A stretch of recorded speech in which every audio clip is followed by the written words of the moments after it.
Welcome everybody to day 2 of LCQ here at VCT Game Changers APAC. Mika Fabs here, this time with Black and Blue. We're happy to have you back here, Black and Blue. Well, thanks for having me back. We kind of had Fluffy sit in my place yesterday, but don't worry, I'm all good this time around. Looking at the games though, Mika, I think we've had some pretty big, surprises yesterday when I was out. I think so. I think nobody expected yesterday to go the way it was supposed to go. Nobody expected those aces to come in so soon here at LCQ, and definitely nobody expected that 13-0. So I think that we're in for more surprises as we are usually here at Game Changers. But before that, we are going to take a look, of course, at our roadmap here. What exactly are these teams fighting for at the very end? And I think after 3 opens, this all culminates here to this last chance qualifier to go before Elite, and then Champions at the very end of it all. As I mentioned to Fluffy yesterday, Black and Blue, this is a fitting end to the 2023 season that is VCT. I mean, for sure, and the whole point of this LCQ, right, is to be able to see these teams, find out about teams, and witness teams that we haven't really seen throughout the other stages. And you're getting some teams here that have never really made to the playoffs, some teams that maybe have been ending their runs on the the Swiss stage, but now, as we look at the roadmap, we're actually going to get to see, the progression of where things have come. Yeah, exactly. And that's what I love about events like these. At the very end, you get to see just how much these teams have developed, right? You get to see, teams that maybe at the very, at the very beginning, when Open 1, you think that, okay, maybe they need a little bit of work. You get to see all of that work culminate here. Especially for these teams in particular, I know that we have a couple of teams here that have been just at the cusp of making it through these, opens. So I think it's going to be very fitting indeed to see them. I mean, I think we already have seen some of the powerhouses come out with yesterday's matches. Are you favoring any teams here, Black and Blue? I mean, what really surprised me, especially yesterday, is looking at that game between Neons and Deviant Topaz, because Deviant Topaz were, last time around, during the previous Open, one of the more impressive new teams that we had coming to the Open 3. And then Neons, a team that has never made it to the playoff stage, has never even made it to the groups, has only been stuck in that Swiss stage. They're the ones to beat Deviant Topaz 2-0. And for an achievement like that, for a team of relatively unknowns, that's a big statement to make coming out of here. Definitely. I mean, I think with these teams, I just have to say you kind of hope for Nana and Friends and Nick's Yossi to make it, just because it would be so adorable to see those logos coming out on Elite. But only 2 will make it out of the LCQ alongside, and they will make it to Elite alongside some of the other teams that have qualified, like RQ Kaguya, like Full Sense Sapphire, and Team SMG, of course. We also have Orangutan X, Scythe, and WJ, and Global Esports Phoenix. In case you guys were wondering where they are, of course, this is just the last chance. This is the last chance qualifiers for some of these teams. And I think that, of course, you do have the prize pool as well, right? The prize pool of $10,000 US. And of course, the chance to complete an Elite and just being one step closer to Champions at the end of it all, which will be held in Sao Paulo, Brazil. And I think this will take place, if I'm not mistaken, November 28th to December 4th. I think. Well, I mean, there's at least some kind of leeway here to kind of grind themselves up, right, and get ready for that. But the end goal for this most immediate future is to make it into that top 2. There's only 2 slots left remaining from LCQ coming into Elite. We already had the 6, right, locked in, as you saw there, with, I think, Global being the 6th seed. But you got your 7th and 8th team that we're going to find out who that will be at the end of this LCQ, and that's really a big thing to watch out for. You got some of the teams here already. We're looking at the bracket who has, as we talked about, surprised us. Yes, Neon being one of them, but you look at NYX here, Knicks, they're also another team that they came out of the woodwork just as a relative unknown, Knicks Kosai, and they made quick work of Nana and Friends, and you have to wonder, it's just maybe one of our next potential 6 seeds.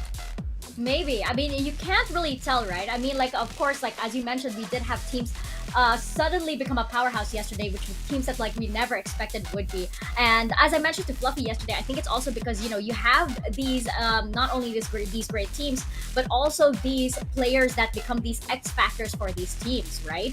And by the way, if you guys want to check out the second stream, they are we do have I think we have we have a pretty stacked talent lineup over there as well. We have Rap, we have Tash, and Vic and Quack, I do believe, on our second stream. So do say hi to them as well. It is twitch.tv/FSL. And Yeah. I don't know. I personally don't mind if you switch, back and forth between these two streams.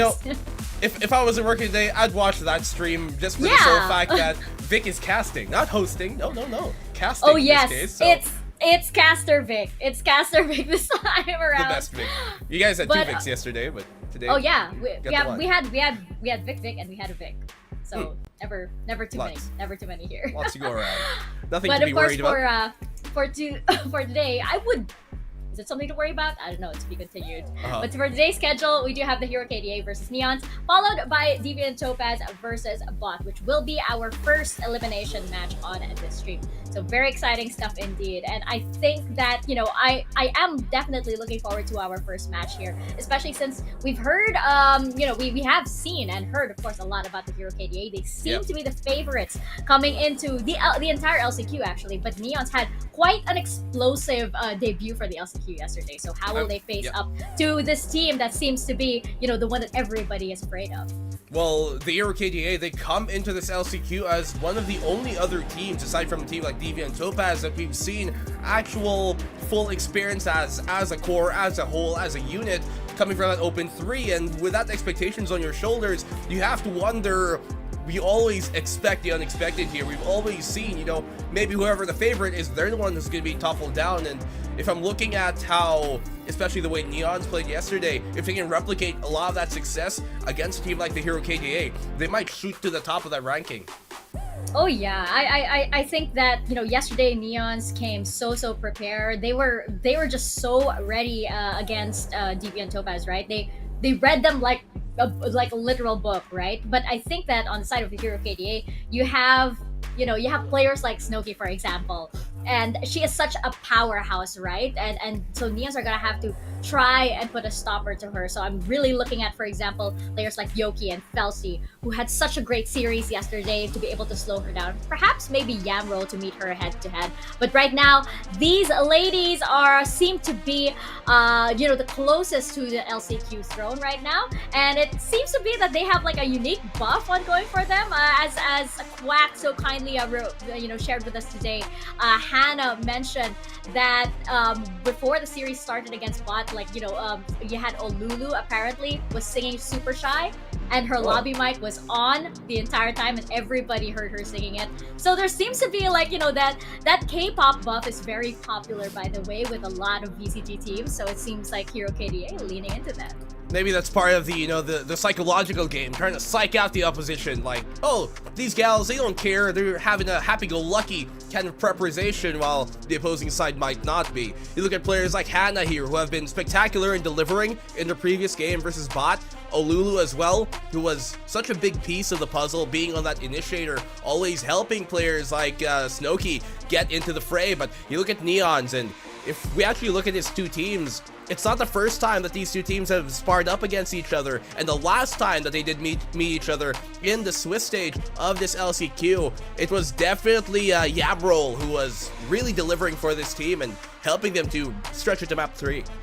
Yeah, definitely. I think with how everybody's been building up, even fellow teams and other players have been building up the Hero KDA. The fact that Neons were able to bring it 2-1, I think says a lot, especially since I think that is why I'm looking forward to this matchup the most today, because these seem to be two very high energy, high explosive teams. Neons yesterday, we saw them after their match win. They barely broke a sweat. They were very confident. They were, smiling and singing and dancing, and it doesn't even seem like they were challenged just yet. I do think that they will be challenged today.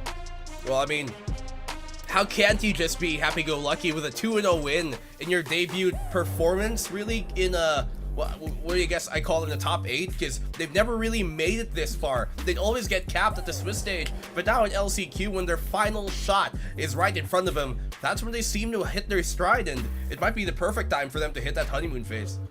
Yeah, and not to mention that there are 2 slots, by the way, that go over to elite. So it if you're not the first, you could still gun for the second, but of course you do want the lion's share of that prize pool as well, right?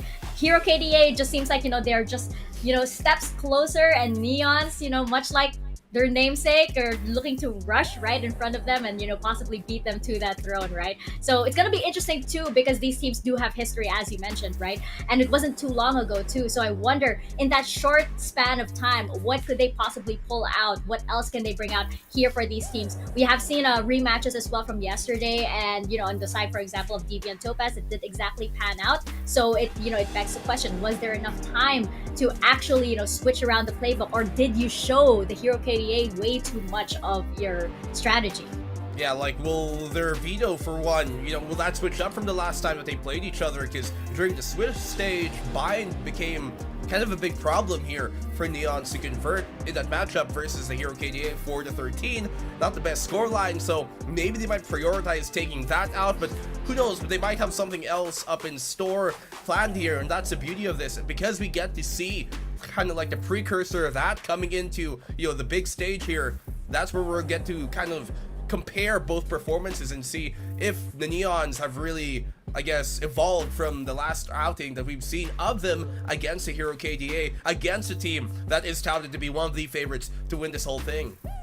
I think it's also so amazing, by the way, that the Hero KDA, I mean, you have half of the team, I think, that is either, I believe, working or possibly in school, right? So you have half of this roster actually, still going on with life as as it is, and then competing in VCT Game Changers as well. That's really amazing, and quite It's like, a testament to them. It's like you're saying these gals ain't even trying. Like, if you're struggling, why are you struggling? I'm a student, I'm still working, and Hey, so... I mean, you could put that stress into like Game Changers, right? You're like, oh, okay, I did this at work and stuff. Okay, let me compete. Let me get into Pearl and unleash it here, which is where we're going first here on our maps. Looks like it's slightly different from what we saw last time, except for that we are going to be seeing Fracture potentially once again. But Pearl and Haven, this is new for these two teams. Curious that this is the way that the veto goes. Now, Fracture is a map that we did see. They're won out by the Hero KDA, but it still makes sense for Neon to leave that on open, because it felt like there could have been something else different that they could have done. It's Lotus that does get removed, which is the one map that Neons were able to win the last time around.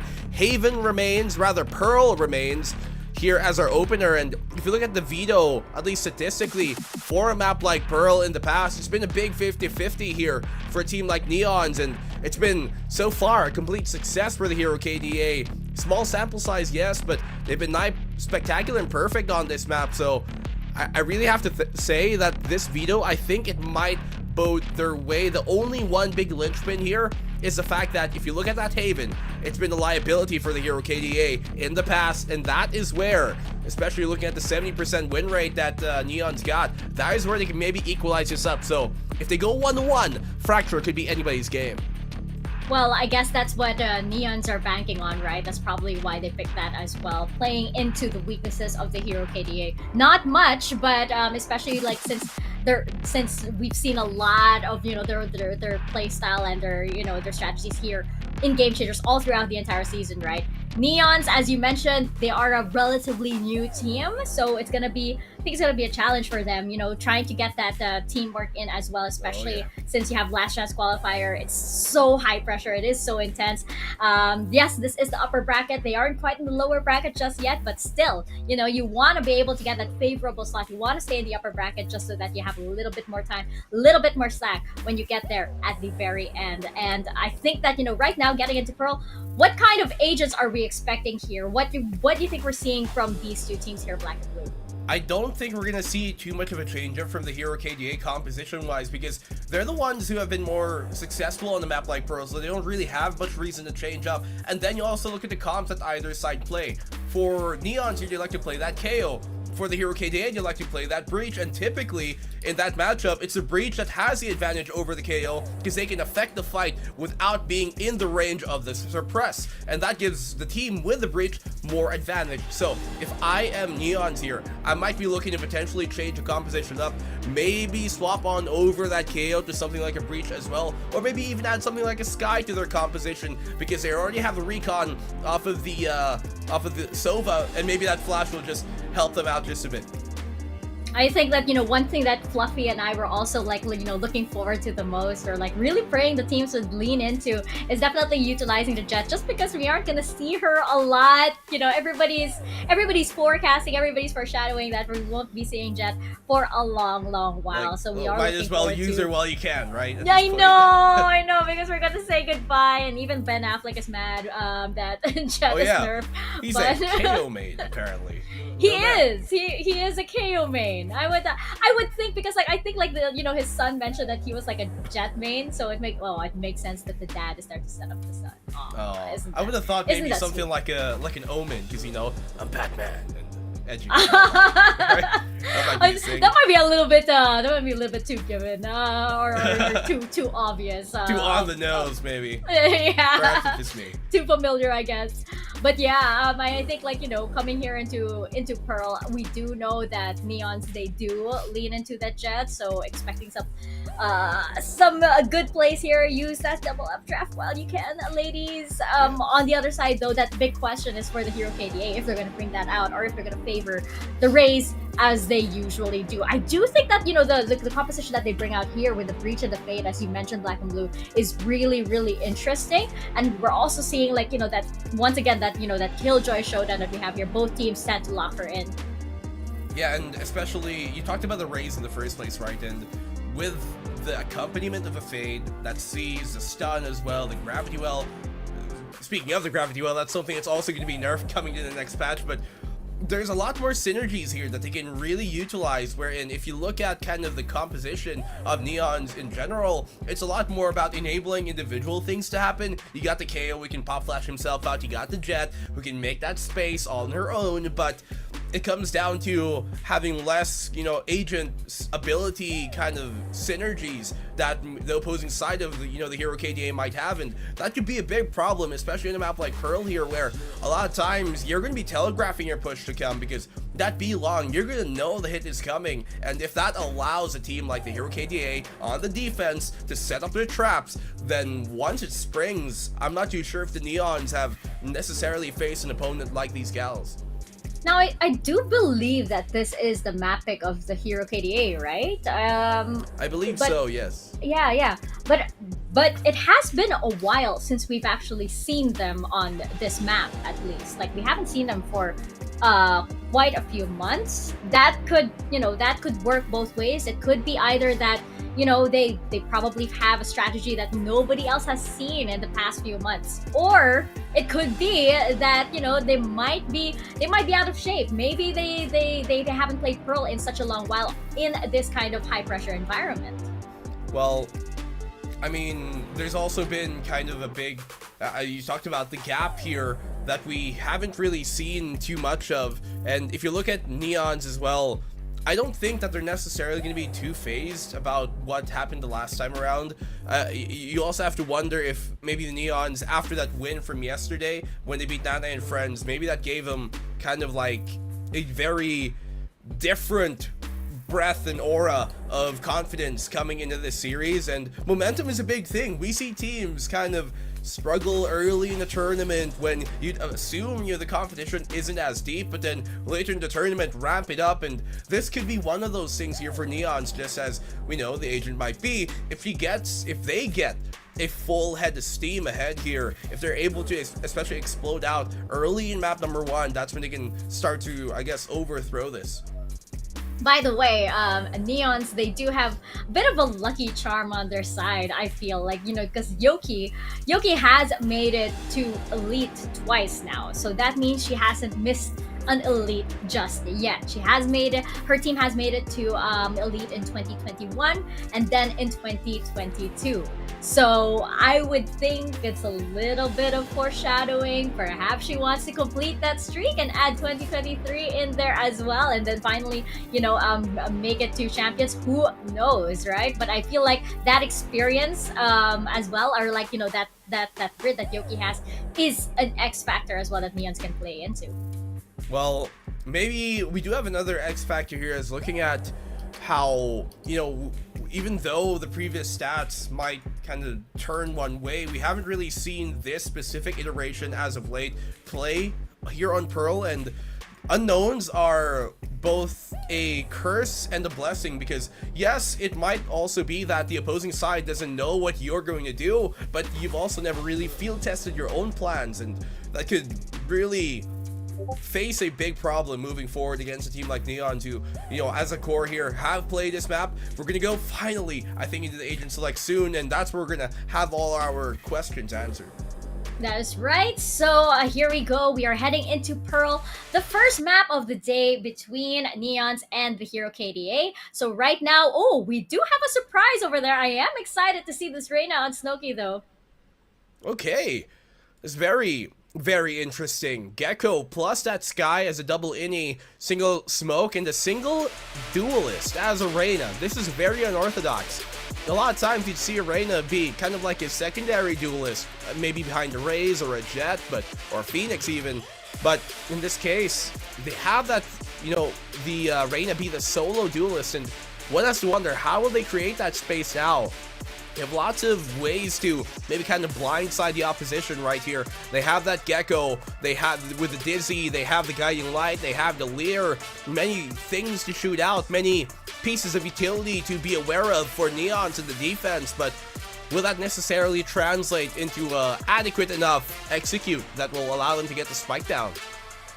Yeah, this is gonna be so interesting. I mean, like, on the side of Neons, I believe no surprises here, and they're going with a pretty standard composition. But the Hero KDA, it seems like that break from Pearl has did them well, or has made them very, very creative. So we're gonna see just how creative these two teams will be as we throw it on over to our casters to get into Pearl. Turn on the lights, put on the capes. It's day 2 of LCQ, and I'm so excited for this matchup, Zach, because it's looking absolutely incredible. Hero KDA on one side, Neons on the other. What do you think about this one? I definitely think that this is a match that is going to be an absolute banger. However, I agree with our panel here. It does seem like, at least looking at it statistically, it does seem like the Hero KDA, they have quite a few cards really like working out for them. Neons, though, they've gotten incrementally better over time from that open one that we've seen. Even though they weren't able to really make it to that playoff stage, this time around, they managed to do so. And that first game yesterday, if that's any testament to what they are capable of, it should be a good game. I'm actually going for a different outlook from what we've seen from the panel so far. Thinking about the map draft that we have here, I'd say that Neons might have a bit of a say in the whole run of these 3 maps that they're once taking off mind to go for Fracture, the fact that we're getting Pearl first where they dominated Deviant Topaz, and you look back at the history of Hero KDA in this iteration of this roster with the Filipino core in from Open 2. They have never played Pearl on a tournament setup. Most of their games were back when they had the Indonesian players instead. So it's such a wild card right now Hero KDA is bringing out here, Zach. And will it be a make or break moment given the fact that this is their map pick? I mean, they are running, it is their map pick. They are running a composition that, while it seems a little bit unorthodox, the thing about unorthodox compositions is that there's usually a large game plan that follows it. So I'm very interested to see how they're going to be using both the Reyna and the Gecko. The Reyna in particular, I think it could be a make or break agent. Snowkey, of course, had a couple of pop-off games over the course of this event, and we saw her being an absolute force of nature yesterday as well. She's going to have to continue that, though, because she is that sole duelist, like our panel mentioned. So a lot of pressure on her shoulders here. The only one in the front line, right? And it's a Reyna, so she needs to get a kill just to find value with the orbs.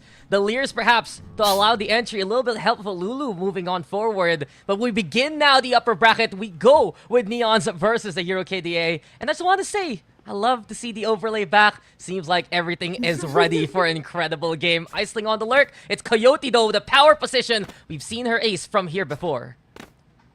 Yeah, this just brings back some PTSD, at least if you were watching the Deviant Topaz versus Neon's game yesterday. But so far, at least, the Hero KDA, they're going a little bit slowly. Iceling kind of on the lurk position here, just waiting for a possible mistake, while the rest of the team, they're grouped up towards this mid area. Alarmbot gonna give away the position of Snowki, who just pushes forward. Ooh, that's a ding. Yeah, I think sure still has HP and a single kill can top her up if ever. Now then Snowki with the takedown. Here comes the Devar as well, getting back into cover, cuts the connection, but the Hero KDA have already gotten the introductory kills that they need. Coyote isolated and found by Olulu. Hana on the board as well, and the Hero KDA already making a good case for themselves. Such a strong push towards B. So systematic, and oh no, the lurk as well. So hard, and what can Yamroll really do? She popped off before. It's not gonna happen this time as Hana gets 3 here, Zahk. And the Hero KDA, they're our first seed for a reason, and they're looking pretty overwhelming already just to set the pace of the game. Yeah, you can understand why this team had a flawless group stage when you look at things like this. If you look at that execute, right? They take their time, they go for those feelers. Snowki, of course, gets that opener, but even before that, the rest of the pieces, they were in position for that perfect push. And in particular, that's the advantage of running a Gecko on a map like this. You don't really have to put yourself on danger to go onto that B side and get the plant down. You can just, you know, send out your cute little wingman, little bro will plant the spike for you, and there you go. You can just play post plant after that. You know, I really feel like it fits Hana very well as well. The fact that she can just throw the wingman out, right? To put that spike down, and she can just frag out from that point on. If I remember correctly from yesterday on the second stream of FSL, she got 2 aces in her series for Hero KDA. She's really one of the powerhouse players that the Hero KDA has. And for now, there will be a contention towards main, if so possible. Olulu gets 1, Yamroll fights back, sure, but a Snowki does find Felcha along the way. It's the Hero KDA on the hunt. The Snowki dare push this without the Leer. Looking for the timing, gets the flick on and the takedown. It's the Hero KDA now just going around here, Zahk. They had A in their grasp, but now they're gonna double back and realize, oh, we can go back to that site. Both the players, though, from Neons, they've already rotated over here, Daks, towards that back side. And while they only have classics, we've seen the damage that these particular weapons can do, especially with the turret being out. That's going to be the information that the team is hitting this A side once again. Yeah, we've seen the impact already from Neons, but now Hana will just shut everything down. 2 players to watch out for in this game. On one side for Neons, Yamroll, you see how sharp she can be just with a pistol. On the other hand, Hana has the thrash ready. So quick with the ultimate and so quick with the flicks. 3rd round thrash ready to go. All right, Hana has been getting aces today, farming 3Ks today. Just a matter, of course, for her, pretty much. But like you mentioned, that's an ultimate that could be a major factor. Now, Hero KDA, they did lose a couple of guns, but all things considered, it does seem like they're fully investing into this particular one. Strawberry Bagel going to be being able to get a bundle online as well. And for Neons, it's their full buy. No ultimates really to work with, although Yamroll might be able to get that Cosmic Divide with a couple of kills, so that might make the retake a little bit easier. Again, though, just the pace coming out of the Hero KDA, right? They're just so meticulous and patient. Yeah, this is just trendsetters and really the pace setters of every single map that they've played so far in LCQ. We now hear the thrash though into play. Felcha in trouble, will be detained. Hands up, also a second victim along the way. Oh, and the no. Hero KDA just read the opposition well. They realize the push towards main, even the Gecko utility more so. But Yoki gets her sightlines back. Snowki now with the trade. There's the mosh pit into play as well. And as the Hero KDA have made their way towards the site, Wingman gets the job done. She's gonna go for the plant. And now Snowki has the angle. Ready for Snowki. KitKat fights back. But remember, the Hero KDA are on a bonus and they're just dominating so far here, Zahk. So difficult now for KitKat. Puts down the turret. And the Hero KDA, so many angles to work with. One on the flank, one towards Arts, and another by main. She needs to deal with these players one by one. The Hero KDA not giving her a chance whatsoever. Hana with the final kill, and it's 3-0 now. That's the advantage of running a double initiator comp as well, like we saw in the beginning of that previous round. You just have so much information, so much utility available. The flash catches them, keeps them from running away, and the thrash does the rest of the job, setting them up as easy pickings. After that, when you lose 2 players just like that, your side just looks so much more weaker, and there was just no chance of Neon to be able to really hold on to it. 3-0 now, and we're going to see a pretty early timeout coming in, despite the fact that this round is going to be an eco most likely. Neons, they want to plan ahead. No, I like this a lot from Neons because I look back at their matchup between these two teams in the Swiss stage, and one big reason why Hero KDA took that bind map for their first map in their set was because of heavy momentum. They had a perfect half on bind there, 12-0, only answered later on by Neons. And it seems like already Neons is seeing that unfold in front of him. That sense of deja vu PTSD. just stopped that train, right? PTSD indeed. And you don't want to be shell-shocked here, Zach. And Neons, there is potential with Yamroll, with Coyote. You know those players can pop off at a moment's notice. Oh, for sure. They definitely do have experienced individuals. The problem just seems to be, like we talked about, the Hero KDA, they seem to have been playing together for quite a long time. They've been very consistent, almost making it through every single open to that playoff stage. So I think that their team that barely missed out on qualifying for Elite through points. So definitely one of the favorites heading into this LCQ. Very, very methodical, very, very strategic when it comes to execution and stuff. And Neons, they're just starting out when it comes to that kind of thing. Sure, they have the individual talent, they have the aim, but strategy-wise, they're still a little bit lagging behind comparatively, although KitKat, that's a huge opener. Well, if you want aim, you get it here towards mid. KitKat, yes, with the kill, but the scrappiness will end as the Hero KDA finds a semblance of control. And truly, you mentioned it, Zach, the Hero KDA, they're favorites for a reason, not just because of their standing from the Swiss stage, but also minimum top 10 every single time for the Open qualifiers. Made it to the top 8 of Open 2 with a 3rd place even. And as Yoki finds Snooki, that might be the chance here for Neons. At least now, they will have a few guns to pick up. The Hero KDA, though, planting towards B instead. So this post plant, they don't really have much to work with apart from utility, no ultimates available, but positioning wise at least, Hannah's taking a very aggressive angle. She doesn't really have anything to do in that post plant, so just trying to buy as much time as possible, as now they look to regroup. Yes. Strawberry Bagel waiting now. It's Felcher though finding Hannah, and you can see already for Neons, this might be the momentum they need to answer back the opposition. Strawberry Bagel though ready yet again. KitKat will fall, still holding towards Pillar here, and Bagel just swinging around left and right. Bobbing and weaving. Yoki though answering back. Yoki ready for another set of contact. Looking to play protector, but Bagel gets them all! An ace here on the 4th round, and the Hero KDA keep the train going. Very, very good round coming out of both the teams, but Bagel towards the end, just a precise show. In that 2v4, they managed 2v4, they managed to almost perfectly make that post plan work out, exactly what you would expect to see from your Astra and Killjoy players. But just the isolation, the way that Bagel managed to get those fights one by one and make sure that they were firmly 1v1s in her favor. Very, very well done. And that's going to set Neon up with a lot of snowball potential here in these ultimates. Neons, they still have the Cosmic Divide available, one off of the Null command. And for the Hero KDA, only that Reyna ult, that Empress. See if Snooki can actually utilize that. A heartbreaker for Neons, but all in all, it was already a decent eco. Perhaps here with the guns. They can fight back, keeping tabs towards Art. The turret immediately broken. You know, watching what Yamroll can do. She's very efficient at setting the pace. No matter what agent she's playing. On the Astra though, always has to be ready for any kind of angle across the map. We see for the Hero KDA, they regroup towards mid and look to find an opening here. Very slow, very quiet. Kind of a stack coming in from Neons towards his A and Art area. That's the push that you've seen most of these rounds coming out of the Hero KDA, and that seems to be the expectation as well. Alarmbot giving away the position towards Door here, maybe trying to trigger a rotate, but the bait isn't being taken by Neons, and they're still kind of stacked around this area. Contact finally coming in. And that could be close, but Iceling finds Yamroll. Yoki's there, sure, but Iceling gets another one, and now it's the opening that Hero KDA needs. Over at Dugout, there's still one for Neons, trying to go for the hold Belche. It's such a struggle, but she gets the wall back going onto Hannah. A good pick. Is it going to be enough? Momentum now swinging in her favor, and Neons makes it 2v2. Felcher survives for now. Gets perhaps an angle here to work with, as Alulu will try to top up Bagel. They're pushing though towards Flower. Time is running on out. Felch is still in the same position.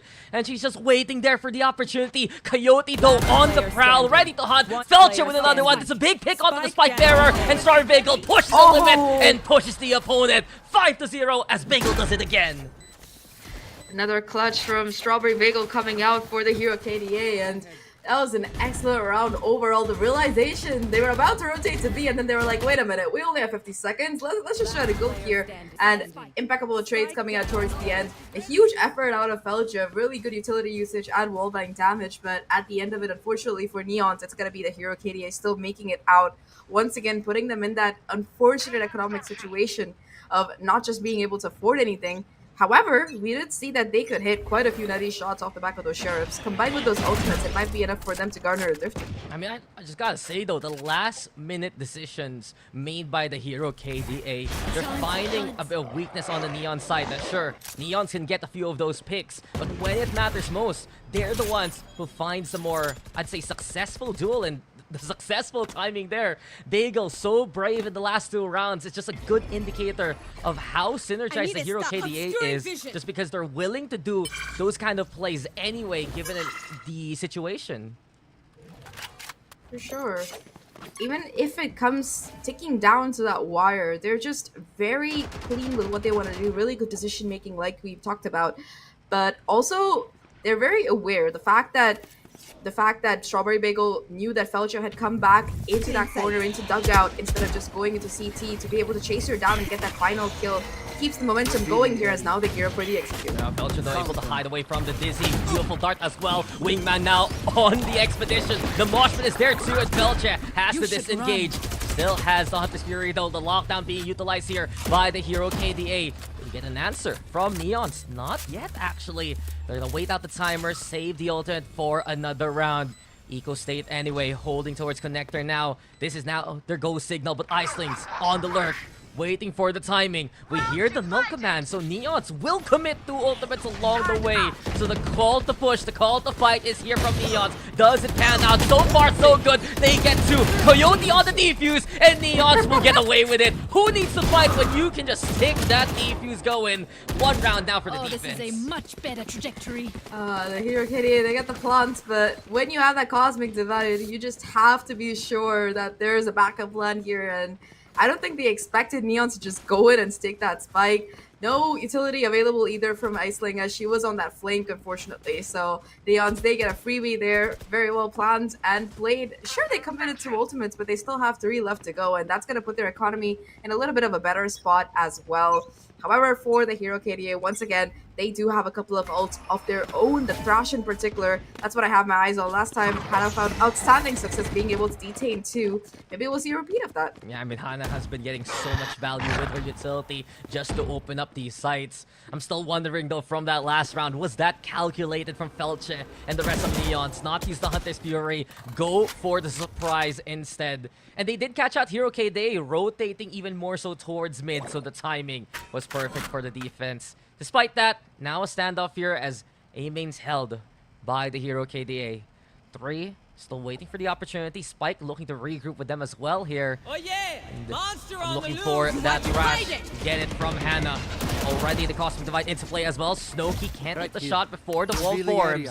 And it's Felcher waiting on the opposite end. Bolt broken though. Can't get the intel, but knows now someone is on site. Yamro with the pull. Iceling will get that spike down. And while this happens, behind them, there's the flank, and Strawberry Bagel is able to net the kill.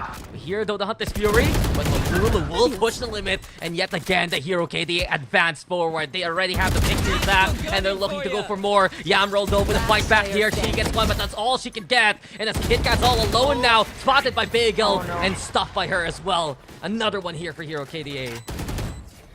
6-1, really extending that lead as much as they can push it, Daks. And the thing is that they are so well planned out when it comes to these executes. Even when the situation gets scrappy, right? They're able to make these split-second decisions that favor them, but more often than not, you don't see them in that position in the first place because they're just so meticulous as to how they go for these executes.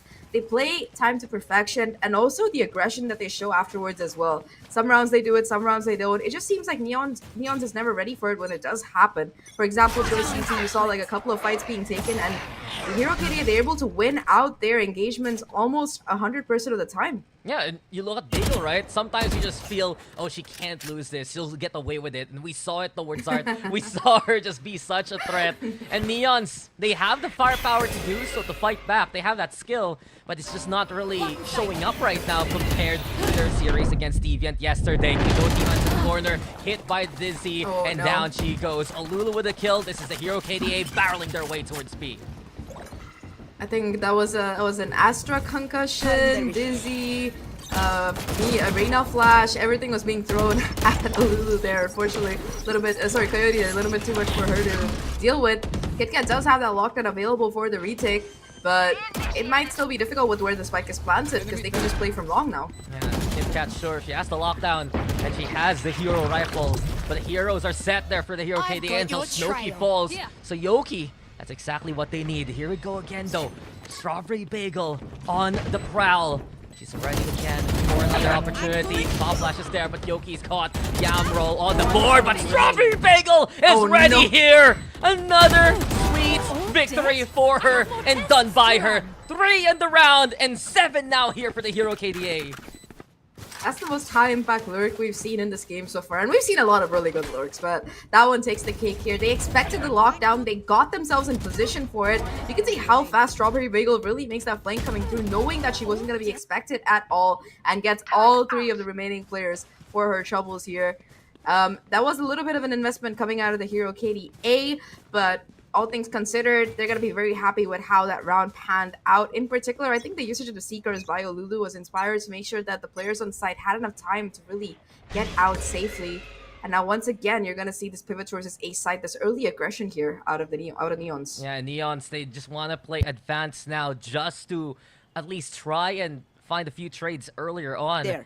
Because they're getting caught so often by Strawberry Bagel, by the main push from either side of the map. And as the Trailblazer will go for the scout. Snowki though plays the anti-flash well. Yoki will fall Coyote with a trade, and eventually it will be 3v3 after everything's said and done. A 2-for-2 trade, and Neons will disengage.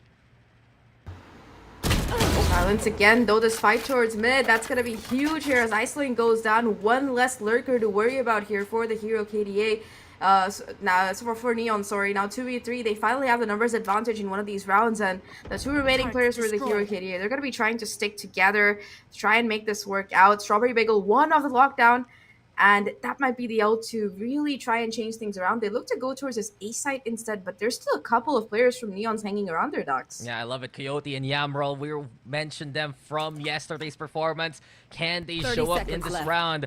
As Neons, they have the advantage, as you mentioned. It's been a bit rare in this half so far. And on the plan, and Coyote distracted by it. Can't break it in time, though. And the Hero KDA make it post-plant instead. Sticking around, though, still by Link. Watching out from Connector. A bit of utility to utilize from Strawberry Bagel.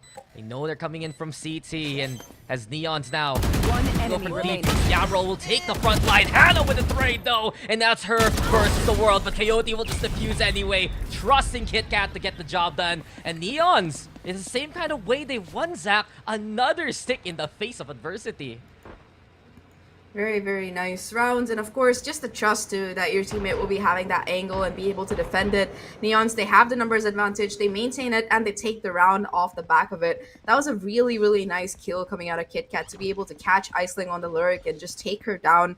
It's removing smokes as well from the equation. But overall, I think throughout this game, what has impressed me most is just how efficient Wingman has been the entire time. Little Bro just goes and plants the spike no matter what's being tossed at him.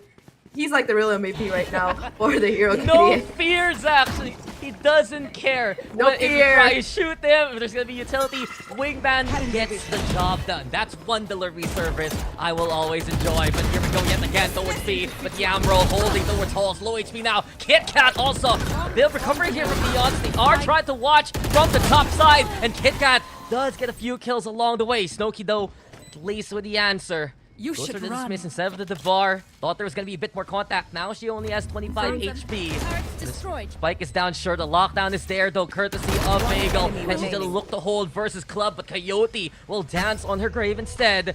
As it's Snowki In a 1v3, very difficult here, but he can get the kill. Maybe that's her chance. Still suppressed though along the way. Can't go for the heal in time. Now she gets it here. And in the 1v2, isolates the fight. 3 for Snooki. And oh, Felche will deny her for that fourth. But is it enough time? Seems like it is. Neons will get another round. Almost a 1v3 to come out of Snooki. Really showing off the versatility of that Reyna. That first dismiss, the second devour, but in the end, could have played a little bit more for time. Goes for the peak, feeling it with all the confidence in the world, but Felcher just gets that final punish. But this hold on site was very, very nice coming out of Neons to be able to play that bait and switch kind of tactic, get those 2 initial kills, and of course this flank as well. I think they expected for that lockdown to be a piece of that puzzle, and they were kind of ready for it to come into play. Very, very nicely done. The crunch coming out of Neon's side to be able to take that round. 3-7, looking a little bit more better, but their economy is still in a bit of a rough spot. And because of that, they're just gonna go for the push anyway.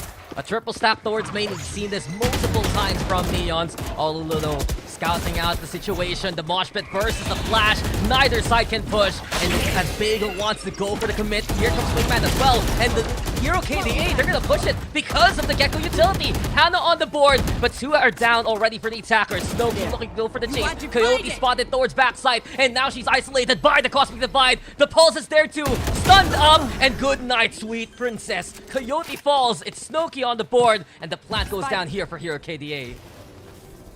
2v3, still very doable. Oh, But the Snow push? looking for a little bit more, pushing out. The judge catches her just in time. The 2v2. fade away with the judge. Gets back in cover, gets the kill. And now it will be Hannah though. Finding one towards Secrets. The Hero KDA still with the advantage. That extra advance, just those extra steps that the Hero KDA takes, it lets them lead to another round win. Last round in the half. I think that when you do have that numbers advantage, you can let one of your players just kind of go fishing. Sure, it didn't work out the way you expected. The judge a little bit too much to deal with, but that does get the other 2 a little bit more space to work around to set themselves up for success with, and that's exactly what we saw. Now in this final round, the economy for Neon looking pretty much devastated. You see a couple of marshals, 1 vandal for Felcher, but apart from that, just a sheriff in the hands of Yoki. They do have the Cosmic Divide though, so we might see a little bit of a redo of the first round that they won, where they just try to stick the spike, unless the Hero Kitty are very careful about it. Yeah, the main plan for Neons right now is shh, quiet. Perhaps we can get that spike defuse if ever. But KitKat and Yamro! Spike Who needs down, B. operators in this game when the marshals can matter just like that? 2 down already as Neons were on a lesser buy. But now they have the superior numbers for the round. Snooki though moving towards the screen. KitKat, she's strong towards the top side. Looks for the flick, can't hit the shot. Yamro still sticking on the round, and this should be Neons realizing a commit is coming, and Yamro does it again. Bagel though finding KitKat. Perhaps Olulu can get up close and personal enough to actually beat the Astra. Here comes Olulu, tagged down by the Marshal though. 49 HP left. The Hunt is Fury seeking for that kill, can't find it so far. It's getting tense yet again. Hero KDA though ready for the scrap. And Strawberry Bagel always reliable. While this happens though, Zach, look at where Olulu is at in the map. She's going for the flank. Perhaps even bring that spike elsewhere. But as of right now, it's Bagel moving away, and it will be the 8 30 take seconds instead. left. Yeah, they just walk away in absolute silence. Bagel has created enough of an impression. They're like, that- I'm done. We're moving. Next Yeah, site. no, we want nothing to do with that. See you later. Have a nice life. They get that A side for free as well, and quite a bit of re-clearing that Neons will have to do on this particular retake, especially with the Killjoy utility 10 available. seconds left. With the clock having run down, Spike that's going to be their planted. cue to rotate and try to retake on this A site instead. But look at this crossfire, Dax. It's going to be so difficult. Yeah, the confirmation is there. A few rifles to work with here also for Neons. But will it be enough to steal this round away? Hero KDA in position. Bagel setting up the turret watch from Link as well. But the double step towards Secret, giving them cover so far. The dart is there too. The Hero KDA moving out away from the site. And as that turret is broken, they realize the spike plants over onto the corner. Nano Swarm popped already. Last Cloudburst 20 to remaining. cover that defuse, but Felcher will fall as well as Coyote. The Hero KDA make it 9-3 here, Zach. Switching sides. 9-3. Incredible lead on their map pick. Let's see what our panel has to say though as we head into halftime. can I just say how annoying the utility is coming out from the hero KDA? It's like, you know, you have so many flashes, you have so many stuns, and then you have all of the gecko creatures coming at you. It's really annoying. It must be so frustrating on the side of Neons. It almost seems suffocating, like suddenly a tidal wave utility comes your way and then boom, they fly away and there's nothing you can do about it. But we're seeing a good fight kind of being put up here by Neons near the end of the half. Unfortunately, could not get that kind of thrifty round going their way, but I think the fact that they were able to stand and kind of reel it back just a bit before ending this half and then 9-3, who knows, maybe you're superstitious enough for this to work their way. Oh, I thought we debunked that curse already. No, I thought not yet. Well, who knows? But you know, I feel like that last round was kind of like, you know, it kind of exemplified like how passively Neons have been playing. It's a stark contrast to how they were yesterday, right? They were really controlling the pace. They were waiting for, you know, their opponents to really make mistakes, and they're really just, you know, playing with them like a cat does a mouse. But now it's the other way around. They are so passive, and you know, the hero KDA can just take advantage of that and just really, you know, rotate around the map and play to their advantage. And you know, as we saw in that last map, they had so much time to make that rotation. Well, they also had the benefit of playing on the attacking side, right, where that hard hit coming from the Dizzy with the Leer and everything else in between, that's where it's going to be effective. But now on the defensive side, will that still remain true? Will they be able to anchor down as adequately as we saw on their attack? That is a good question. We're gonna find out as the sides switch around, and we're gonna pass it back to Daks and Zahk. Thank you so much there to the panel. Looking great yet again. I have to say though, Zach, honestly, with the 9-3 standing that we have here, I don't feel like it's the best indicator of the game so far. Yes, it has been the hero KDA in control of this half, but Neons have brought the fight to them round per round. The only problem, the last minute decisions and the last minute positions. When it comes to the clutch, it's where hero KDA steal those rounds away. Yeah, I mean, I've lost track of how many clutches that we've seen. We saw the ace coming up from Strawberry Bagel, Hannah as well with the 3K, and in particular, like our panel talked about, I think the most oppressive thing about the hero KDA so far isn't just their aim, it's their utility. There's just so much of it constantly being thrown in the faces of these Neon players. But hey, that's a side switch coming in. It's gonna be Neon on the ones on attack right now, so they're gonna be the ones possibly throwing in some utility. They're going for a very quick, very aggressive execute onto this site. And Neon's one thing they relied on yesterday versus Deviant Topaz was the KO of Yoki, finding suppressed value. Icing though playing keep away, and well done as she finds Coyote to begin this round. So hero KDA already with the advantage. Neons though will go for the plant, commit this set, and the hero KDA with the angles to work with from close and far. Felcha though finding Hannah. Icing still sticking on around 3 bullets left. Icing does get the kill on the Kit Kat, but eventually Felcha will push that angle, and it will be Neons with the man advantage. Can Snowkey even up the odds though? Realizing that Link is looking a little bit dangerous. Yoki still sticking around towards Hall. Snowkey now knows that she's just close. Alulu with a tap trying to bring attention away, but Yoki's ready. Alulu now versus the world. It's a 1v2. The crossfire is set as well. And as Yamro plays patiently, it's Yoki who finds the timing. 3 for her and a round here for Neons.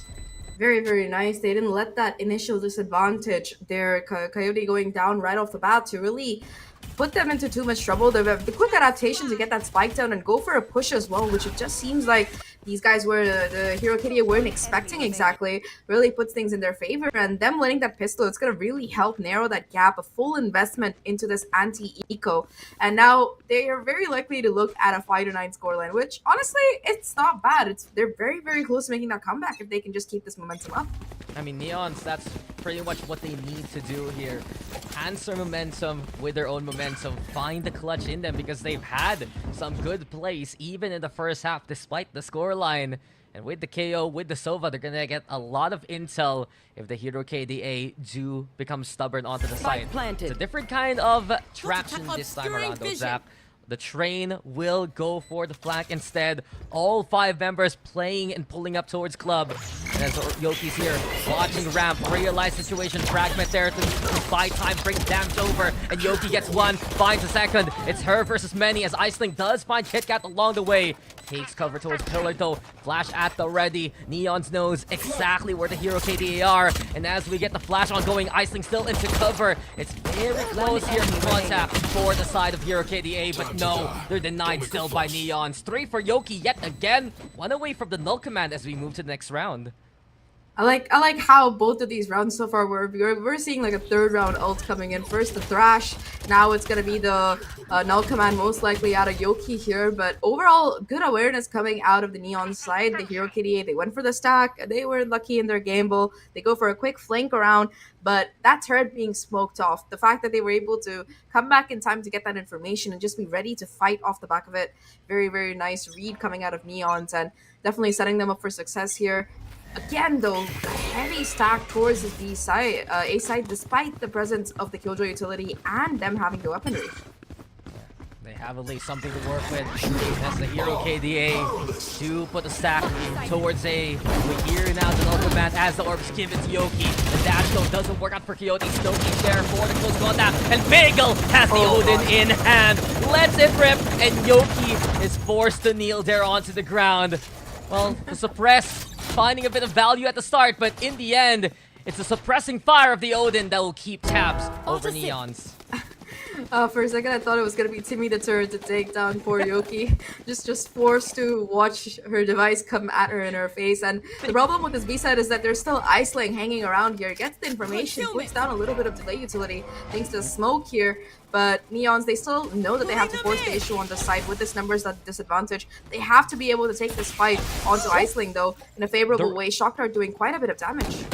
Right hit with the Shockdart, but Iceling doesn't care. KitKat though pushes still. 9 HP left, and there's no chance this time around. Hero KDA recover with the rifles and the Odin too.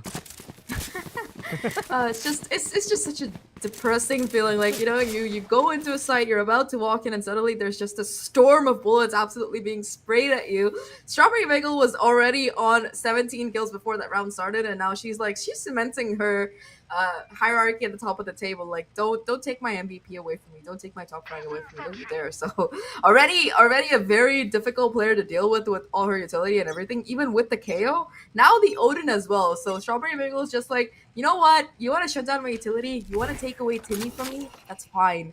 But you can't take away my Odin. Look at this. You cannot. She's again in position to lay down the law, and KitKat might be the victim. Luckily for KitKat though, doesn't overstep those boundaries. Gets away from the double doors, but Zahk was already waiting for someone to die to the Odin Storm. I like how she just jumps away. She hears the Odin and she just goes be hopping away. No, not today. But she goes again. No. Bagel. Oh no, it's a different victim perhaps. Oh, the gravity well wasn't in time, but Strawberry Bagel is putting such a big presence on the map just by her Odin alone. Hanado might be able to use this chance as a distraction. Loki found out by Yoki already. The suppress is there. They know the Gecko is still sticking around, but Hannah's stubborn here. She wants to fight despite the flash, and Yamro will punish her hubris there. Neon's now with a chance. They have the rifles in hand. They are looking to go for the site. KitKat though, watching connector, expecting Bagel to come that way. Already Olulu with the push. This might be good timing here for her. The spike is planted though. Many targets of opportunity, and Olulu will get another one for her troubles. It's 3v3 now, but Coyote whips a lot, but eventually finds the recovery. It's Iceling now versus the world. What else can she do? Knows one's over to the corner. Coyote will fall first and foremost. The Nano Swarm into play though, keeping her at bay. The wall, and Scamroll ready on the other side. Neons now, that's what we want to see. Many angles of opportunity used up there. Yeah, they were very quick to punish the Hero KDA for a little bit of their aggression. Similar to what we saw coming out of their own side. They expected that push towards A main, clear out Snowkey quite effectively, and Hannah, she pays the price for sticking around a little bit more longer, overstaying her welcome. So that will be a very needed round coming in for Neons. Not only does it get them, it breaks the momentum for the Hero KDA, it gets them some of their own, but it also destroys the economy. You do see the buy coming out of the Hero KDA. One Spectre on the Lulu, everybody else playing with either some kind of pistol or a Marshall. We have seen the damage these weapons can do, of course, no doubt about it, but it's just a very difficult round for the Hero KDN. This is a team that thrives on momentum, so when you take it away from them, yeah. Well, Yambrol's the one doing just that. You mentioned it, Zach, as Yambrol will have to go for contact versus Iceling. Marshall doesn't find the shot. But to the point we're seeing here, Neon's one of the best thing they do as a team, from what we've seen so far, especially in their series yesterday, is the way that they're so strong at punishing the opposition.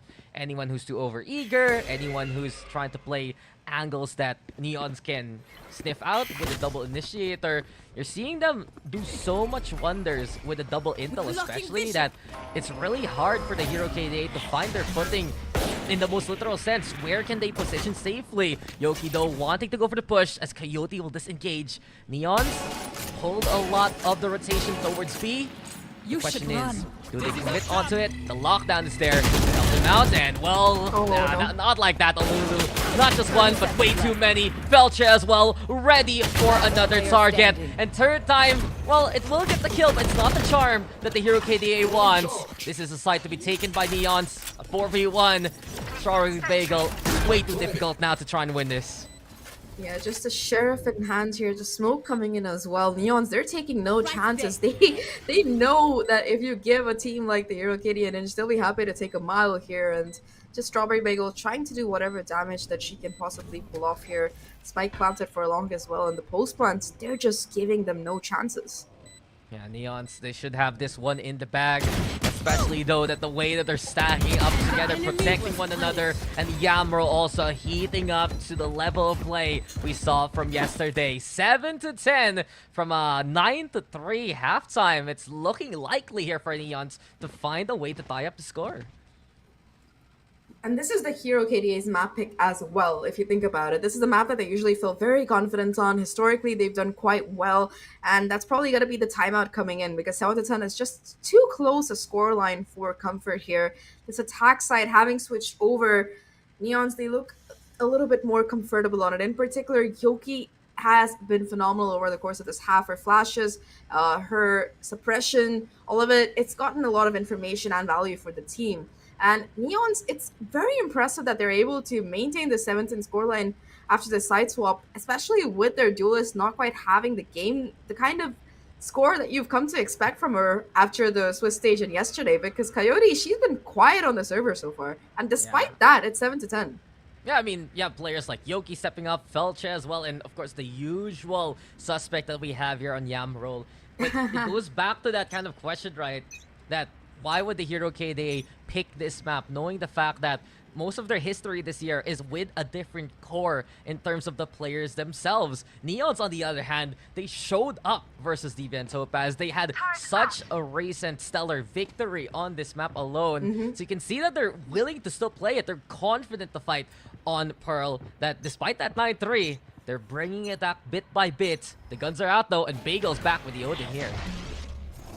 In the same position as well to boot, a little bit more even map distribution coming out of the defense, as they really want to put some pressure towards this mid side. Instead, they spot out KitKat, do so much damage, and already look at the push out.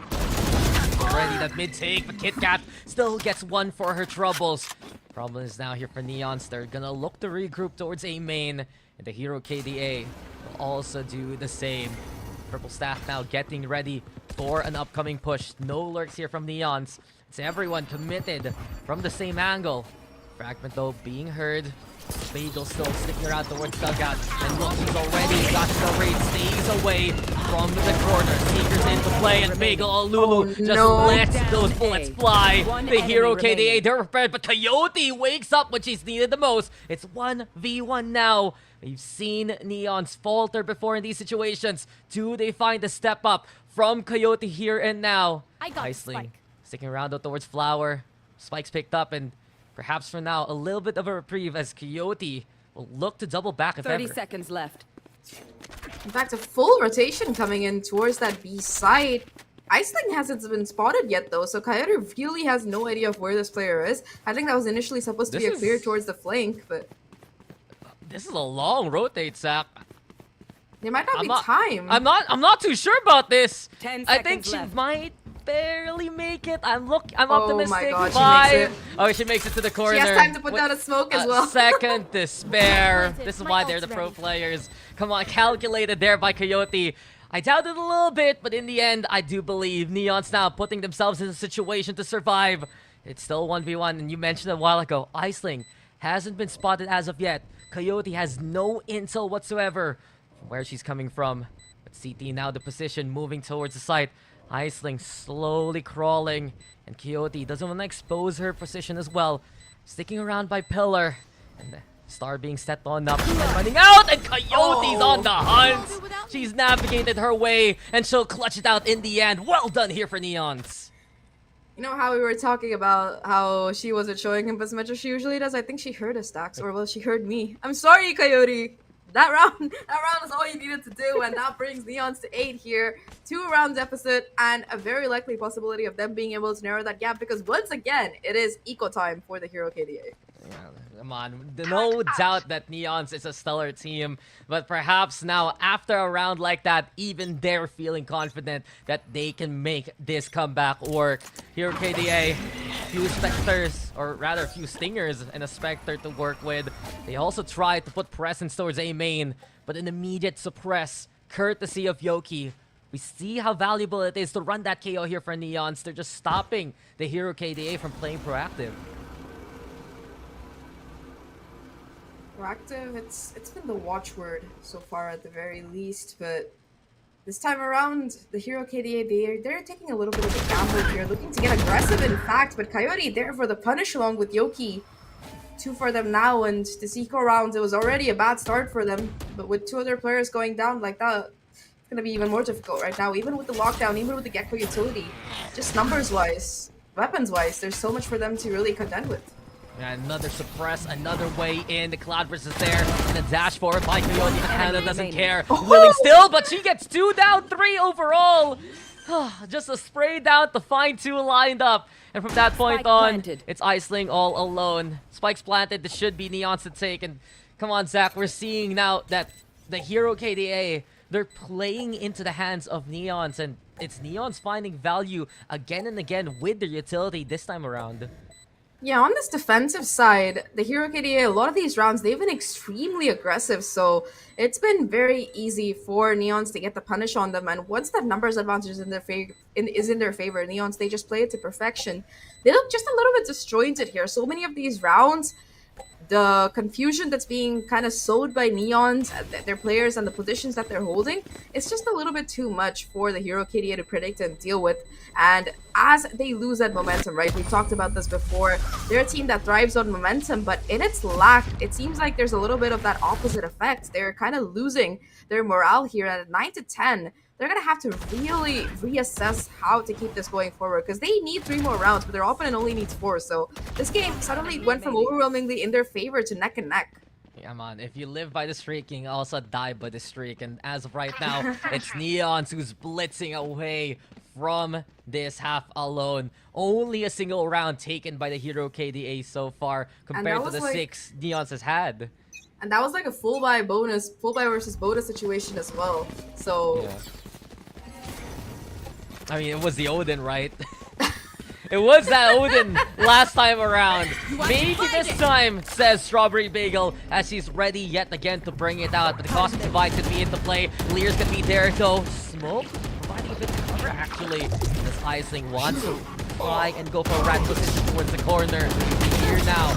Gonna be that ultimate Coyote though through the smoke. Iceling can't even fight back. Hannah though with the trade. Hero KDA still sticking around on the side, but this is gonna be ill timing here. And immediately action is afoot. Snowkey with 2. It's Bagel on the board as well. It works out better for Hero KDA. Neons didn't expect for that wall to drop at that time. Just took a little bit too much time to get that spike down, and with that Cosmic Divide going down, just impossible to get it done at all with the aggressive position that the Hero KDA are holding. Now a 1v3. Their lurk expected. Look at where Snowkey's playing. Ready for this, but Yamroll is a better shot. Bagel though, an immediate trade, ready at another station. And now it's a 9 to 11 scoreline here, Zach. Just so unfortunate for Neons. The one putting down that spike was just like, oh, I guess I am dead here today. Yeah, I mean, it's a verdict that can be pretty much backed up when you have the Hero KDA just crowding around you like sharks seeking out blood in the water. That entire round, there was just so much pressure. You know, usually when you see that Cosmic Divide come in, you expect, yeah, you run in, you get the spike down, you but go back towards long, throw down a couple of mollies, play post plan, chill. You gotta get the spike down. And the Hero KDA, they were just like, nope, not happening today. It's a struggle here. A sense of doubt there from Neon's creeping to affect them in their decisions for that round. As the Hero KDA, they still love to imply that presence. And even though we've said so far that there are rounds where perhaps Hero KDA playing a bit too risky in terms of aggression, it's that conditioning, right, Zahk? And when Neon's is expecting it more so, it did really punish them in that last round. A contesto towards doors, KitKat spots one. But beyond that, they haven't really decided where they're going to go as of yet. Very patient, and that's the thing, right? They had the momentum going, but that round loss, it suddenly put things in perspective for them. They can't really afford to lose any more rounds here. 9-11, it's kind of manageable. 9-12, it's a little bit depressing, and they're just trying to feel things out. They know they usually expect, for example, the Killjoy to be towards this A side, so they prefer to play it more towards mid and B and isolate once again that point of contact. Only a Bulldog in hand, actually. Not gonna be able to find anything with the Bull. Here, okay, they have the stall to begin the round with. The gravity well there, slow things down. left. We heard the thrash as well, but in the end, Neons have pivoted to play towards the pillar instead. So they're moving towards B, and watch out for Bagel yet again as she's going for that high ground. Lear to play, and it will be Snowkey to try and beat that charge.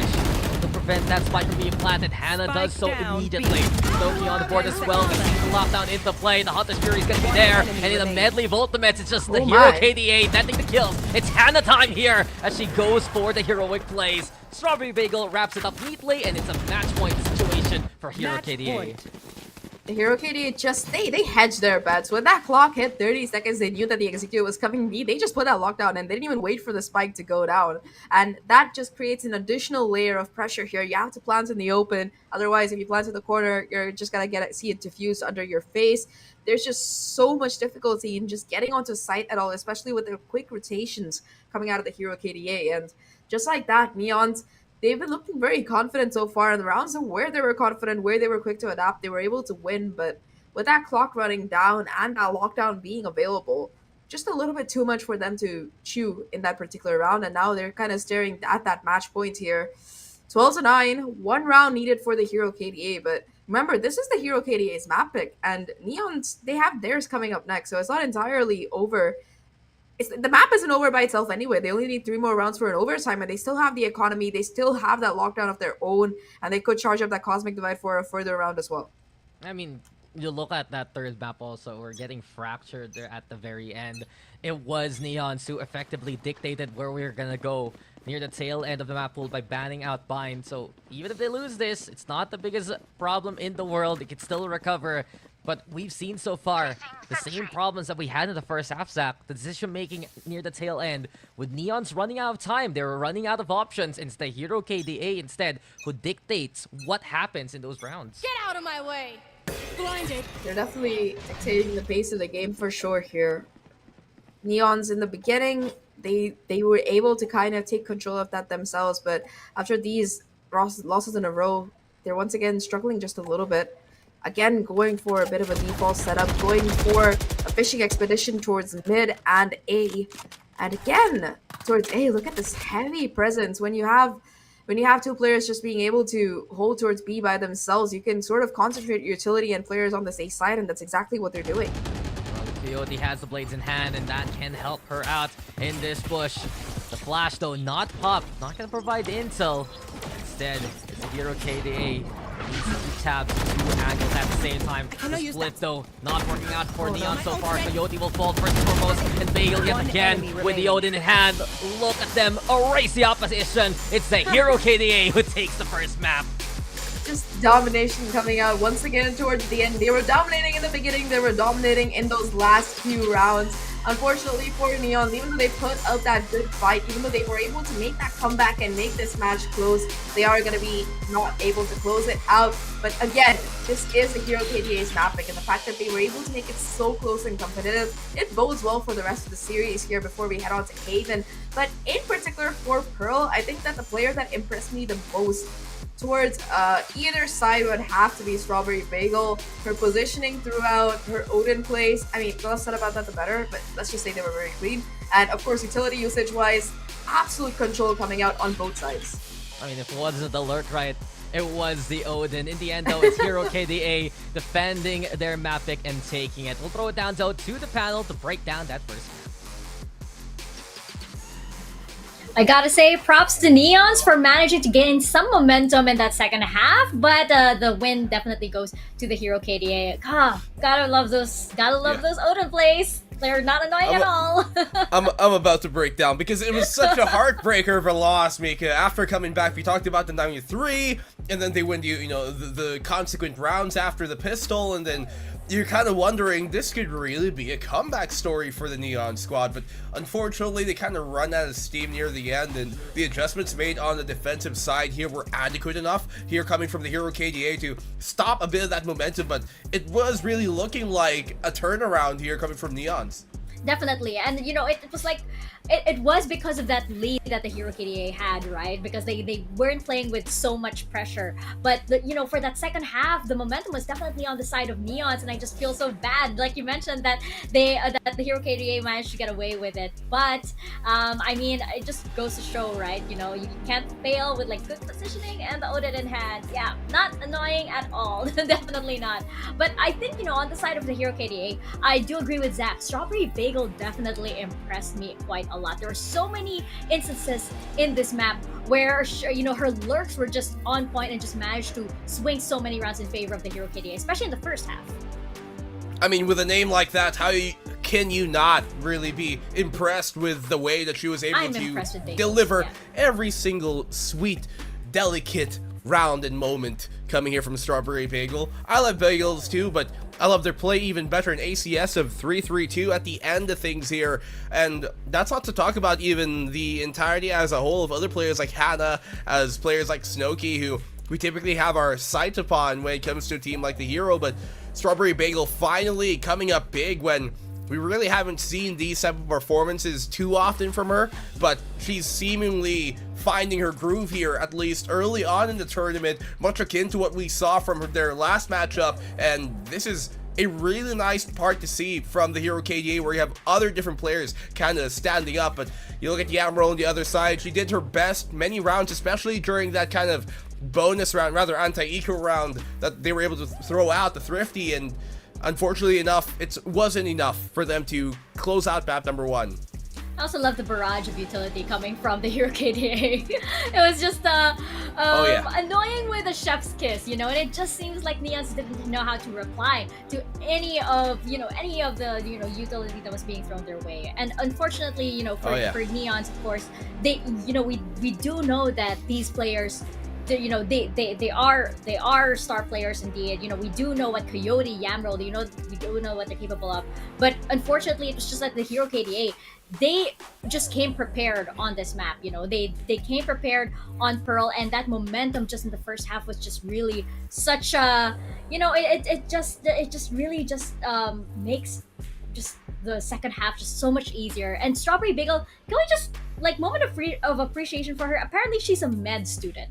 She is a med student who competes in VCT Game Changers. Med student by day, VCT Game Changer by night. It's amazing. Oh my gosh. Props to this Saving guy. lives in real life and taking lives on the server, it seems, here for Strawberry Bagel. But yeah, you talked about the early lead, the big lead they're able to start off with in the first half, and luckily they were able to get that 9-3, Mika, because they really needed it. 6 out of 6 post plants that the opposing Neon side were able to convert on their attacking side in the second half, and when it came down to the Neons getting their plant off, it became such a difficult aspect for the Hero KDA to stop them. But if they're able to deny the plant in the first place, win out early in the round, get early picks off first blood, especially in the round, that is when they were able to cement and secure these rounds.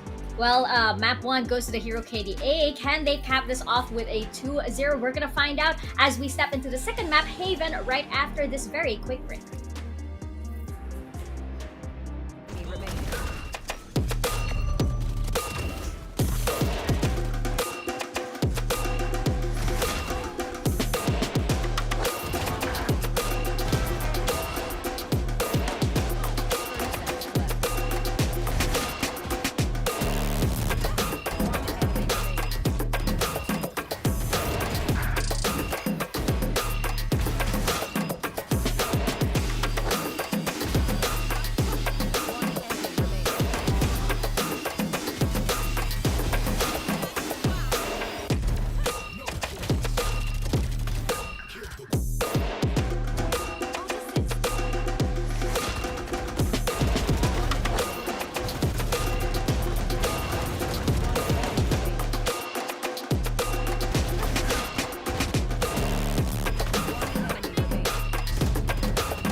So the Hero KDA were able to take map 1, but Neons weren't too far behind. The question is, can they even things out once we step into Haven? Black and Blue, they both have a lot of experience actually on this map, and I think that it will boil down to actually the individual plays that will come out here on Haven, especially since we're looking at players like Yamroll, for example, and Snowkey, and of course Strawberry Bagel, who popped off definitely on that previous map.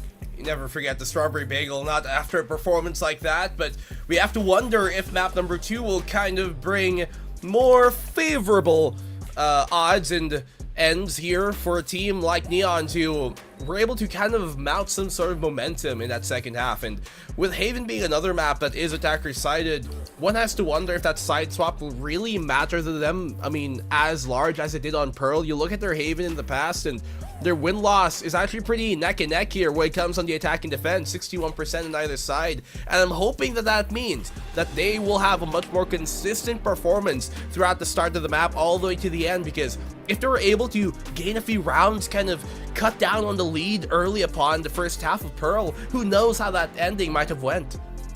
Yeah, this time both teams have no excuses, right? Both teams have played this map over and over again, you know, and they have, it is a map that both teams actually, you know, have kind of like the, as you mentioned, the same kind of like win rate on. It's not that far off. I feel like right now, I usually say like the momentum is in favor of the team that won map 1. But I wouldn't exactly say that on the side of Hero KDA, given the comeback that Neons was able to deliver, right? So I wouldn't exactly say that it's purely in their favor. Right now, I feel like this is actually a 50-50. It could be anybody's map. Well, we have seen some, at least as of recent, not the most, I guess, enticing performances here on the map like Haven from the Hero KDA. Like, the recent ones, yes, the most recent, like Anomaly, Autrix, they were able to take those teams down pretty handily, but you look up against their other performances, like a team like Full Send Sapphire just, 2 months ago, and it wasn't really the biggest or most convincing show from them, and they might be surprised here, because if you look at Neons, I think composition-wise, it's a pretty good shape that they're pulling into this. It's a pretty good tool and kit in hand that they're going to be playing into this map number 2. They love to run that Breach Sova, much akin to what you see on the opposing side here in the Hero KDA, and it might end up as a mirror match, with maybe the only difference being that Omen. And when you have an Omen, it gives you a lot much more aggressiveness at the Hero KDA. We've seen that these gals, they can hit some crazy shots, like what we saw in that final round of the first half. Yeah, so it seems like the Hero KDA, they do prefer the Astra, and it seems like Neons prefer the Omen, right? Black and Blue, just based on that, like, if it boils down to that slight change in the composition, which team are you favoring? I mean, like, my brain, my head tells me Hero KDA, yeah, sure, they have the more experience, they're the ones with, the bigger backing, and they're the ones who have, as we said, just the veterancy, at least in comparison, in stark comparison to a team like Neons, who have never made it to a top 8 like this. When the Hero KDA, we saw them during Open 3, they were pretty impressive, considering, how much the odds were stacked against them. But I really am delighted by what I've seen by Neons this entire tournament. We saw that yesterday, their 2-0 win versus Nana, and then here today, where they almost are able to kind of close out on a comeback. If they're able to continue that and have a bit more consistency, which statistically they are more consistent here on a map like Haven than they are in Pearl, I would wager then that even if my head says, well, the Hero KDA, my heart has to go out here now for Neons. I now know why they're called Neons. They have so much in common with their Asian counterpart, right? But first, going into Agent Select before I elaborate on that further, it seems here that we are having no surprises. Both teams are sticking with what they usually run on Haven at default.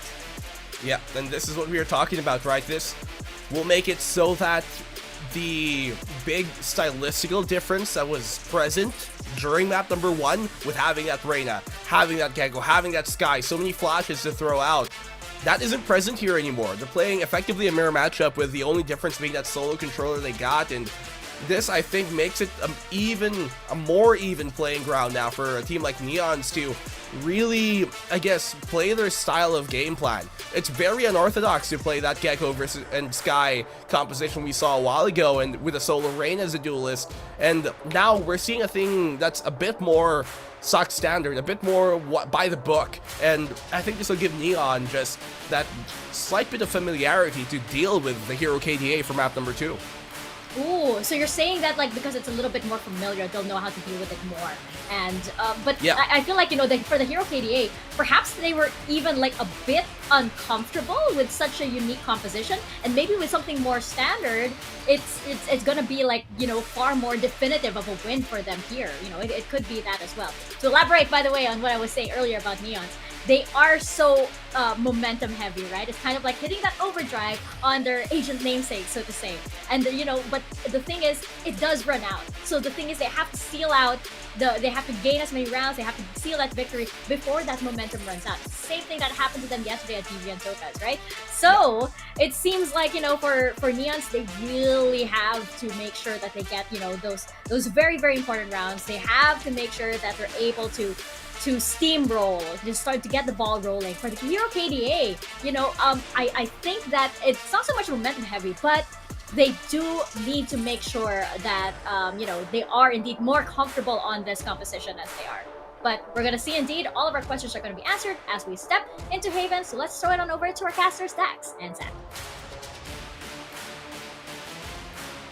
Looks like we're kicking off this battle momentum into a higher gear even. Welcome back, ladies and gentlemen. Map number 2 between Hero KDA as well as Neon, Zahk here with Zahk yet again. And Haven, when you look at this map here, Zahk, there's a lot of experience for both of these teams. Neon's, though, the panel did mention it, they're the ones affected more by how the momentum of these maps do go. We saw from Hero KDA when they would string along those rounds, it would be Neons who would struggle to find the answer.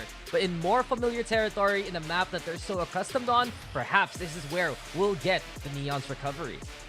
Perhaps indeed, especially with the fact that they have to go against an agent composition that is a mirror of their own, something that they're very familiar with and is honestly the meta comp for a map like Haven. So a little bit less that they have to worry about. I think that Hannah's Gecko pick in particular was a little bit chaotic, made Pearl more difficult for them. But despite that loss of map number 1, they still look pretty happy. You can see the smiles on their face, and perhaps that's a testament as to how confident they're feeling on this map number 2 as they head into it here. In particular, this double initiator setup from both these sides, we've seen how incredible all four of these players have been over the course of both today and yesterday, as well as throughout Game Changers this year. So in particular, I think that Lulu and Hannah, of course, they've been very consistent no matter which map it's been. But for Neons, it's going to be some of the heavy lifting being thrown on the shoulders of Felche, Yoki, and Coyote, because they have to work together in coordination to be able to really set themselves up and find Coyote that value on that jet. I mean, come on, we're going to be still getting the Jets. We're still on that Champions patch, so at least it's still familiar for some of these teams. Double updraft, those lineups are still useful if ever. But we begin the action moving towards B. Snowky, this is dangerous. Not one here, just one but many. And Coyote will track her down. KitKat at the ready as well, peeking from Garage. And Neon's immediately reading the Hero KDA as soon as the round starts. They figure out where they're going, and now it's Olu who's scrambling to try to make her way towards C. But KitKat to deny yet again. The Sheriff staff to get that kill. In a 5v2, Neons were just so prepared to begin the round with. 4 players in that B site. They know that the Hero KDA likes to go in for these quick hits on B, these pistol rounds on that B site, get that spike down and play post plan. They completely deny it. Now a 2v4, 2v5 situation. In fact, Strawberry Bagel and Hannah are the only players left. At least they have control of the spike, but that's a small mercy because of the fact that they were able to find no trades. The map control is just neglectable. They are going towards A, which is completely empty, but again, that's just going to be a 5v2 retake coming in. Yeah, it was just such a good read. Perhaps Neon's also doing a lot of homework before anything else, remembering what the Hero KDA 30 can seconds actually left. do to begin a round with. Speaking of, though, it's now the A site being taken here by Hero KDA 2 still standing, and they're looking to find at least a pick or two before anything else. Moving into it, Coyote's at the ready. She struggled to the last map. Now she's just standing toe-to-toe against the opposition. Hannah will go for the plant. Dart though broken. The scan still gets connection. Bagel has been spotted. Hannah playing towards hell, and it's now Neon's cleaning up house. A flawless way to begin this map. Very, very nice plays coming out of them. They look much more confident and disciplined on this particular map. Being able to just be methodical about their rounds and play in synergy together. It's kind of what they were missing for most of that first half on Pearl. But again, we talked about it before, the difference that something being your map pick can really make, and the fact that they were able to put up such a close game on Pearl, it seems to have encouraged them more than discouraged them. They're taking heart from the rounds that they got rather than the fact that they lost the map. So that's very encouraging to see. Yeah, they're comfortable and they're also familiar with the comp the opponent is playing. The only difference right now is that Omen versus the Astra compared to Pearl, that the panel did make that point. It took a while for Neons to understand what the whole play was there from the Hero KDA, given that there was no previous information. Surprise was a factor in the first map. Here in the second, it has to be about the Placing executes. swarm grenade. The anti-eco, though, 3 Spectres in hand here for the defense. Definitely a better buy, and they're also the Sheriffs. We saw the kind of shots that KitKat was able to hit just in that previous round. Once again, it's going to be a little bit of aggression being shown by the Hero KDA towards his B side. This time around, opting for more of a retake setup. They break the utility here. Jet is able to walk in, and Snowkey might be able to get that plant at the cost of her own life. Never mind, it's denied. She's not even. The aftershock a little too ambitious there from the Hero KDA, and both pay the price for it. Yamro though on board, and such a heavy stack towards like another fault line and another kill. It's Yoki, so ready for anything and everything. Good value for the breach and an even better hold towards They do find a kill, at least getting something for their troubles in this anti-eco, but aside from that, very, very convincing round coming out of Neons there. Good trades. They're going to be able to hold on to most of their weapons, and in fact, Yoki able to buy up on a Stinger as well while maintaining the eco for the next round. And on a map like Haven, right, there are so many of these close corners, these scrappy angles where it might be better to have a Spectre or a Stinger just because of how the fire rate goes and how it shreds the players apart if they can't hit your head in that first bullet. Yeah, well, the Hero KDA a little too ambitious in the last round.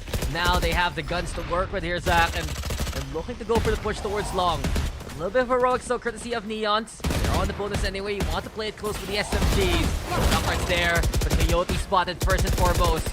A great find and a great heads up there from Snowkey to begin the round with. But is it going to be enough for them to be confident on this A push? Sources say no, they're backing away for now.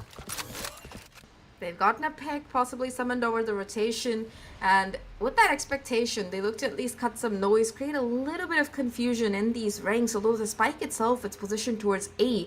And there are 2 players from Neons kind of stacked up towards the short area of the map. Omen's still on site as well, and finally the executor seems to be coming in. Han was waiting for any kind of flag angle.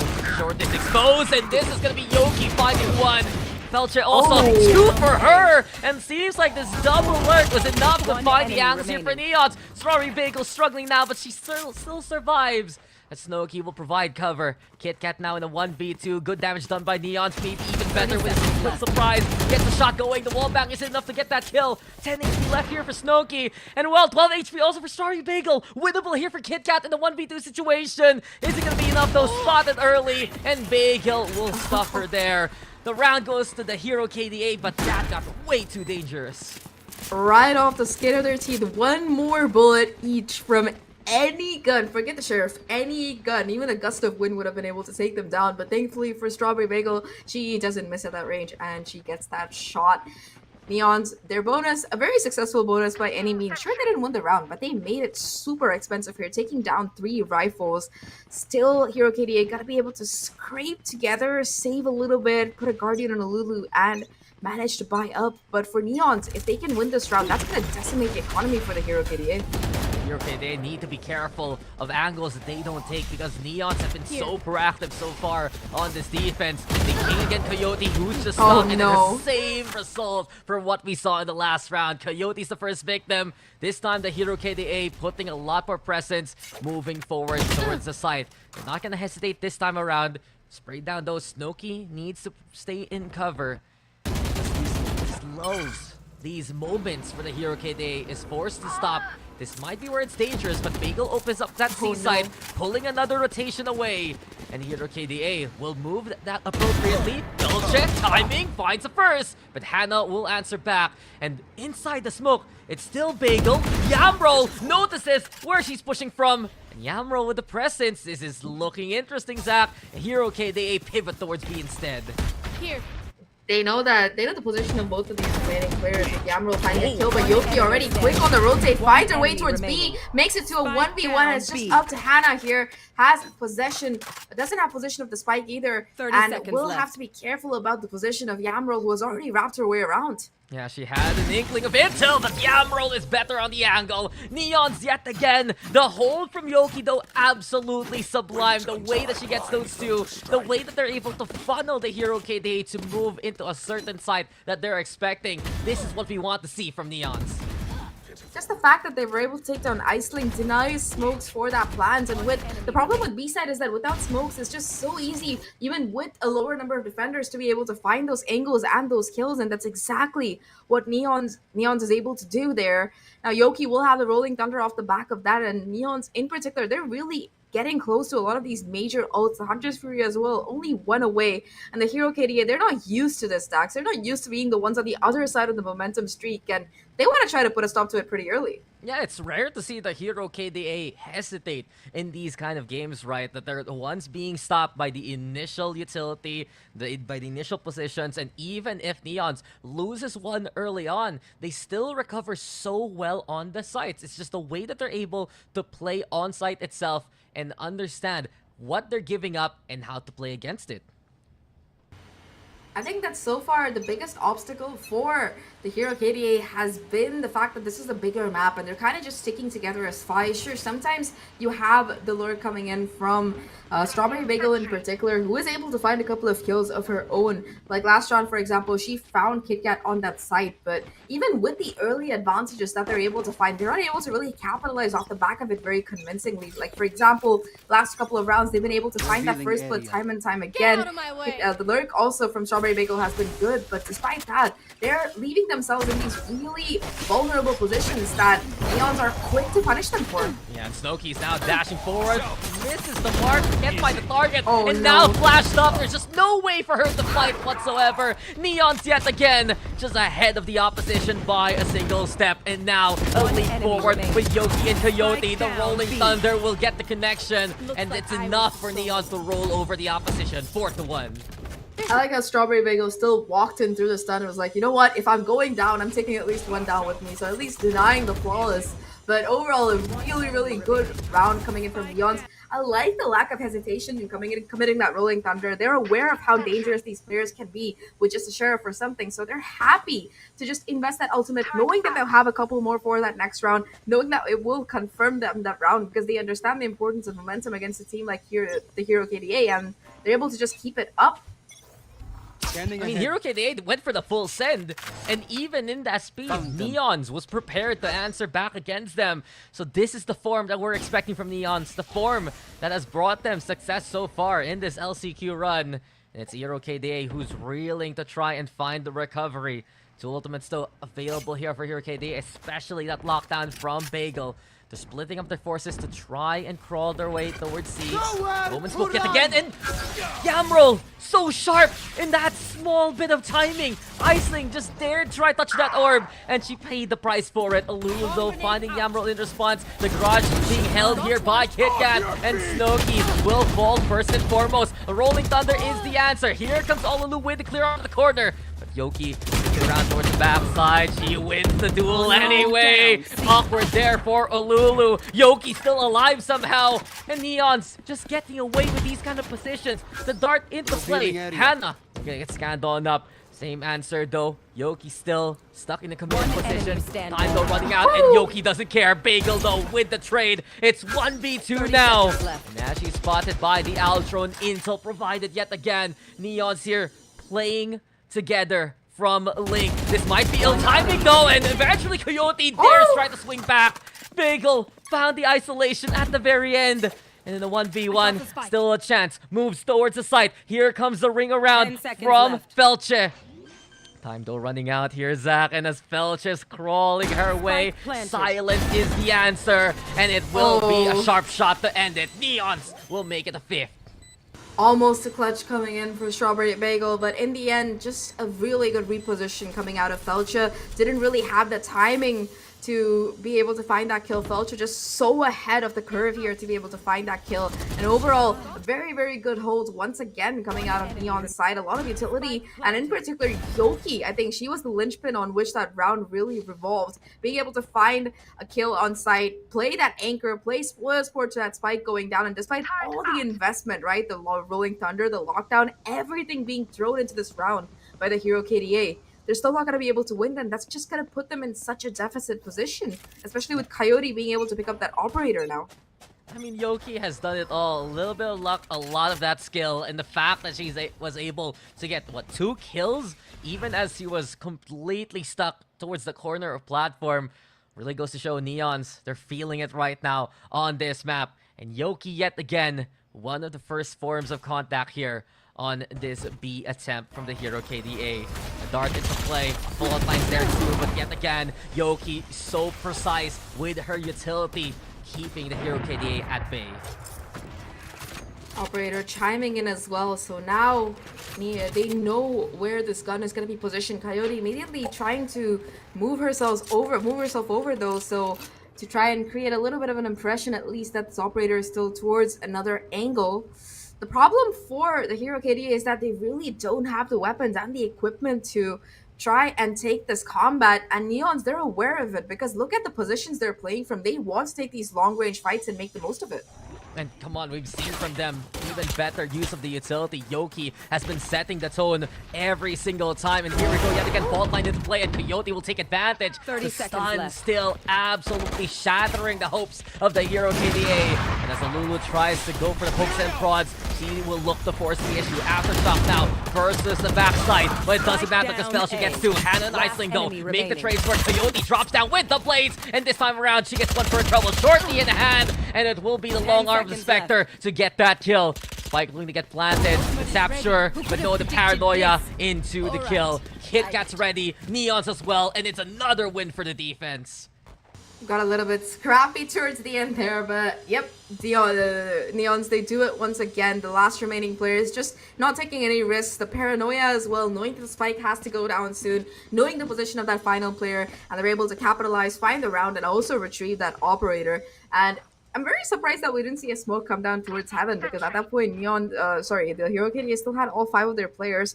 This time around, though, they're going to be having their buy once again. Going to be having that Cosmic Divide to work with as well as they head into it. Hero KDA again. They're looking to attempt for this A site, but we've seen the struggle so far once they look to cross onto the site itself. And the Coyote with the operator. Perhaps they can even get more value here. Watching towards short.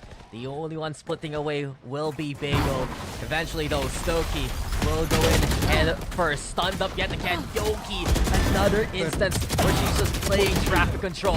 Yoki still wins it there. Iceling will eventually find her target, but the damage has been done. It's 2v2. The Hero KDA getting the plant going. The lockdown, though, into play. We get the Cosmic Divide, and now there's a sense of mystery. Where will the Hero KDA position? Dangerous here for Bagel. She will be detained, but in cover in time. On the prowl, seems like Yamro looking for a target or two. Paranoia barely misses the mark. Cat looking for that fight. She wins it anyway. And now in a 2v1, it's Bagel who has to find the angle. Bagel gets one, sure. The smoke is there though, and Yamro pushing, finds the corner and finds her target. Neon still no sweat despite adversity. They are just so cool at these rounds here, so calm, Zach.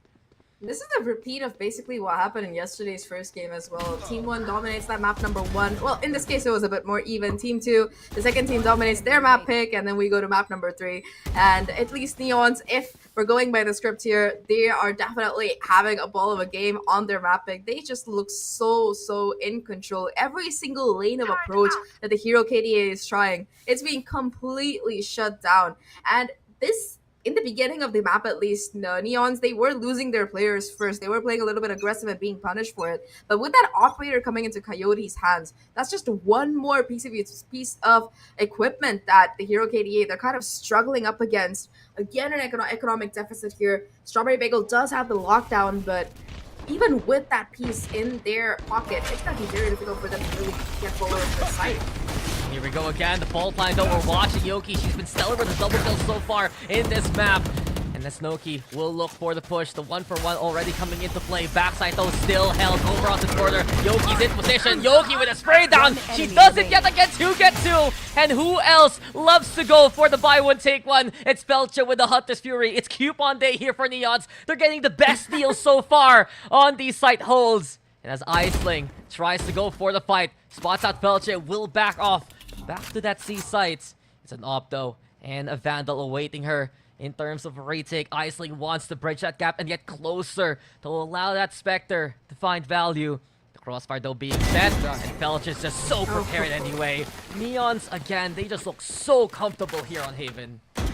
I mean, the 8-2-1 scoreline definitely agrees with you there, Daks. They look like they can do no wrong at this point. The one round that they did lose, it was to a weapons deficit here, and even that one, they made it reasonably close, doing quite a bit of economic damage. Now, they have the Rolling Thunder back onto Yoki. They didn't really need to invest any of the ultimates except for that Hunter's Fury in that round last time around, and Felcha was able to find a kill off the back of it as well. So the Hero KDA, they have potential this time around. They have the guns back, they have the lockdown and the snowball potential with the Hunter's Fury and the Rolling Thunder of their own. So if there's a round that they have to win, it has to be this one. They have to break this momentum for Neons, and they have to bring up the score in their favor. Not like that, though. Well, they were asking for trouble. Eventually, Coyote will find that first kill into a round, and here comes Felcha as well. So much confidence here for Neons. But you have to be careful. Hero KDA, these are some of the best shots we have in APAC LCQ. And Hannah, of course, is one of those shining examples. 2 for her. Aldro now to scout out the site. Coyote here, stuck in the corner, trying to hide at the very least, but Lulu has strolled in, and she will waltz over the corpse of Yamroll. Bagel now moving towards short, but this is ill timing for Coyote. Bagel will look to bring her back, and eventually will get the kill. It's 3v1, and finally we see here from the Hero KDA their prowess and the way that they're able to find these takedowns along the way. Hit got spotted by the turret. Hero KDA so prepared for this. Double, make that the triple up even, as Lulu will spray down from the corner, and as the KDA squad getting a second round here.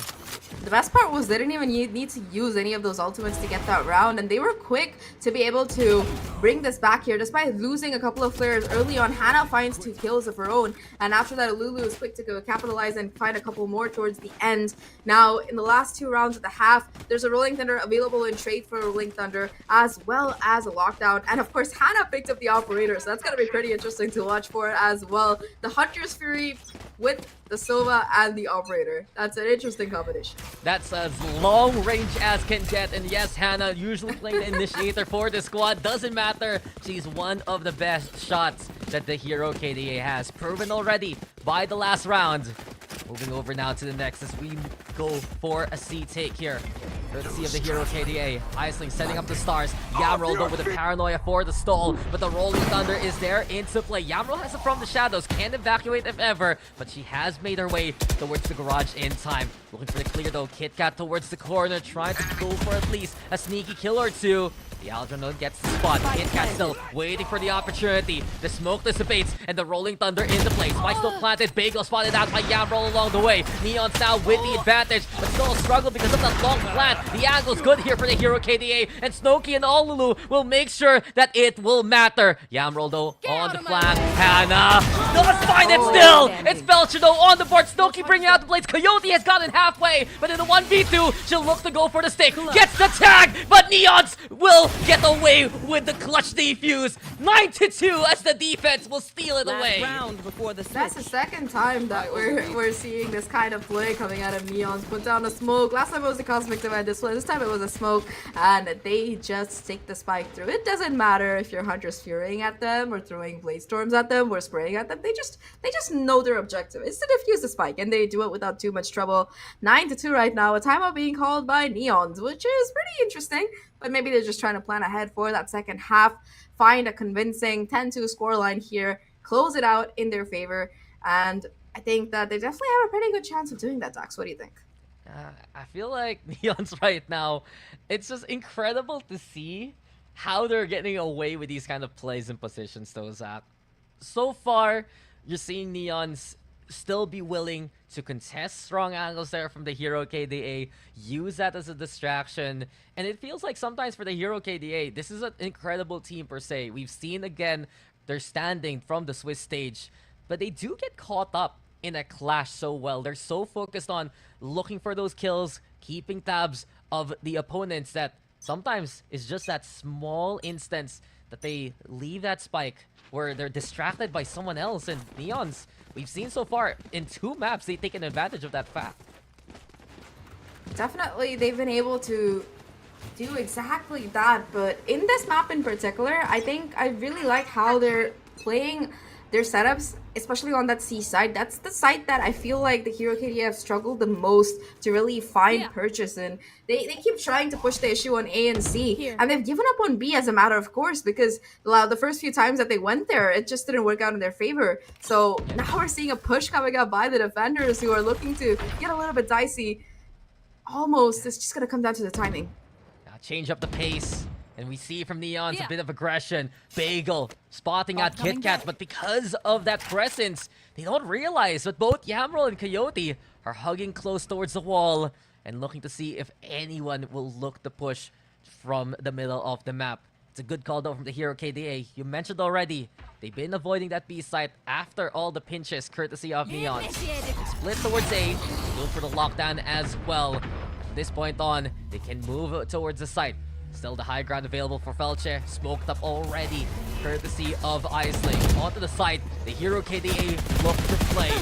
Sane though, getting no one so far. 2 shots here and there. I believe the shock darts lob towards default as well. Hannah though, waiting for the timing, spots out the head. The hood of Yamroll will roll onto the floor.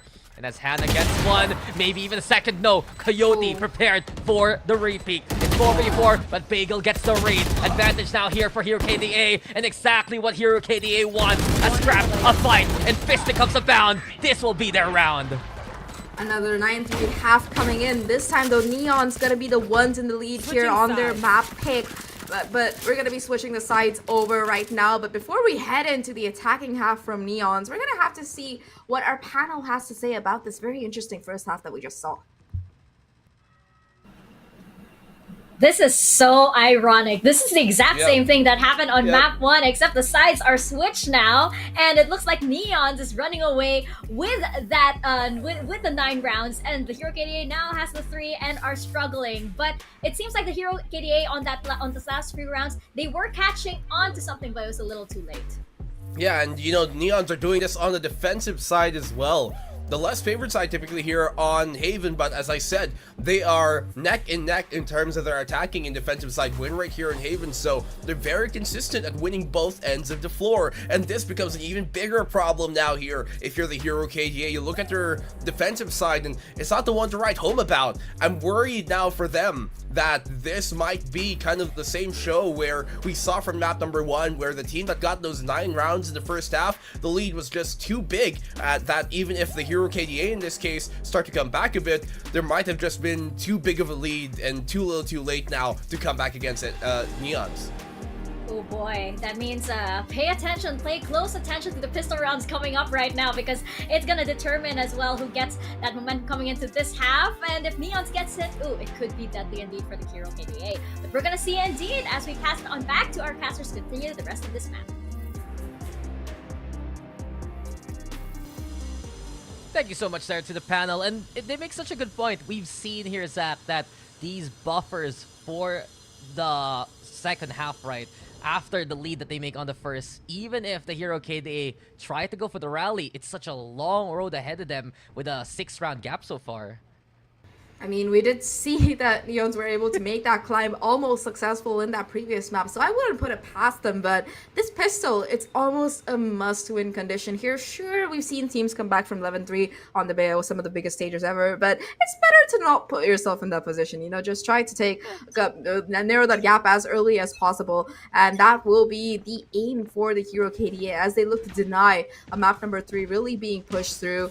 But pistol round kind of be coming finally to a start, and they're taking it much slower than their counterparts. Oh, and Coyote, that's a good start for her. Hannah falls. Alulo now with the trade, but still eventually it will be a scrap towards the garage. Hero KDA so prepared. Every single angle they can play with, they're ready. Even the Winnows, their opportunity. The pistol so quickly going their favor. Very, very fast run. I was just talking. I was just saying, like, hey, I don't know what is happening, and then I shut up, and immediately a lot of stuff starts happening. Laying down the land, surveying what's going on. Suddenly, there's already a house built, and it's the Hero KDAs. Just a dash flash and a couple of kills coming in, but either way, a really, really good round for the Hero KDA, especially towards that garage. It got a little bit scrappy with Bagel going down, but they were quick to react and capitalize on finding those kills here. So overall, I think Neons, they're not going to be able to do much in this particular round. They do have a couple of classics to work with, but because they didn't get that plant at all, it's just not much money to work with at all. A bit strong at stopping in place for Neons this time around. Moving into the second half as Alulu already doing the job that needs to be done. They're the ones who need to prove that they can make their executes work. Alulu though, keeping tabs of top position. Snowkey will get that final kill, and quick first 2 rounds of the second half here, Zach. Immediately is the Hero KDA getting back with their momentum.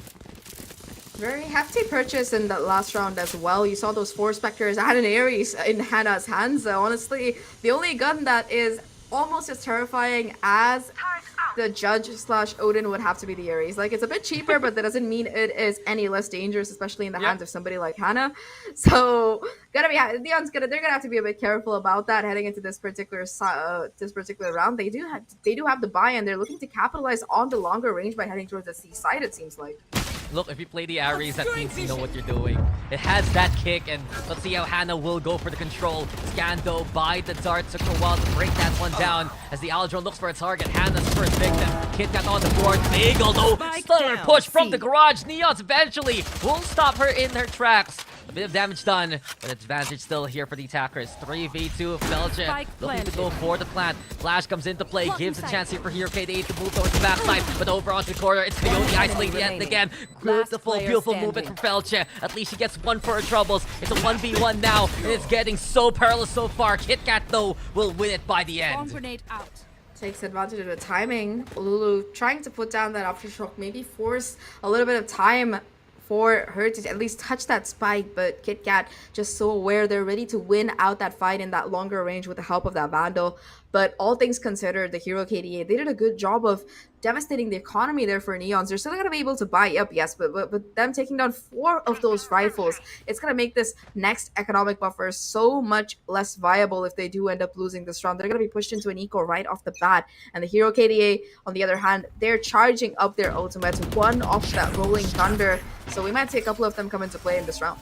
I mean, it was already a solid defense there, a solid bonus rather from Hero KDA getting 4 of those kills.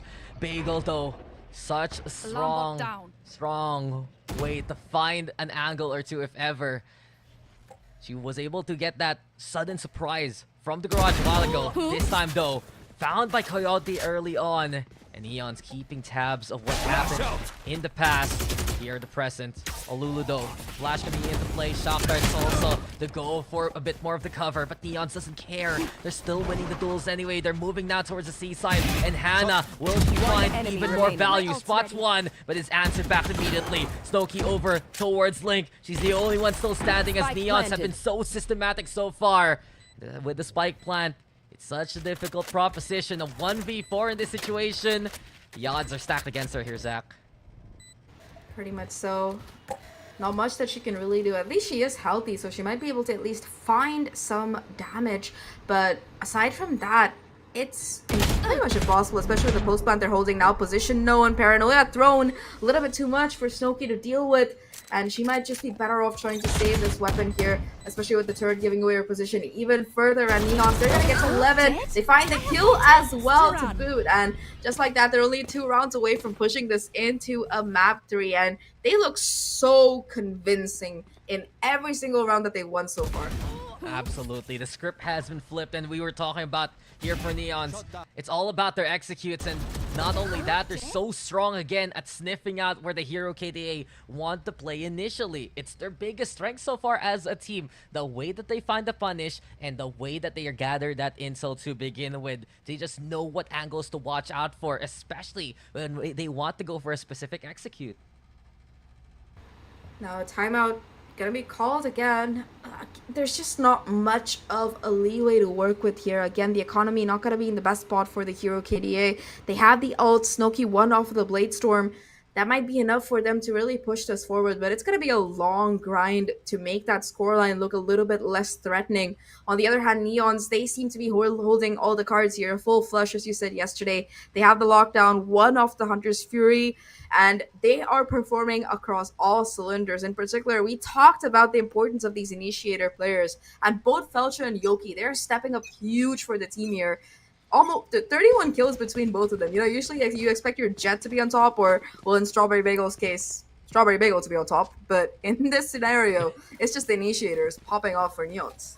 Yeah, and this is such a huge step up, honestly, for Yoki and Felcher. They're usually the ones playing a bit of that support. This time around, it's Coyote and Yamroll a little bit on the bottom of that scoreboard, not because of a lack of something. It's just the step up has been unreal here from the initiators, and they've set the pace for many of these rounds so far in the game.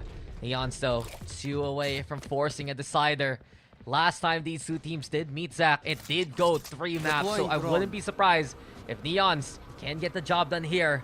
It's up to them, though. Look to find another opportunity. Hannah with the Aldrone and Eco here from the Hero KDA.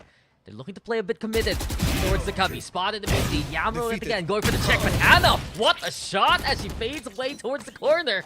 At least back into cover. It will be a pick here from the Hero KDA to answer back. Almost gets a second as well, and talking about Neons, they're quick to rotate over towards this A site now. Strawberry Bagel still trying to play spoil sport, hit by the flash though, playing in the corner, gets spotted out, and Coyote there for the punish. 2 kills, 1 kill already, looking for the second as well as Snowkey takes quite a bit of damage, and the retake, it's gonna be very awkward.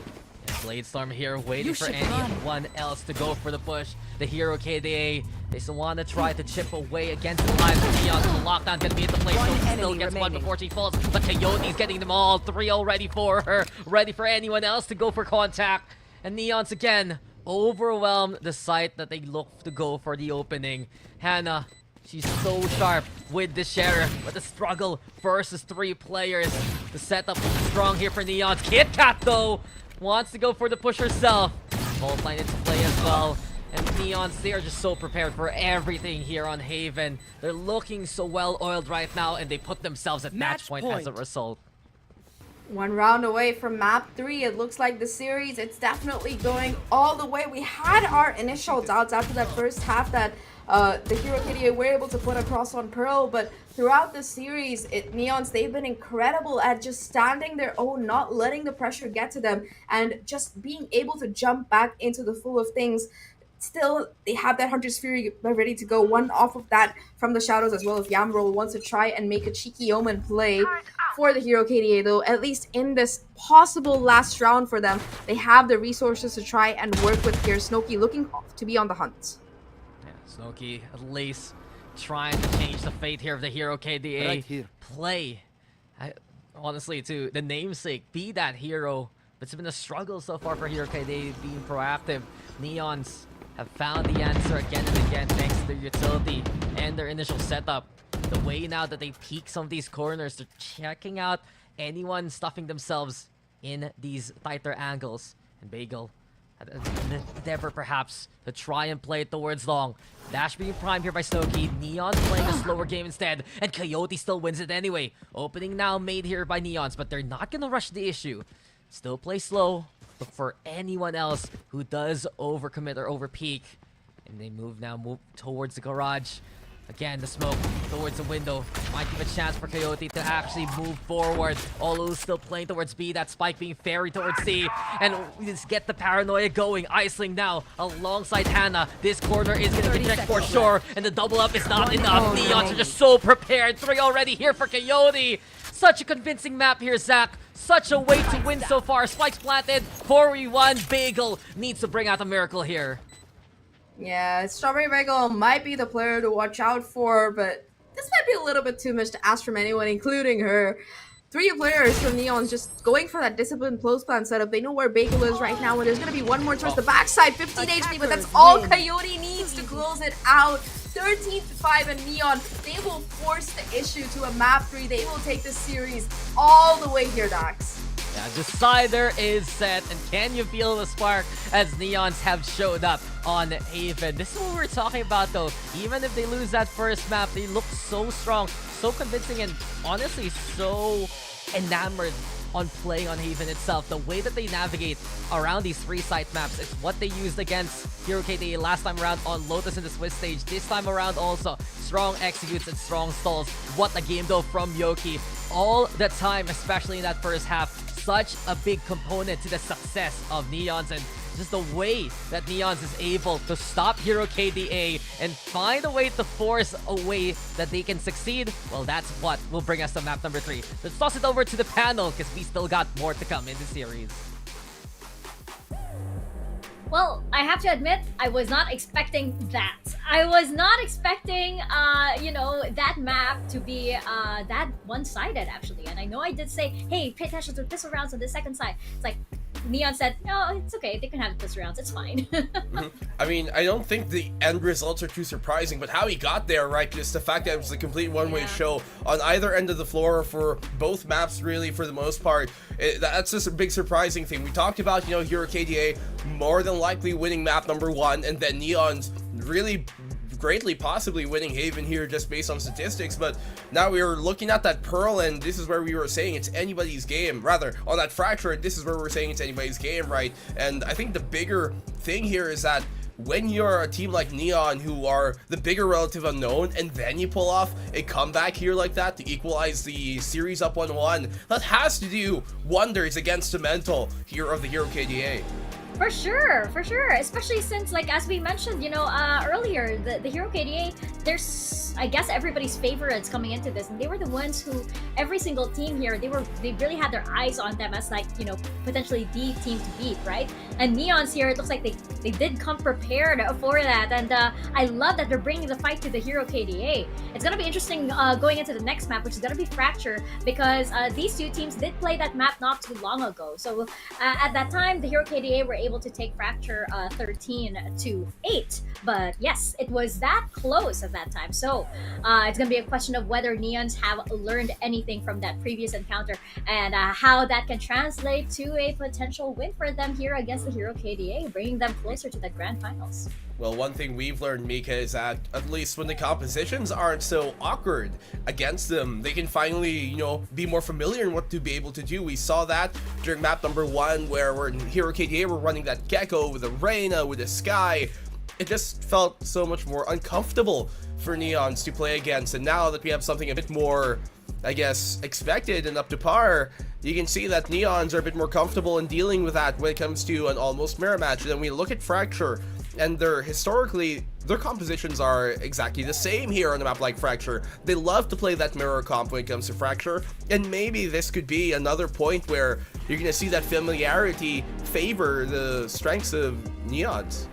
Yeah, I wonder what these teams have, you know, prepared for each other, especially since, like, as you mentioned, mirror match, so it looks like all of the differences have been set aside now, and they're like, okay, let's even out the playing field and let's go back to Fracture, where it kind of like all, I guess, the rivalry began for these teams, right? It's gonna be interesting. It's gonna be very interesting indeed. I think that, you know, it's gonna boil down to a lot of individual performances, and when you talk about that, I do have to point out Coyote had a really good map. I mean, like, she was pulling out the triples, you know, in a lot of rounds, and I think that, you know, she really came online in there. And what I do like about these teams is, like, when they you know, kind of pass around that responsibility of, like, you know, being that player to be able to carry the team, it shows a lot more sustainability, right, in the long run, especially when you have those best of 5s, for example, going into the finals.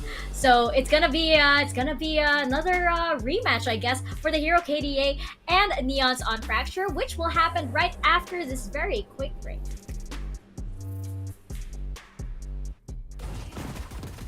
Here. One enemy remaining.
like these two teams need to go back a few days and rewind to what happened on Fracture, except that now they get a second chance to do it all over again. The score is tied right now, so who is gonna take this series? Is it gonna be the Hero KDA or is it gonna be Neons? Right now, I think Black and Blue and I are in agreement that this is like the true 50-50. We really don't know where this is going based on the previous two maps. Yeah, I mean, from the get-go, we were kind of touting, maybe map number 1 goes Hero KDA's way, and then map number 2 could be Neon, and then now that we've been proven right, we just have to wonder how this third one will go. And I'm looking at the Fracture map where, at least composition-wise, it's the most alike between both teams. We don't really see much deviance from that ever from these two teams, so if they don't end up in a mirror match, somebody has something in store. Yeah, I'm also wondering if while I doubt they're gonna throw anything strange into the fray right now, I do wonder if anything will change in their playoffs, especially since it wasn't too long ago that these two teams faced off against each other on Fracture. They do know that something has to change, especially on the side of Neons. Now that I do definitely say that they do have that momentum in their favor, right? So I feel like going into Fracture. And knowing that the Hero KDA has their number on this map, what are they going to change up? What X factor are they going to bring here so that they can close it out and have history not rewrite itself? Well, it's very... You have to wonder if that's even going to be the plan for the Mika. If anything, I think it's going to be Hero KDA who might change something up composition-wise here. They're the ones who, in the past, maybe have run that Jet, although it was a different composition. I mean, roster, but... they're the ones who have proven that when it comes to an almost mirror match, like what we saw here in Haven, where they were running basically the same comp with only the Omen and Astra being differing, they're the ones who struggle in those type of mirror matchup setups when they don't really have a big stylistical difference in contrast to throw against Neons, and Neons have been more comfortable in playing those mirror matchups. So when it's looking at themselves in the face, when they're looking into the mirror, they're the first ones to blink here, the Hero KDA, and I think Neons, they're smooth sailing right now in terms of their confidence after map 2. Yeah, it's so impressive how this squad has managed to band together, right? I thought at first it's like, okay, Deviant Topaz, you got really lucky. This is going to be a true test for Neons. It's going to be the Hero KDA. And I'll be honest, I was expecting a 2-0 in favor of the Hero KDA. Maybe Neons was going to bring it really close.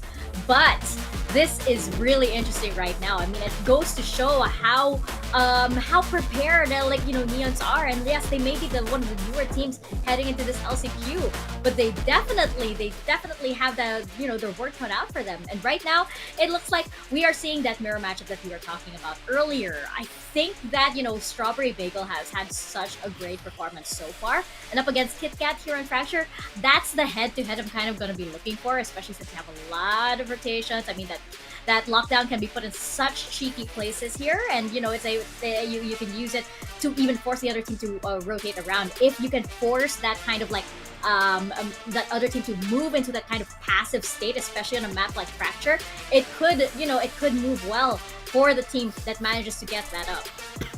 Well, the last time around these two teams faced off against each other, it was the Hero KDA who was able to be more successful in that 13-8 during the Swiss stage of this LCQ, and even though that might be the case, a lot of times you're going to see the team that did lose out in the previous matchup, they're the ones who have more to gain, more to learn from, and more to adjust, and that might just be what's going to happen here. Neons, they have information now on what to differ from, what to return, and what to continue from last time.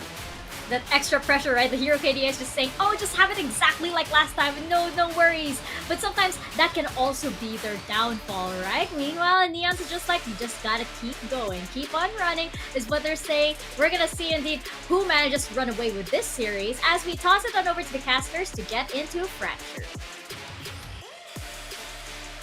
It's looking like it's a marathon here in the upper bracket. Both of these teams want to make it to Elite here, Zach. They know that there's such a big plan. There's a big way for them to actually move into, well, perhaps greatness at the end of the year. But from what we've seen so far, Decider is the way to go. I'm honestly so excited for this one because when you look at it, you have one team who dominated in the first map, another into the second, and now a final map here, Zach, where both teams are running the same comp, and it's the same third map that we saw them last time around in the Swiss stage.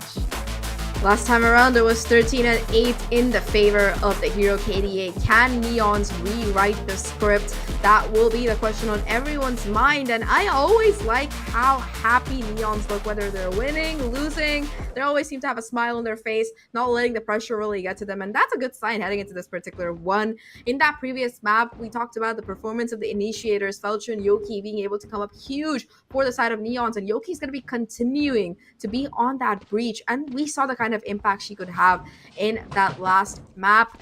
Now, though, it's going to be the Raze switch around for the duelists. We've been seeing Jets all this time so far. Well, Arena on the first map, but Jet on map number 2. Now it's going to be a Raze versus Raze and Coyote versus Snowkey. This is something that personally I am very excited to see. I'm excited too. This is looking very exciting between Neons and the Hero KDA. It's gone to the decider. It's gone to a third map.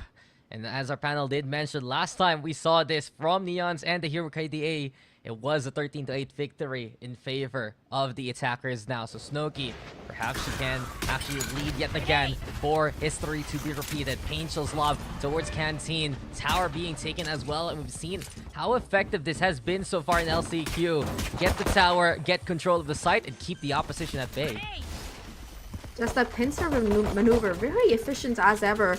And while Hannah tries to get down the spike, there is going to be some utility pushback coming out of Neon's denied flank as well, kicking in as the spike, it finally looks to go down. Yeah, it's not even planted as of yet. The Hero KDA sticking around in relative safety, but KitKat slowly but surely stalking the opposition. She's already made her way from spawn, moving into main. And Aisling might be surprised here by KitKat's presence. KitKat with 1, and Neons will find 3 along the way. Hannah and Strawberry Bagel do fight back, sure, but it's difficult here for Hero KDA until Hannah gets a solid flick. KitKat, though, with a quick answer. Neons now, they just played their cards right, waited for the Hero KDA to show a bit of weakness. No, you don't deserve. Talking about waiting, it seems like the Hero KDA waited just a little bit too long to get that spike down, because look at how quick KitKat was on the flank. She breaks the turret, gives the information away, sure, but just the timings being found by KitKat enables her to get that 3K and just creates an additional layer of pressure that Neons were very quick to capitalize on.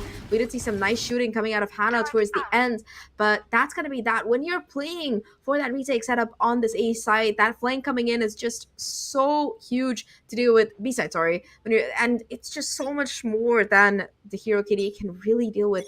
They didn't even get the spike down at the end. I mean, we've seen this be a problem for the Hero KDA in that last map. When they hesitate, that's when Neons finds even more value from them being active. They just don't stop. They keep going with their play. They make sure that they can get closer to Hero KDA if given the opportunity. And perhaps even more lurks will be afoot later on into the map at Snowkey. Moving towards tunnel and trying to regroup alongside Bagel to go for the tower take. Arcade being covered already here by Coyote, though. She has a Spectre. Looking to watch out for that long angle. And Neons actually, while they are set up for B, the Hero KDA rotate towards A instead. So far, no kills coming through for either side. The problem with that is when you do rotate like they are doing now, there's just going to be so much pushback available with both players having taken main control to boot. Drop seems to be the area of interest, and there's an alarm bot ready to give away the signal. They have the information now. Neons know where these players are coming from, and already Coyote catching the stragglers here as the rotation. It jumps back towards 30 Arcade. seconds I mean, left. she's been waiting there, and dinner bells do ring by Canteen as Coyote might have such a strong position for the upcoming push. Next victim ready for another plate, but Aisling actually able to cover and cross. Hannah, though, finding KitKat so sharp still, no matter what the gun is. But Coyote, same angle, same down, result B. towards tower 10 now with the seconds pain left. shells. It's One just a buffet enemy for remaining. her and Yam roll. Looks like, well, the Hero KDA, they're served on the silver platter. Flashed up even. Time has run out. Neons will be able to get this round. But maybe Snowkey, a kill or two can help. Not gonna happen. Saves the Sheriff actually, and that's Neons. Again, putting a stop to whatever Hero KDA is planning here. I really like that play. Like Neons, they had the opportunity towards the end to take out Snowkey, but instead they're like, you know what? You can live with your Spectre, have your economy broken, and now Snowkey, she's not gonna be able to buy up for this round, leaving their duelist without a rifle in hand. Just such a nice little cherry on the cake that Neons have been running so far. Sure, they lose a player, Yoki gonna be forced to just have a sheriff in hands, but all things considered, a very successful round. And Snowkey, she finally does decide to buy up on a Spectre. Yeah, here we go again though. Yamroll now taking the same angle used by Coyote a while ago. Still, the Spectre in the play. Nightfall has been made here by Hannah. Lots towards the side. Snowkey still doesn't care about what she's holding. Spectre enough to get that first kill. Yamroll with a trade. And Yoki, despite the silence, she's the one making her voice be heard. It's 3v3 though, as the hero KDA have made their way towards the site. The spike also in position. They haven't planted as of yet. And the push instead coming in from Olulu. Yamroll, she might be the one caught here with the backstab. Hannah though, holding well. It's Felcha now versus 2. She's coming in from the main angle. The fade though, getting a bit of intel. Spike hasn't been planted as of yet. And that's been interesting so far in these rounds here, Zach. We're expecting the timings from the hero KDA. It's been off-put thanks to Neons. But eventually, the plant goes down. Felcha though isolates the angle. And Olulu will be there for a quick trade after the stun. The hero KDA, it was bloody, but they win a round. They lose 4 guns in the process, so economy gonna be looking a little bit dicey in these further rounds. But let's just talk about what a nice play that was coming out of Hannah. And a 1v3 finds that first kill. Is able to create a little bit of pressure as well, and they wait for the spike to go down, which means that they can get a couple more kills. Towards the end though, Felcha, she bounces back. She's able to do a little bit of damage of her own, finding a couple of kills, and brings it down to a 1v1. Utility from Olulu, of course, does save it, but at the end, Neons, they look so dialed in here. That dominant win on that map number 2 really giving them the confidence to go head-to-head with the hero KDA, not letting any of that past occurrences really stop them, because they might not have done well in the past, but they are looking extremely well prepared for this particular matchup. I mean, despite what happened, it's hero KDA with that round win. Coyote though denying Bagel of any kind of lurk potential, and as Snowkey decides to bring the rest of the roster moving into that A side. It's Neons prepared from top to bottom. The Molly gonna get lobbed as the spike's planted closer towards the main instead. The lockdown's gonna be into play too, and it's the Neons KDA trying to scramble. Hero KDA rather, finding 2 already. At least on their exits, they still survive, they still thrive. The Satch is being loved, icing on the board, and the hero KDA making it tricky the scenario. Aftershock gonna be into play, as we do see Yoki try to fight back. He's all alone though in the 1v2 set. Flash coming on out. High ground being taken here by Hannah. And yet again, she's ready for anyone crossing. She does not miss. And the hero KDA will tie it up. That was a very weird position for the lockdown to come down, because it just leaves so many angles on site.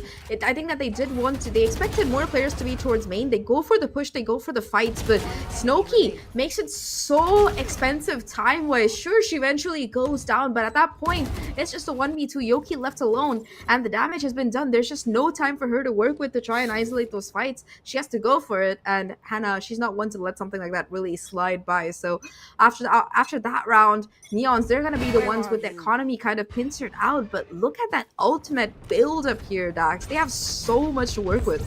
And the hero KDA, they are gonna go for the A take yet again. Sheriff's in hand short for Neons, 1 away from 3 ultimates, and Yamroll picking up the orbital strike, there courtesy of the orb. So Neons, they are prepared to try and fight back with the ult if ever. Nicely though, gonna go for the plant. Hannah looking again to suppress anyone peeking from drop. And this is just, again, a confident play from the hero KDA. They expect the flank coming in. And Yoki will be first spotted. Bagel ready for 1, even ready for a second perhaps. But Yamroll survives with 10 HP and dishes out damage in response.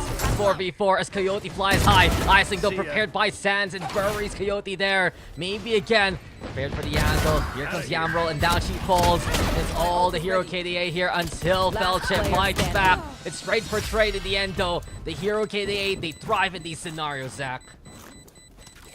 That's 3 rounds in a row, and they are slowly but surely building up the momentum here. I like that you brought up how they thrive in chaos, Daks, because that's definitely the trademark of this particular team. When not just that, when they do have the advantage, they're not super quick to let go of it. Just those adjustments, right? So far, you know, you've seen how Neons likes to flank, likes to push out, and the Hero KDA, they go for the kind of post-plan positioning that takes full advantage of it. They go towards spawn instead, take control of that particular area, and the plant of the spike as well is geared towards that. So they're just adapting to their opponents quite quickly here. They're so prepared no matter what, and the blast back in, the blast back out, in and out. Snooki has had enough of the dish duel. With the flash though, Bagel has to back on away, and we've seen this so far from both of these teams, Zahk, contesting the angles as soon as possible.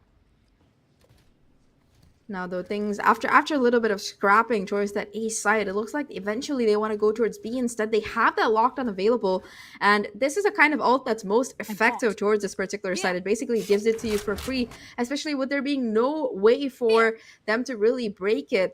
Yamroll not gonna be super close towards spawn, will be able to at least invest that orbital strike to take care of the lockdown, but that's still gonna be one less ult that they have to worry about as they head into the site here. Yeah, KitKat though looking for the spray value. Oh, no. Through the smoke, she's tagged down and has to back away and give that space. Neons though, keep away so far. Yet again, main and angle they're gonna work with, but Bagel, is she prepared for this? Keeping tabs of it as much as possible. Fault line play, flushing her out, and Coyote will get the kill. Yamroll on the board as well. Yet again, Neon's preventing that spike from being planted. They have the advantage. It's up to Snooki to dish the damage instead. She's already found one. Realizes main is held here by Neons. The spike is also out of their hands here. So difficult to navigate through.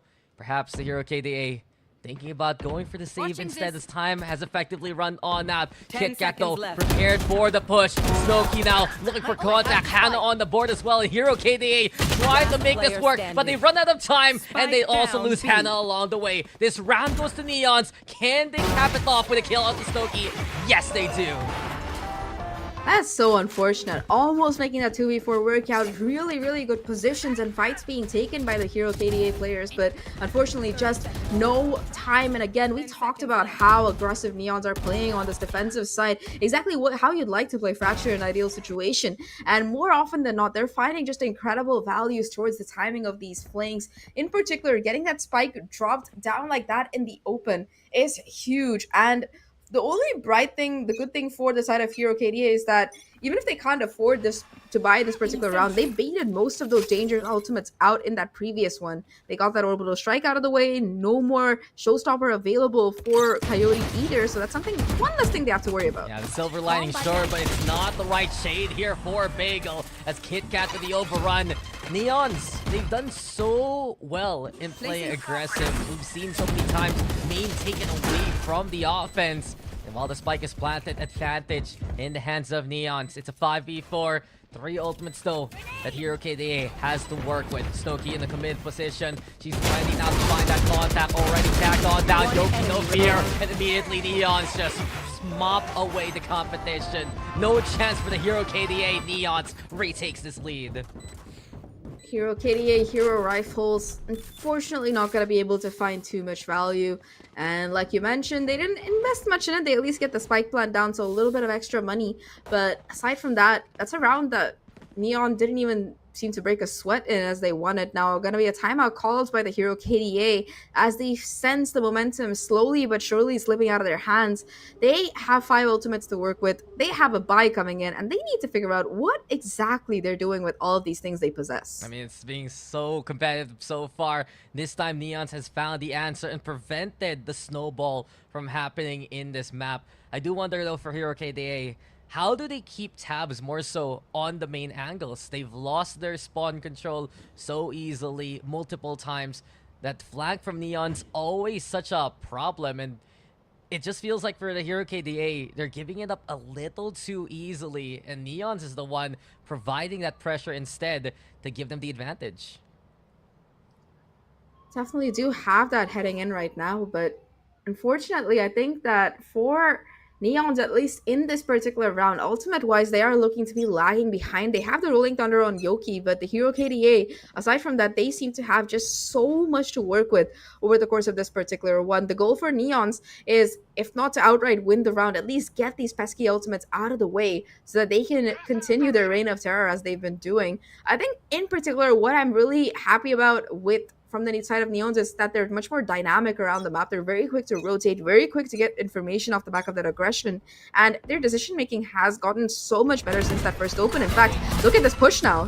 They're gonna go for it. The Hero KDA, they stacked up well, but it just wasn't enough. Coyote actually getting that kill, and it's Hannah who falls first and foremost. Rolling Thunder, they're gonna be heard, and Yoki will use it to push it again to get spawn away from Hero KDA, but Snowkey with the overrun. KitKat will fall, and eventually it's just a whole chase. We're gonna get across the map. Neons, though, they have an inkling of what's going on. They realize, wait a minute, they might not actually go A. Instead, it's a pivot towards B. Hero KDA cutting through the attacker spawn, the defending spawn rather. And Felcha now, she might be that first contact. Snowkey, though, getting ready. We get the lockdown into play from the Hero KDA, and how the tides have turned. It's Neons who have to retreat.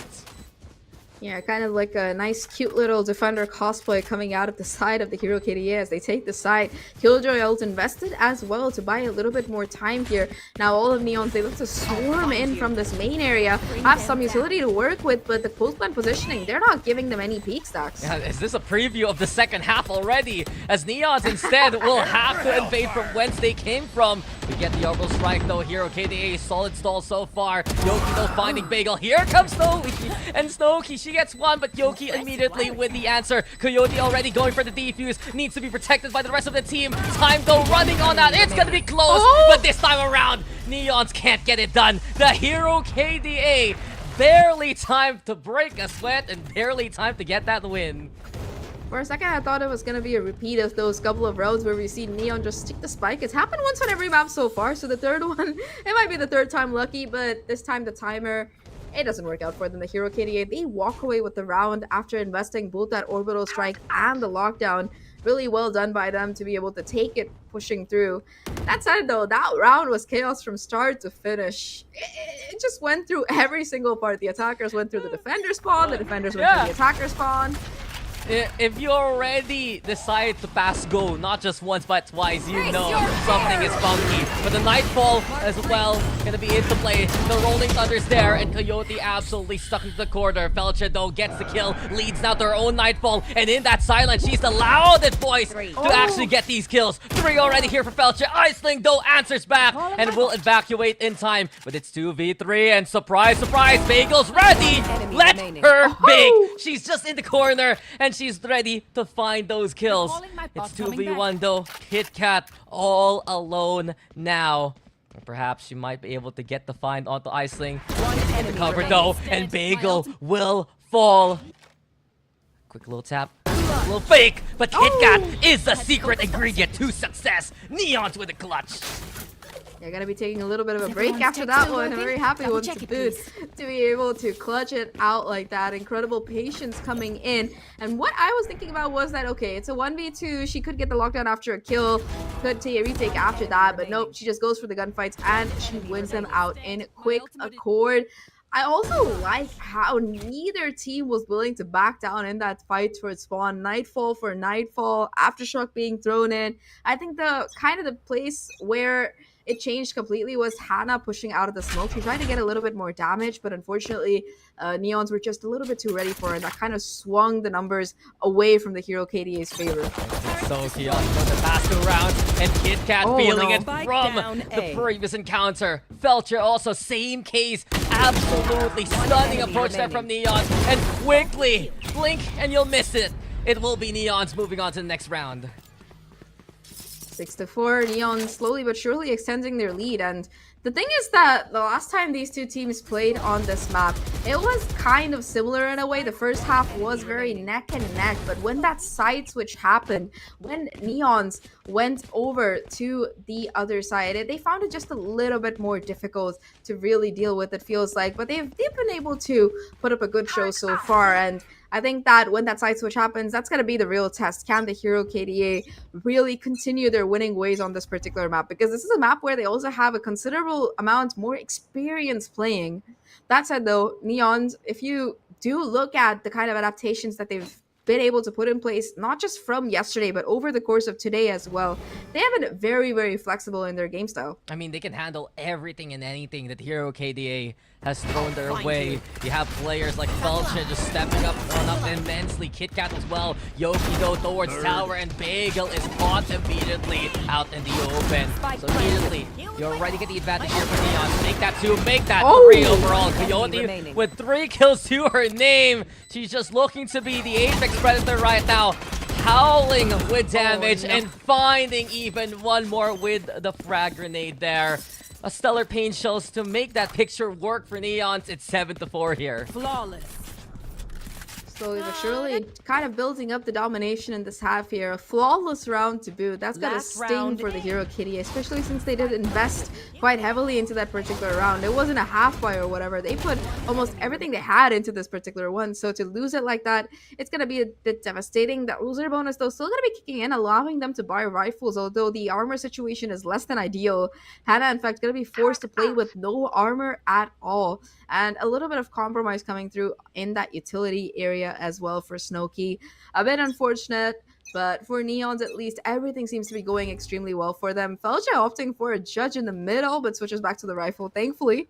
I think that this is one of those maps as well where towards that tower's angle in particular, that judge is just such an annoying weapon to deal with. Well, the thing is, they're trying to avoid that so far, and instead, it's a close encounter of the dish kind. The fault line already looking to set things up well for the Hero KDA. And it's Alulu who finds the 2 anyway. The knockdown looking strong, and now the Hero KDA putting their foot down onto the site. Icing with the plant coming this way. Sourdough being taken as well as Sands. So perhaps Yoki and Yamro, they can do something from the doorway. Looking at least to go for the aftershock. Snowkey expecting this. The pop flash now to go for the push. Hannah and Snowkey, they don't care. They're so prepared anyway. And the Hero KDA, this is where they thrive. Yet again finding the sharp shots, and yet again finding a round. 7-5 to end the first half. At least a recovery there from the Hero KDA. Let's hear what the panel has to say after all of that. Oh, it's looking quite neck and neck here, Black and Blue. I have to say though, you know, for the side of Neons, the way the you know, they have that little bit of a lead, right? But I think it's because, like, you know, there are some rounds wherein they're not afraid to actually, like, you know, be aggressively defensive, and that's when they catch the Hero KDA off guard. But you know, the Hero KDA, the fight's not out of them yet. This is a really, really close map. Yeah, I mean, I think Neons here have done a pretty good job, all things considered. You look at them playing on the defensive side, especially the less favored side. They get 7 rounds, almost an 8th. If things didn't go awry there on the retake for that final round, then they're already in a pretty good spot. But at the very least, if you're a Hero KDA fan, a lot of times we see these teams who kind of struggle in the first half, no matter if it's the favorite side or not. If they get the final round of the first half, they're a lot of times able to continue that momentum into the second. So if they take a pistol here, that's a tied game up, and then who knows how things might go when we swap things on over. So for the Hero KDA, I think that kind of sort of small moment of life that we've seen from them near the end of the half, that is what we have to see as sparking them for.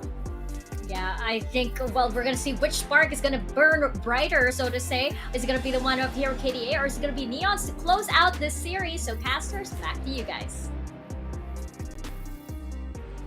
Breaks over. Let's see who will bring in the bright lights. Zahk, the rounds have been chaotic. The rounds have been absolutely about contact. But in the end, we're in a 7-5 standing. What can Hero KDA do to go for this pistol win, perhaps for a recovery? Or on the other hand, will Neons be able to suddenly just run away with this?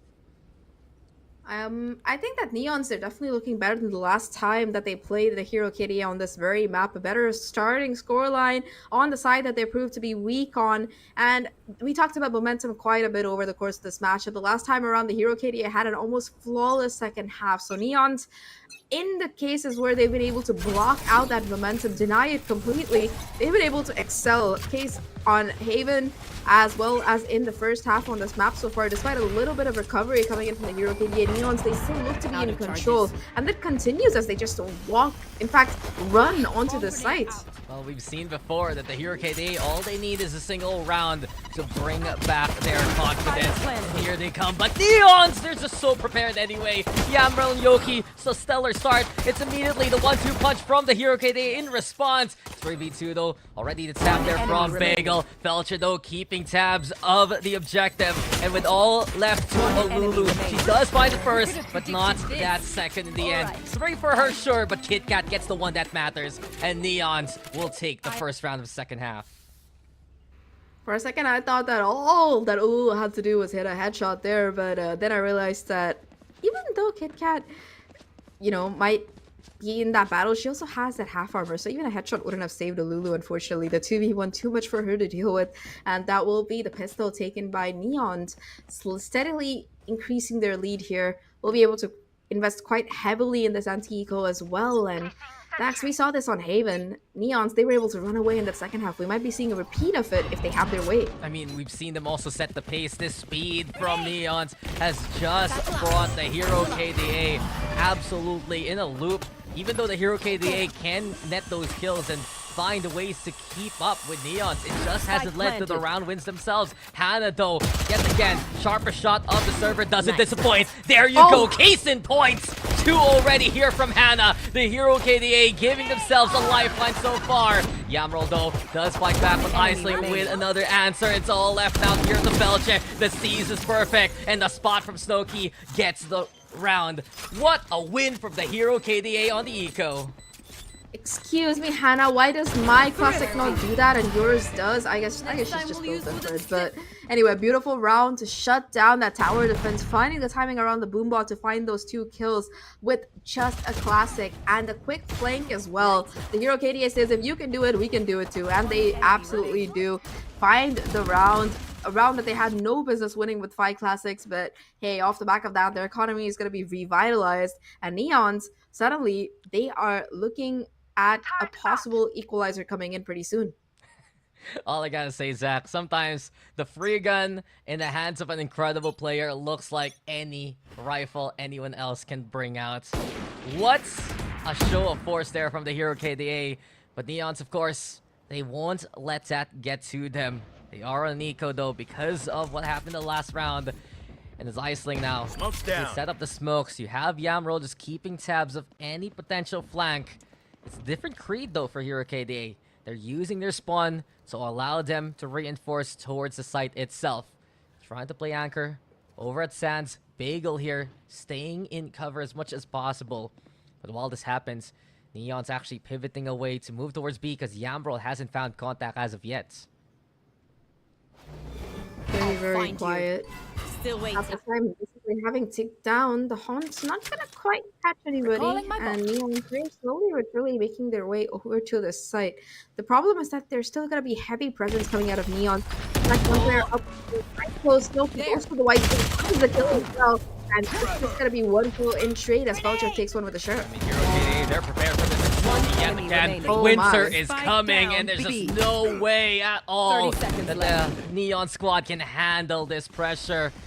Temperature's falling. Yamrol, it might just be the spot and the sleep. Oh, Lulu will get that kill, and well, the Hero KDA, they're bringing it back here, Zach.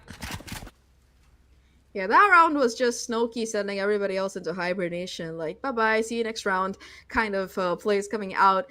But 8-7 now. Both teams going to be having rifles to face off against on equal footing. And a couple of ults charging up as well. KitKat one off of that lockdown, which could prove to be a series changer. Snowkey also, though, only 2 from a showstopper. And Olulu 1 away from the Rolling Thunder. So we might see this Nightfall or Rolling Thunder come in very early. We've seen the kind of aggression that both of these teams like to show, whether they're attacking or defending. And again, it's just going to be the quick call for an execute this time around towards A. Yeah, the dish now being taken here by Neons. A different approach so far.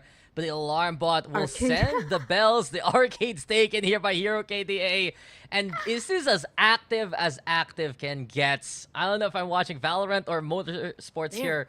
Zach. It's a race right now through a circuit, and eventually it will be a clash towards the Emerald.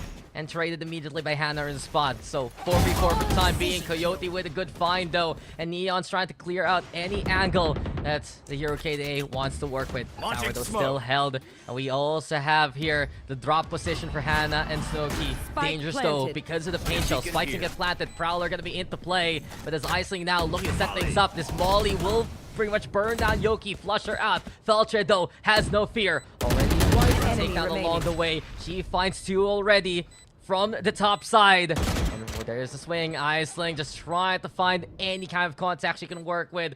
But all alone, absolutely in trouble. Neon's just waiting for someone to come their way. Isolates Yoki, but Felcher doesn't disappoint from the high ground. It's the best stage for her. 9-7 for Neons. Just the quickness of these pushes, of the flanks, it's just so much to deal with. But Neon's deal with that with perfection. They realize, they get the information that there's a triple flank coming in, they get a trade and a kill, and they immediately push towards Sands instead to find some value. With Coyote being able to find that kill, the pressure kind of alleviates for them, and they set up for an almost flawless post plants. Really, really good at just trading out each other. And for the Hero KDA, last round their spacing just wasn't good enough to have exactly the same results. Now kind of the economy on their last legs here, they're going to be investing as much as they can. They really don't want to let Neons get any more rounds than they already have on the board. And with that showstopper having been garnered thanks to Snowkey picking it up, they're going to have the ults to work with to try and convert it, but the pressure is on. It's do or die for them here at this point almost. They can force the issue right, and their economy, it's pretty much middling so far. As of now though, Hero KDA, they've set up the anchors for Bagel towards A. The rest of the roster moving towards B instead. And this might be a good read because Arcade is where the spike is headed. The Prowler though looking for intel. Hannah getting ready yet again. And over towards the underpass. Two trying to go for the set. Coyote though wants to go for the clear. But finally see the Nightfall. It's the Hero KDA who takes matters into their own hands. Orbital Strike though to go for the cut. We get the Rolling Thunder into play as well. As Coyote still setting up onto the site. The Hero KDA wrapping around yet again. It's a different team in the same spot here, Zahk. Someone else using the tunnel system. But Bagel finding Yoki, Iceling on the board as well. And Hero KDA, they've set it up and they knock it down well. Spike isn't even planted. And the next victim here will be Felcher. All of the Yamroll in the 1v4. Already being pressured by the spray. Spotted through the smoke here. And as it dissipates, the chances of the Hero KDA going to the wayside yet again. Neons is just going for more, or rather the Hero KDA going for a solid hold. It's Neons who can't find any kind of footing this time around. Just forced to save. Yamroll will hold on to the rifle. And around her, the rest of the team should be able to buy up as well. But despite the investment of that Nightfall, of that Orbital Strike, the Hero KDA, they still walk away with the round. Sure, they spent a couple of ults of their own and made it expensive. But nevertheless, a win is a win, and that is a very convincing one for the side of the Hero KDA. Now the timeout coming in from the opposite side. Neons feeling the gap narrow, feeling the pressure coming back on, will try to figure out how exactly they can close it out, because now the tables have turned. The economy, it's going to be a little bit dicey for them, and with two ults already on board and Coyote only one off that showstopper, they have a chance of being that first team to hit those double digits very closely. Look, aggression is looking to be the answer. Look at what the Hero KDA did in that round. They just push, they go for finding anyone lagging behind from Neons, and there was that moment where Neons had the sights but couldn't actually finish off the job and put that spike down just because the Hero KDA answer back with their own kind of rotation. It's been a problem so far for both of these teams, and it's been neck and neck as a result. 9-8, neck and neck indeed, but Neons, they have a chance to extend their lead even further. They're a little bit ahead in the ultimate stakes. The only problem is that the economy is less than ideal. You can see them considering whether they want to force up completely or just go in for the half-buy, and the consensus seems to be towards the half-buy. Felcher and Yamroll are going to be the only players with really workable rifles here. Coyote, of course, does have that Stinger, could be useful, and already the Hero KDA, they are pushing fast and aggressive. pinch as possible, and Neons cannot stop whatsoever because here comes trouble from the back line. Spawn's being taken by 3 already. Snowkey looking to go for the full bot as well, and into the smoke she will go. No fear, that's the way here for the Hero KDA. Can you feel the rush now as the Hero KDA tie things up? The round was like 20 seconds from start to finish, and it was just a crunch on the site. The jaw snapped shut, and Neon, they finally lose their lead. That was an equal round for them, though. They're going to be able to buy up, and this round, it might honestly decide who ends up winning the game, because right at this juncture, at least, both teams, they're pretty close when it comes down to those ultimates. Like, yes, Neons, they have 3 ready to go, and the Hero KDA, there's still a couple off of theirs, but with the way the kills are swinging, Iceling and Strawberry Bagel might very well have theirs online as well over the course of the round. The main differentiator here is economy. The Hero KDA just have a little bit more to work with after their win streak over the last couple of rounds, and Neons, they got to win this one. It's just such a wild game. Honestly, after all of this, Zach, I'm feeling very claustrophobic when I look at the minimap and I see 2 sets looking to converge as one. You know there's trouble for anyone caught in the middle. In the end, though, Neons, they are gonna begin this round now by putting a bit of pressure towards Dish, using the rappel to move across instead. So a bit of mind games perhaps to pull away the Hero KDA rotation. Yeah, but the Hero KDA, they're not moving at all. Sure, they heard a little bit of noise towards that drop area, but aside from that, they're just happy to hold down the fort. Now, though, that's going to be the cue given away. As smoke comes down, the lockdown invested, and Neons, they look to push the issue on this A site, and while the lockdown will buy them some space, Daks, there's still so much utility. Yeah, there's still that setup from the Killjoy. Coyote, though, with a good clear so far. Problem is, though, struggles for Yoki to actually find anywhere to put that spike down, and instead, it's going to be closer here towards the main angle instead. So perhaps Hero KDA, they can go for the push towards holes and use that as an anchor point. He's already with gun. It's again trade for trade, but Coyote gets the impact, and Felcher also finds her targets from that point on. That's the hero that Neons needs. 10-9 as Neons keep the lead. They take it through very convincingly, and we talked about those ultimates, the impact that they could have. Unfortunately, before the Hero KDA could get theirs online or even invest them, they were just forced to take those head-to-head fights, and despite being stunned, Neons towards that A main area, they were able to do quite a bit of damage and come out on top in those fights. Felcher, in fact, having the most impact on the server by far. 24 kills already on the Fade, and once again, just 2 away from that Nightfall for the Hero KDA, though they're finally going to have enough money to get that operator online. This has to be huge. I mean, these rounds have been absolutely scrappy, to say the least. Have all been about that contact, especially coming into the post plant. Perhaps now, though, Hero KDA looking to dictate that pace with the operator. They're holding now towards spawn, especially. You also have the holes being contested. Felche, very dangerous for her to peek against 2. Doesn't have the intel because of the smoke. And Neons, for once, actually second guessing and trying to figure out a good way towards the site here. They might even expect that operator because of how the economy has shaped up here. So I think they're just waiting either for that or for a push coming out of the Hero KDA, and Snowkey already being that first one to bite. Felcher in the corner, holds the angle, gets that first kill, looking for a little bit more, and the Prowler will eat most of the damage. Nevertheless, though, Lulu gets the kill. And here comes Bagel! She's just holding, she's just ready, but Coyote does get the drop of her from the other side. Still, Neons, it's a struggle here. 30 seconds 2v3, left. they have at least a spike onto the site itself. Bolt line now into play as well. Perhaps a chance to go for the push, but KitKat also doing the same. Coyote also getting on the board. All left now to Hannah. Difficulty here to try and find the angle. The paint shells keeping her at bay. A 2v1 now. Neons here with the advantage. They have multiple angles to work with, and Hannah deciding perhaps it might be time to go for a different approach. There was a moment where she could have thought to go for the save, but instead, the push towards Canteen.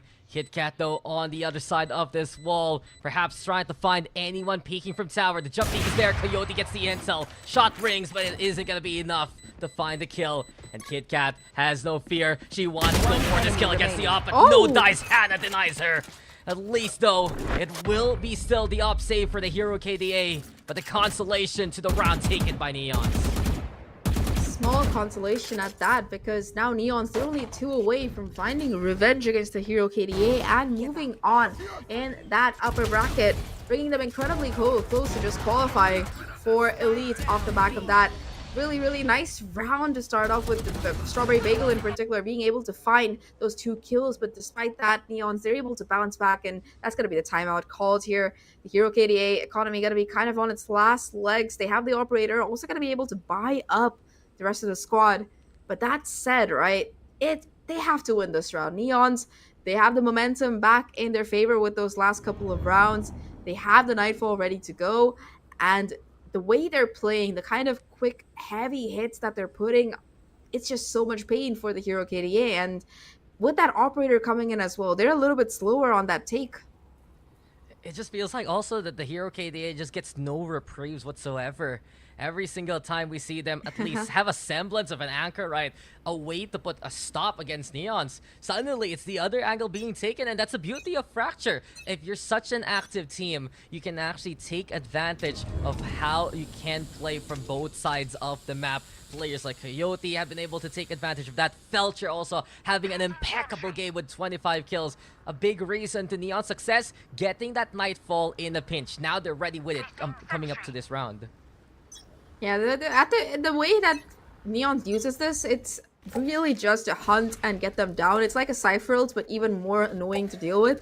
Felcher's just like, I know exactly where you are, sends her prowlers, goes behind them, and gets a couple of kills along with the rest of her team.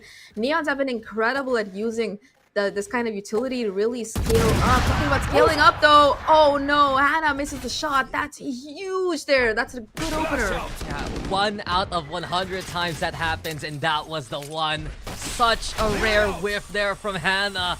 And in the end, punished appropriately by Neons. A big chance now with the up gun. The Odin, though, still a bother, but it's on the other side of the map. And the tower take here. Oh, Lulu, she's gonna have to try and find more value from this position. Still, Neons, they're not committing as of yet. Thinking perhaps where they can play from. Eventually, though, they commit the Nightfall. This will get the find onto Olulu. Prowler also looking for that target, just chasing after as much as possible. No judge in hand. Backstep onto Coyote with the blast back even. The swing comes and it's Iceling who gets the win there. A big chance here for the hero KDA. They're winning some big duels so far. The rotate comes from Neons instead.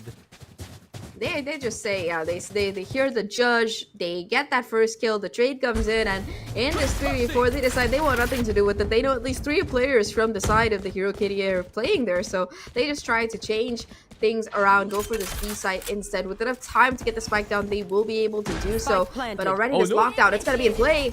So close. This is dangerous. Kit Kat is right there, and eventually she might be able to find Bagel. She's gonna break the lockdown first and foremost, but no, it's not even gonna get destroyed.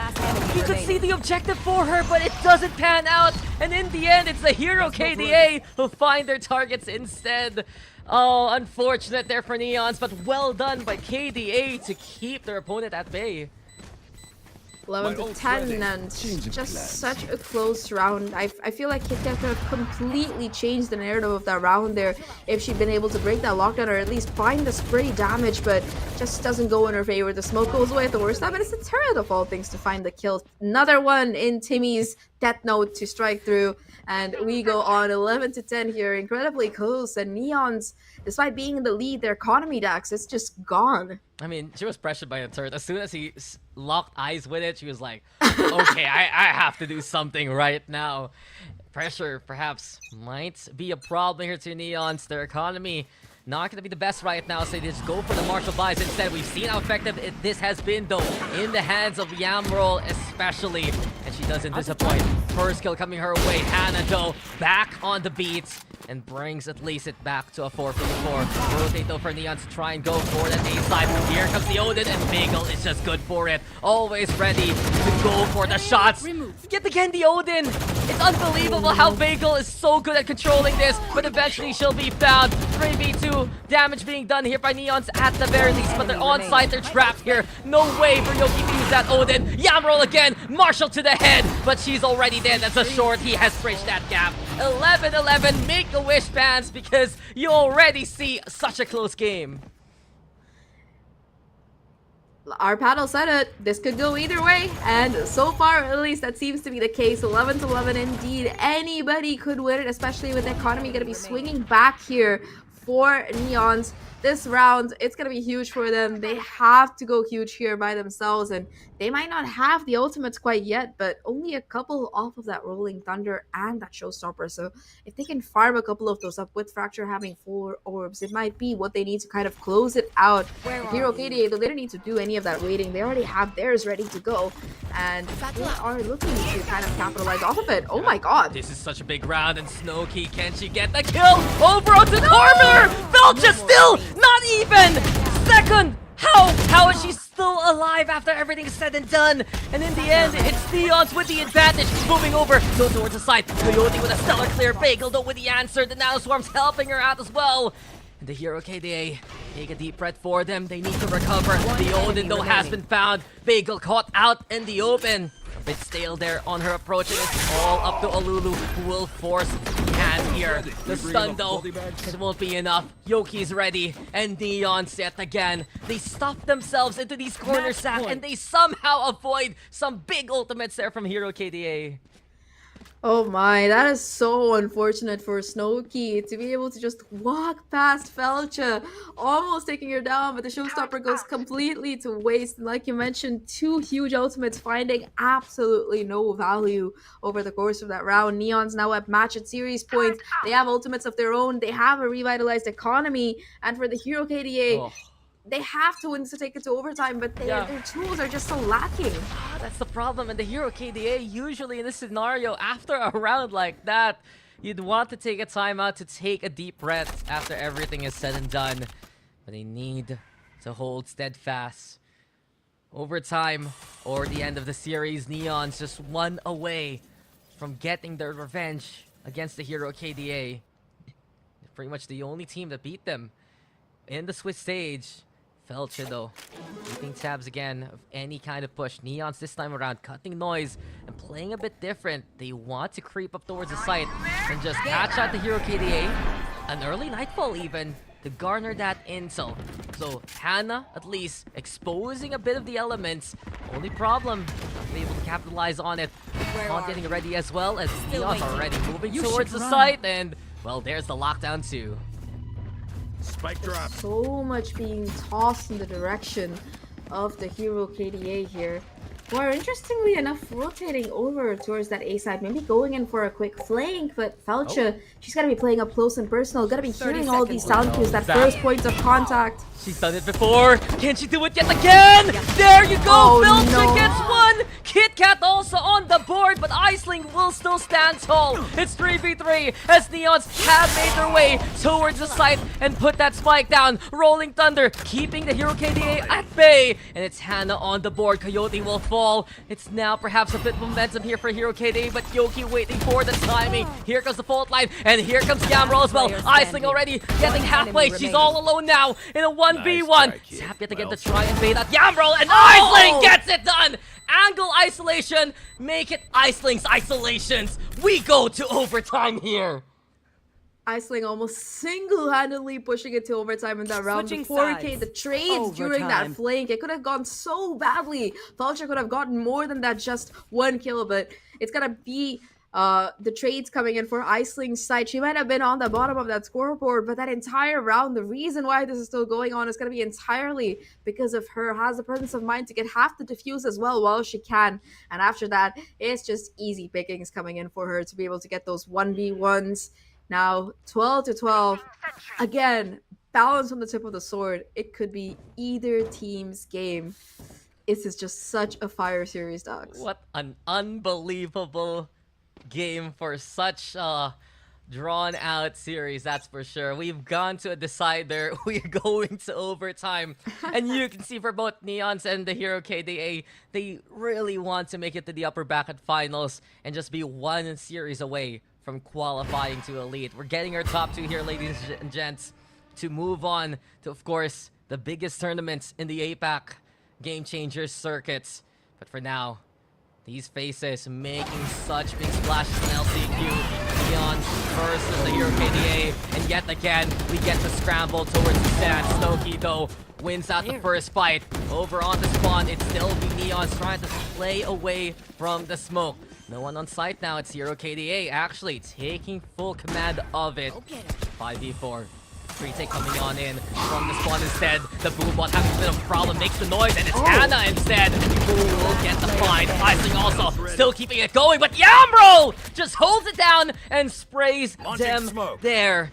2v1 though, smokes at the ready. Orbital Strike is there too, and Bagel. This is such a struggle. Bird to a Chris, and Yambro with an amazing ace!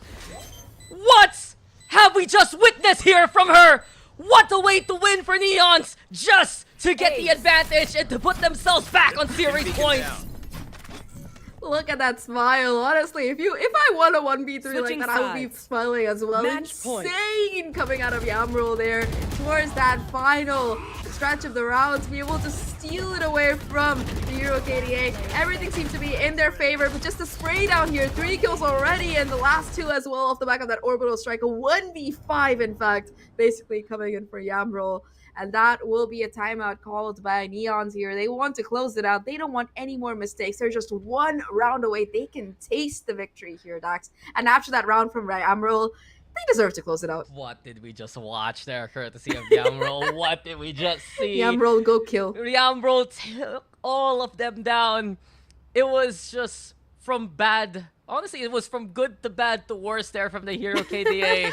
They already having such a great standoff against the tower take there by Neons. They had Iceling doing such a good job from the door especially, but from Yamroll spraying to Bagel being forced out by the orbital strike, and still Yamroll winning that final fight.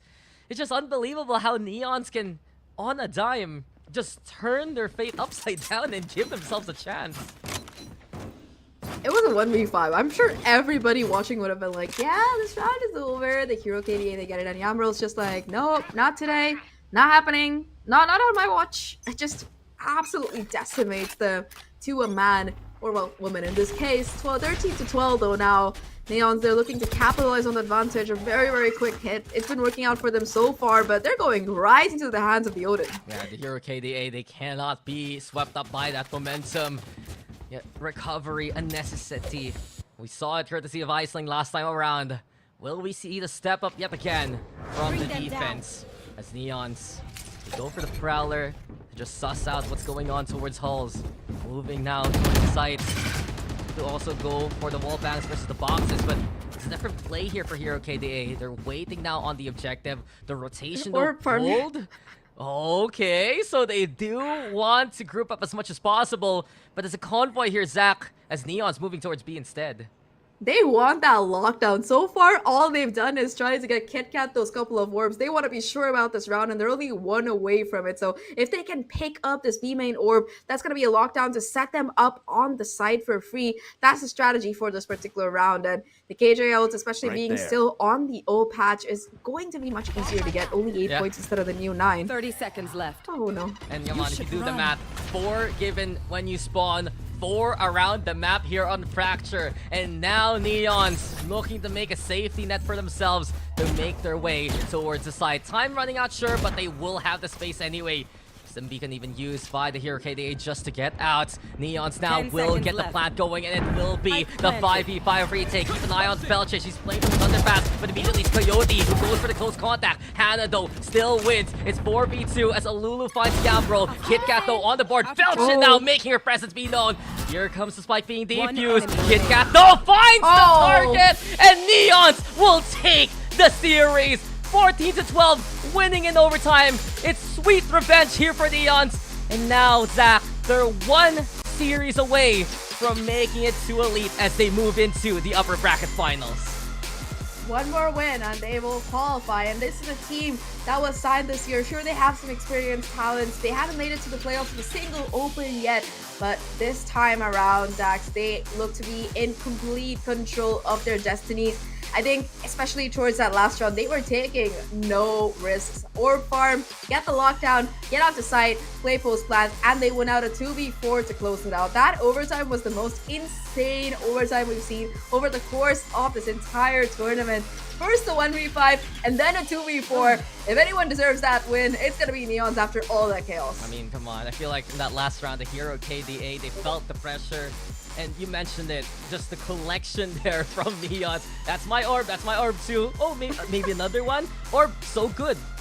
It's just the fact that Neons understood the situation, and in the end, they have put in the work to beat a team that has beaten them before. What a way to win for Neons, and what a series we just witnessed. Let's toss it over to the panel to at least explain what went on, especially on that last map.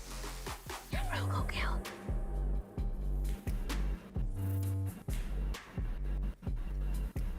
Well,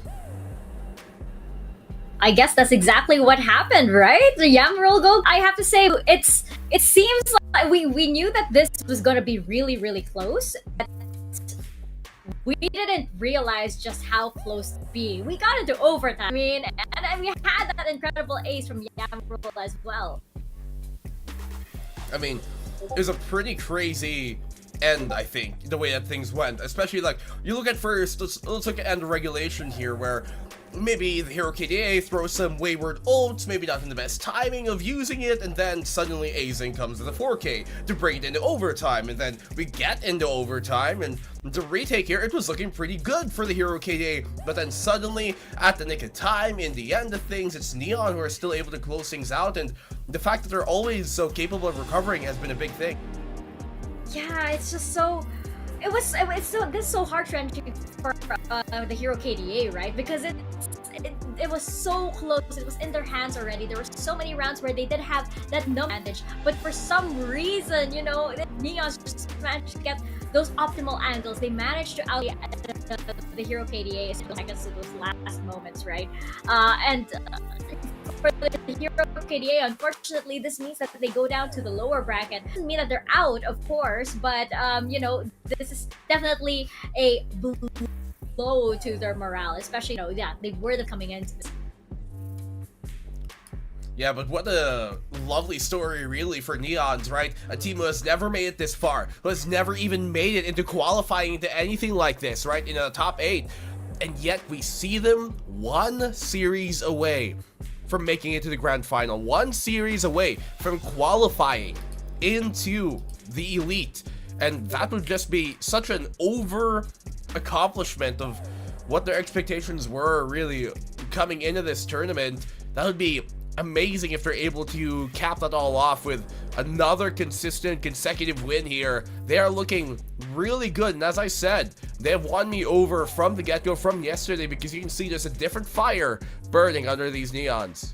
Oh yeah, definitely. And you know, for the side of him, unfortunately, you know, as I mentioned, you know, there were so many rounds that could have gone in their favor, and there were so many small errors as well. I mean, like, how many times did Felchi get away from just sneaking around in one corner and then suddenly coming at the Hero KDA, right? We saw that so many times, like an unfortunate showstopper that Snowkey never ever got to use just because Felchi was right behind her. And I think that these are the little mistakes. Maybe you could toss it on up to nerves, perhaps, you know, that second map really did them. But I think that, you know, Neons, it's just that, again, once you hand them that momentum, they will take it and they will just get the bling and just in their favor. And I think that, you know, that second map was all they needed. That was their sign. That was their goal signal. Yeah, ever since that second map, it really was a turn up for them. Actually, not even the second map. I'd say it was the second half of map number 1. You saw that in that second half of Pearl. Yeah. They could start to get themselves going, and then it just continued all the way to map number 2. Yes, they weren't able to win map number 1, but then the lead was just too big, too little, too late, insurmountable in those odds. But you can really see it coming to Haven, as you talked about, just full confidence under their wings. Map number 3 came so close, and by all means, the Hero KDA could have taken this series in their favor, but the end of the day, it comes down to those small, minute moments, and that's where Neon have shown to be comfortable for this series. Shout out though to Strawberry Bagel, really sticking with the Odin play. You know, just because of her positioning, she's able to get the most out. Fortunately, was not enough. Very memorable, but not enough. Felchi though was very memorable indeed. Just the way she's actually able to get, you know, she was actually like playing lurker a little bit on the side of Neon, so you know when the situation was right, and it was just so effective on Fracture when they were ready to play those mind games. You know, the quick rotations. Where are they going? No, they're just grab over here. They're moving over to the other side. It just works so well on the side of Neons. You kind of it all. They were having so much fun, right? Yeah, as I mentioned, girls barely even. Yeah, I mean, it looked like at the end almost maybe some worries to be had, but you get the 2-1, you can't really complain. As long as you get the win, that is, I think, more than enough to come and end the day with happy. So we're going to be moving forward with a team that we never would have thought to be almost qualifying into Game Changers Elite. So Neon, what a success story. It would be a Cinderella story by all means here for them to qualify into Elite. And if they're able to win their next series, then who knows, we might just have a new contender in our hands. Ooh, that is very interesting. I mean, I wouldn't be opposed to that. I love, you know, I love these miracle runs. I love these big that come out of VCT Game Changers. And if Neon is one of them, hey, all for it. But we are not done just yet. Yes, Neon may have taken the season just yet. We have one more series to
Welcome back to VCT Game Changers APAC LCQ. We just saw Neons take a very memorable victory against the Hero KDA in our first series of the day, and now we are on to our first elimination. Well, kind of first part 2 elimination match of the LCQ Black and Blue. It's gonna be Deviant Topaz versus BOTT here, and I think that Deviant Topaz. We were talking about Neons earlier. Unfortunately, yesterday they couldn't onslaught that Neons. Do you think that that potentially puts them at a disadvantage this time around, especially since morale wise, it's probably getting quite. They're probably feeling the pressure this time around.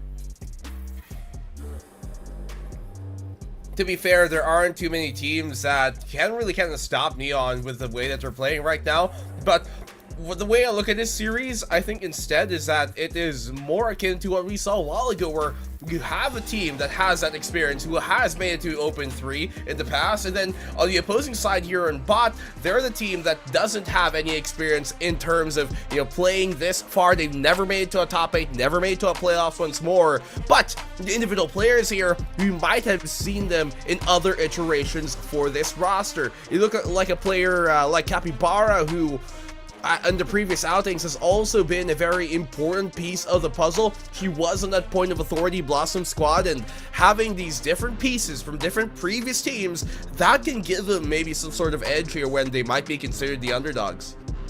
Yeah, it's always that experience that will probably that will really help the team, especially when it comes to these high pressure situations.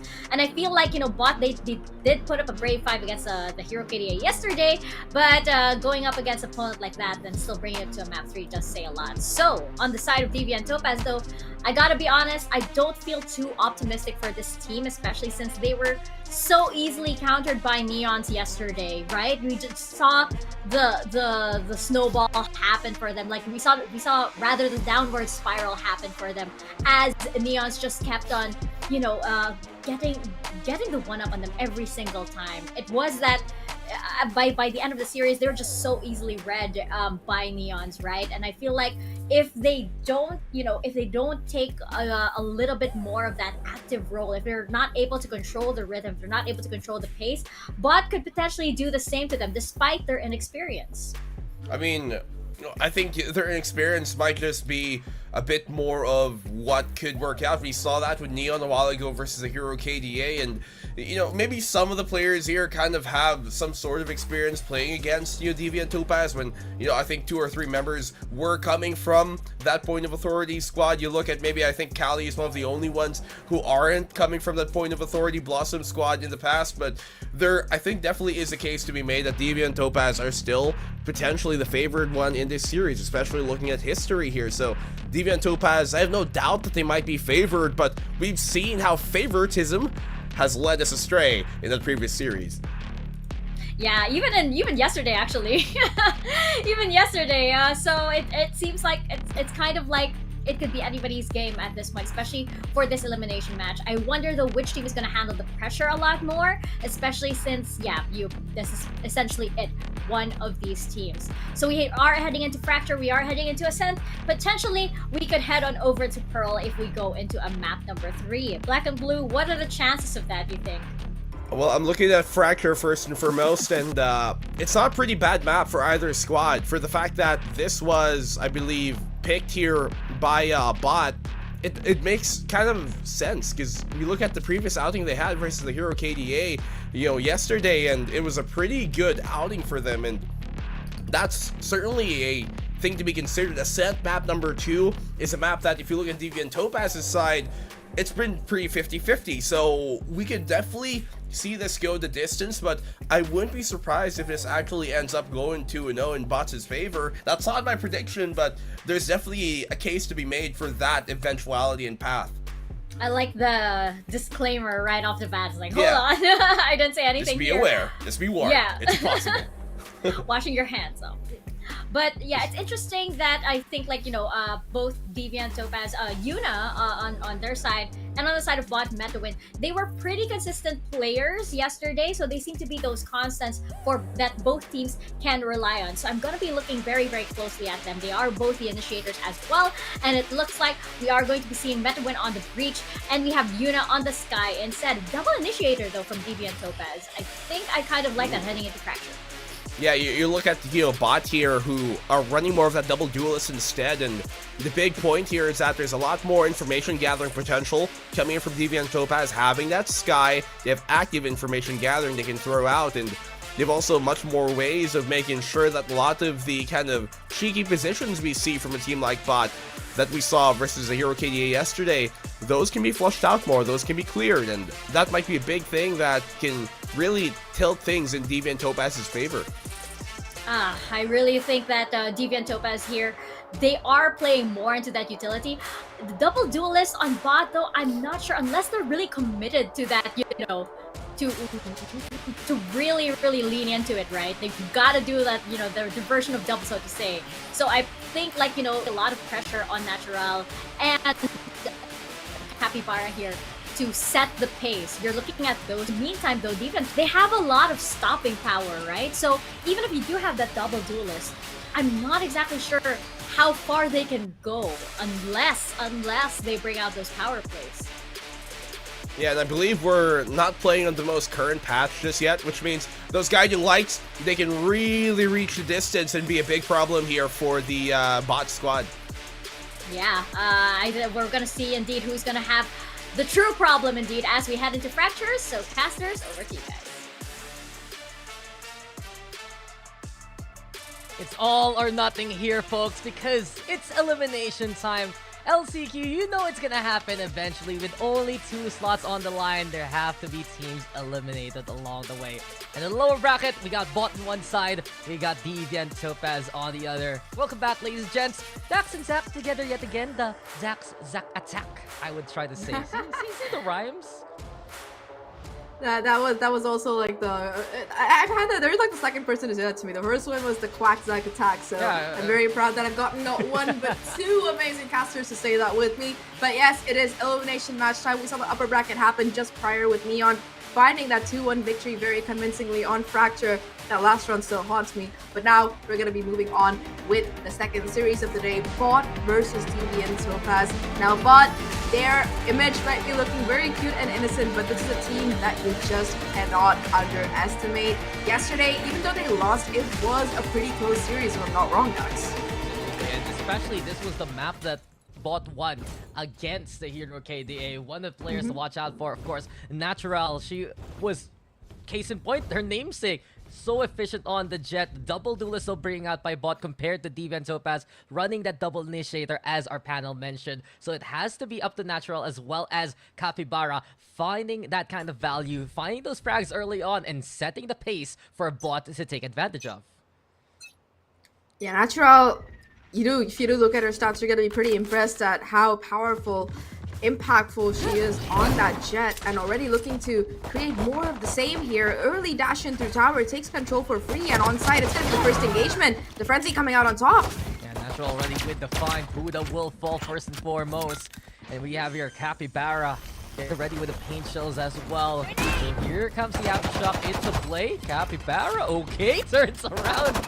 A trick shot perhaps. In the end, though, BOTT is just on site and ready for this with the advantage. Capybara, though, eventually will fall. CJ Sakura does get the kill. Kali, though, prepared. Bittersweet, the same kind of case here for BOTT. And look at how prepared BOTT is so far. Eventually, though, Toffee Waffy with the answer. 2v1. MetaWin's the only one still standing. The aftershock, though, to go for the stall. Eventually, she's going to have to peek things. And Yuna is going to go for the defuse. Effectively, the breach is brawling here, but Yuna doesn't let go. And this will be Deviant Topaz taking it away.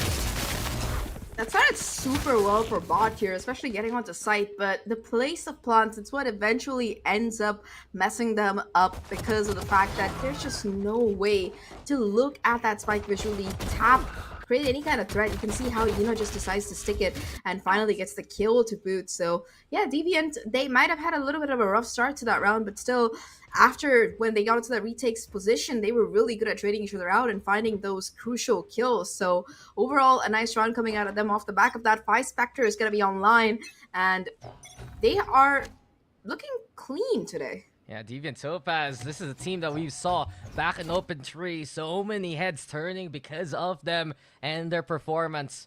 Perhaps here in the lower bracket, recovery after the defeat against the squad has made it all the way to the upper bracket so far, which was Neon's.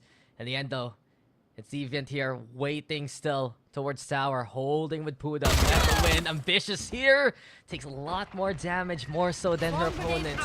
And Spot instead moving towards side. Puda, though, with the run and gun. Capybara will be shredded to bits. Low HP, though, a struggle so far to survive. Natural will be there to come and collect. And beyond the smoke, it's still Deviant Topaz waiting for any kind of contact. Eventually, Spike's planted. The commit is there. Trailblazer in play. Kali, though, going for a surprise kill towards the corner. It still will be an even up with a 2v2. The pistol's doing damage courtesy of BOTT, but eventually Deviant Topaz is on the hunt. Spectre enough to get these final kills, and it's Deviant Topaz who gets the second round. Made it a bit expensive at the very least, taking down 3 players with them and getting the plant as well. But overall, Deviant Topaz, they managed to convert their weapon advantage into a round victory here. Got a little bit dicey, but at least towards the end, Yuna taps the spike, gets into position, and manages to get the last couple of kills along with Toffee Waffy. Both Yuna and Toffee Waffy, the initiators, the double initiators for Topaz are kind of on fire today, at least from the get-go. Now, one off of the Seekers for Yuna, we might see that ult coming in to play in this bonus round, which is going to be a bit of a scrappy one because they were only going to be able to keep 2 of those Spectres heading into this next one. For BOTT, on the other hand, they might not have the ultimates really charged up, but weapon-wise, they are looking definitely like they have a huge advantage. I mean, it's their buy round, so they should be feeling a bit more confident so far on how they go for the push. Puda, though, she's already here with the Bucky of all things. It's good to see Puda back. I think the last time we've seen her play was all the way back in Open 3. Still, Capybara now on site as well as the rest of BOTT. They have their tower as they'll get it. That Bucky might be quite a surprise. Aftershock now also to try and flush out some of these covered angles. Puda's still waiting for an opportunity here or there. And the push now from Deviant Topaz. Stopping off, he gets on the board. Boombot making noise. And Yuna's there also to get the catch on. Advantage now for Deviant Topaz. They have made their way towards the side. Beautiful lineup though. Bouncing off the wall. Courtesy of their sweep. And it's BOTT who have found the kills in the end. They take the round here. Alarm bot out. They lose 3 of their players, but yes, they managed to convert their buy round. They're going to be feeling pretty happy about that. Have the orbital strike as well off the back of that. So farming up a couple of these ultimates as well. Really, really nice entry coming in from Natural. Exactly what you want to see from your Jet player. And the rest of the team, their post-plan positioning was almost impeccable. Sure, they lose a couple of players, but all things considered, that's a good round coming in for them. Topaz, though, they weren't idle that round either. They might not have had the guns, Daks, but look at how they managed to really charge up these ultimates. We talked about how the Seekers were almost ready to go, but they are also only 2 off of that Orbital Strike and that Rolling Thunder. Yeah, there's so many possibilities right now here for the side of Deviant Topaz. And as BOTT, they've made their way towards the sites here, Zahk. But one thing I've noticed is they struggle to honestly anticipate where Deviant Topaz is coming from. Usually, it's Topaz who comes out of the smokes with the advantage, with the sudden surprise. Perhaps for BOTT, keeping tabs of those angles can help them out more so in these rounds. Stopping Waffy though on the lurk already, pushing forward, and Deviant Topaz taking away main from BOTT. There's a stumble there, unfortunately, for Capybara. Sight yet again taken here for BOTT. We've seen this be the problem in the past few rounds. Hit now by the utility. It's all Deviant Topaz all across the board. They have the guns, and now they're netting the kills. Here we go again. Off the wall with the paint shells. Kali now backing on away, but Topaz getting ready. Kali though, beautiful work to find 2. It's 3 waiting for her on the other side. A firing squad at the ready. She got the chances before. Can she do so yet again? No, Toffee Waffy denies her quickly. Deviant Topaz looking more so the form we saw back in Open 3 here. Remember, this is bot's map pick as well, so Topaz being able to find such an early start definitely heralds well for them, and they didn't even need to use any of those ultimates that they had saved up apart from the Seekers.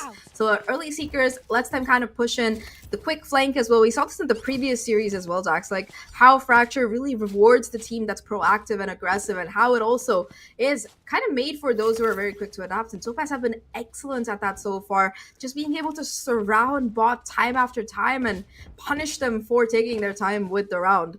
This time as well, like bot weren't even able to get that spike onto site and put it down. They just got caught between that pincer towards spawn and the backstab. So the way this is going, bot, they're gonna have to really think about how to deal with it, because so far at least Deviant, they're in complete control. Yeah, what impresses me the most is Deviant Topaz is just looking so calm and collected in these past few rounds, Zach, as we're gonna go for a bit of a tech pause, because they give up the site. They let bot in to play on the platforms outside the tower, but they still hold the angles. They get more map control instead, playing towards canteen, playing towards main, and from that point on, they just time things well based on their coordination. Those kind of moments, it just feels like for Deviant Topaz, that's their team ideology, right? That they have this chemistry that they can just play off one another from any kind of angle, and they're really catching out bots in very much so surprising fashions. Catching out would be the best way to say it, because it's just completely caught off guard. Like, you know how you have like these Venus flytraps and they're just like sitting there looking nice and calm, like a cute little plant, and you're like, hey, look, let me go get some nectar, and then boom, the jaws shut. That's exactly how it's been feeling so far over the course of this half. Just the jaws snapping shut on bot every time they try to make a play. And I think the biggest factor of that is map control, right? We talked about it a little before about how Topaz are excelling at finding those empty lanes and pushing all the way through. Bot, on the other hand, they're just kind of playing together as five, and while that's not a bad strategy, you know, kind of like an eco round or something, it just leaves them with no information, no intel at all. And especially when you're running that double duelist instead, you have to either be extremely quick and take that site right off the bat and push further into it to get some kind of control in that post plan, or you need to have somebody kind of lurking around. And Kali, we've seen her sometimes play that role, at least in yesterday's games, but today so far, it's just been the fight stack sticking together like glue, and it's not going very well. Yeah, it just feels like they're not maximizing enough of the map here so far, whether it be with the double duelist in the front line, whether it be that lurk potential. It just seems like there's a finish line for them onto the site of B especially, and then they just stick around and they do get overrun by Deviant Topaz as a response. In the end though, of course, this is just the beginning of this series, and interesting enough, Zach, I have to say that there's a lot of similarities in terms of, I'd say, history for both Deviant Topaz as well as BOTT. Both of these teams have made it to an open playoff stage. For Deviant Topaz, of course, we mentioned it already, open number 3, the latest one so far. But back then in open 2, maybe if you guys remember a team called Point of Authority Blossom, right, that really forms the core of BOTT right now. They made it to that top 8 as well. They had that chance to play against some of the best teams that we've had all season, all year, who are waiting in the elites. So they know what is up for grabs. Given the fact though that they're both in the lower bracket, it just is a bit of a heartbreaker for them, but it's that do or die situation that they're effectively accustomed to by this point. Yeah, I think that's pressure, right? You get used to it after playing in so many of these stages, and especially since they made it to the playoffs before, they know exactly what's at stake. That said, though, at least looking at the games throughout this particular tournament, I just feel like Deviant Topaz, they do have kind of the upper hand in the fight. Sure, yesterday it was a 2-0 coming in. It didn't exactly go in their favor. But that said, today they're the kind of team that's very quick to reset, being able to kind of just like push forward through their qualms and everything. And remember, this isn't even their map pick. This is BOTT's map pick, and it's a map that they do fairly well on before. So definitely possible that this could be the case. Further, when you talk about their time as Points of Authority Blossom, these two teams, they faced off already as well. Yep. In that previous tournament, and back then it was Deviant who came out on top, so they already have history on their side. Yeah, it was like a 2-1 standing, and I remember both the last two maps went to overtime just to show how close these two teams are. And now they meet each other in LCQ. They both make it to the top 8. They're fighting for survival. Just another day in the office against familiar foes. But we're back into the action, ladies and gentlemen. Seems like everything is set and ready yet again. BOTT, though, on an eco, unfortunately. They have a few ultimates to work with, keeping an eye on what Natural can do with the blades as well. Get out of my way! Gonna be the only real weapon that they have to work with as well, because like you mentioned, eco round coming in, Natural has got to do some slice and dicing to be able to set up her team for success. Already though, you can see that Deviant, they're a little bit more wary this time. They don't want to be super aggressive, risk losing out on, and it's gonna be a kind of pincer attempt towards this B site with the spike, while Natural kind of tries to do her own thing on A, maybe find a kill or two towards drop. Position-wise, though, nobody's biting. They're just hiding, playing for themselves. Yeah, Deviant Topaz doing such a good job at denying that information. It's effectively what we've seen so far for the past few rounds. Natural does find one. Toffee Waffy dropping down towards Sand, so at least there's a bit of presence implied here by Deviant Topaz. But BOTT, they're still being second-guessing where to go. They're bringing the spike towards the north side of the map. Also being controlled here by Deviant and Capybara, as well as Cali. It's going to be a bit of a struggle to push this way. Trailblazer also stopping them dead in their tracks. Stun connecting onto them to slow them down even more so. And while the paint chills are there, counter from Thub to give the answer and to go for more of the stall. Move over though towards that B side here. Zap Meta Win already making her way towards the objective.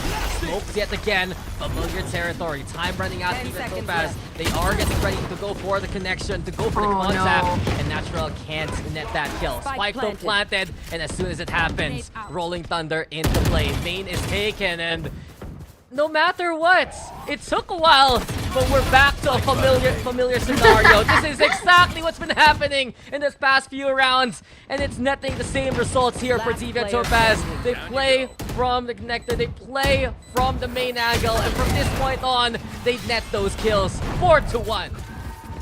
A more open plant this time around, but nobody really left to defend it. A 1v4, and that reflects in the score 4-1 Deviant. They are not afraid of investing these ultimates, even in these eco rounds, to be sure to confirm it. And that will be another round coming in for them. Once again, the pincer movement here, the backstab from Yuna kicking in, the flood in onto site as well, and there's just nowhere for BOTT to run or hide. Finally going to be a timeout coming in for them. They have their buy again. They have 3 ultimates ready to go. A 4th one just a small orb away. And off the back of that, they need to convert it, because Deviant as well, we've talked a lot about momentum today. Deviant is a team that also does quite well on it. We saw it on some of yesterday's maps. Sure, they didn't go in their favor, but they did make at least one of them quite close. So all things considered, they just want to be sure that it's not a repeat of yesterday, that they don't let it slip out of their hands, that they can close it out convincingly. Yeah, I mean, I'm saying here for Deviant Topaz, it's a step up right now from the players. One of the standouts that we saw back in Open 3 was their captain, Toffee Waffy, and she relatively had a quiet series against Neons. Now that she's online alongside what Yuna's doing, what CJ Sakura's doing especially, there is even more firepower that Topaz can work with, and the fact that they're denying that incel, bringing it back to familiar scenarios that they're so accustomed to, it just feels like it's Deviant Topaz manipulating how BOTT is playing around this map. They definitely do control the pace of the game. It's not just that BOTT is hesitating a little bit, kind of trying to feel things out. Deviants are just better at reacting and adapting. BOTT tries to go for a slow play. They either push out or don't take the bait. Pushing out again, though, talking about it, Chubb just finds that kill. Yeah, there's hesitation right now here for BOTT. Capybara couldn't decide whether to go for the contact or to get the hell away. And it's a free pick here for Deviant Topaz. It's a heartbreaker for BOTT because we know how good they can be here on Fracture. You run that double duelist, you need to be able to find a way to push forward. And moving towards the holes right now, it's such a big utility setup here. Dumped by Topaz already awaiting them. Everything the Killjoy has, it's set up courtesy of Puda. Toffee Waffy also in position, and well, the alarm bot's gonna get the trigger already. Natural absolutely in trouble. Inside the smoke, though, stunned on up.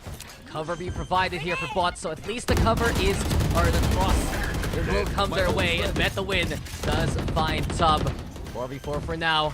Timing is everything, and the orbital strike from CJ Sakura making it even more bad news here for the offense. 3v3, but Met the Win looking to play towards her namesake. Met the Win getting 3 already, and it's all left to Puda now. BOTT's resiliency in this round. Can they confirm it and get on the board yet again? Puda out in the open. Not checked as of yet. High and low, the setup here for BOTT, and eventually Puda finding Bittersweet. Not the taste that they would like, but Met the Win instead will find that glory. 4 for her in a second round for BOTT. That round could have gone so badly, especially with how the timer was ticking down without that spike actually being planted. But despite the rolling thunder, despite the orbital strike, everything that was thrown at these players, MetaWin just able to trade out, find these kills, and ensure that the round gets converted. The best part is that they were able to save all of those ults as well. We talked about it in that previous one. The orbital strike, the showstopper, as well as that lockdown going to be online right now. And especially since Capybara was that first player to be taken down, the fact that they have that showstopper heading into this particular round is huge, because it's just going to be the lockdown showstopper possible combination, especially with the players in tower. They're just going to be stuck here. Yeah, showstopper though into play. Natural able to avoid it, and eventually the backstab onto Tubbs, sinking her along the way. Natural! Well, already you know her name and you know what the play is. It is just absolutely second nature for her. But the judge for Puda, how is she still alive with 1 HP? Classic in hand, but Met the Win will eventually chase her down. Toffee Waffy, the only one still standing. Not the best buy for DV anyway.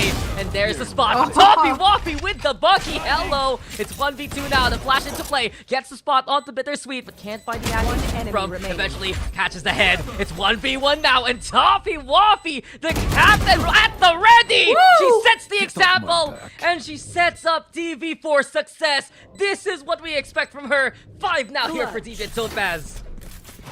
Insane clutch 1v3 to close it out, and it started with the Bucky there. No ultimate either. It's just pure isolation and leads coming out from the IGL, and she does a fantastic job. Puda, of course, playing spoil sport in the first place to be able to take those 2 kills, but of course it was Toffee Waffy all the way towards the end to be able to find it. Just picture perfect gameplay, very textbook, but still they make it work, and that is going to be the economy decimated for BOTT here. They have a Bucky of their own, still the showstopper available for Capybara. Never mind, but Capybara is just like, you know what? I'm good. I'm just going to stick to a Sheriff. Sheriff's across the board now for all 5 players. And while they still do have ultimates of their own, I don't think we're going to be seeing any of them come in unless they get that spike down. Yeah, Deviant Topaz, they're just absolutely in control right now. What the way, though, to win. What was that saying from Open 3? You just got waffied by Toffee or something like that. Well, whatever the case, you got Toffee. Yeah, there you go. You got Toffee waffied. The fan club making the noise yet again. But Deviant Topaz, they just understand exactly where BOTT is playing from. No matter what angle, they're the ones who get the drop on them. And Puda here prepared for the contact. Natural dashing once, will go for the re-peek, and it will not work out in her favor. Again, Deviant Topaz playing towards Jenny. They handle it with such finesse. Hold things down, moving into Canteen as well. Same approach now on the retake, willing to let go of that space. They have the numbers anyway. They're gonna look to go for the execute yet again on the retake.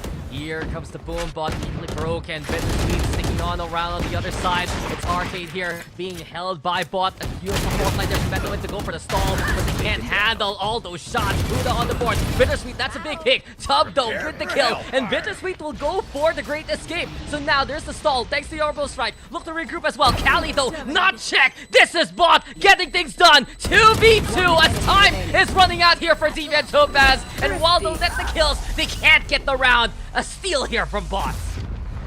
Really, really well played. We talked about it as well, right? Those ultimates, we said they weren't going to be a factor unless the spike does go down, and Bittersweet, of course, plays it to perfection. The orbital strike, not just dividing those players, but also just buying an extra couple of seconds on the board here. Everything that she needed to reposition and play back towards main. A little bit too much for Deviant to deal with. Like you mentioned, they got the kills but not the round, and because of that, they're gonna be facing their own economic winter right now. Still have that Rolling Thunder in Toppy Waffy's hand, but because of how this entire map has been so back and forth so far, Deviant, they're gonna be in that unenviable position of just not having the money.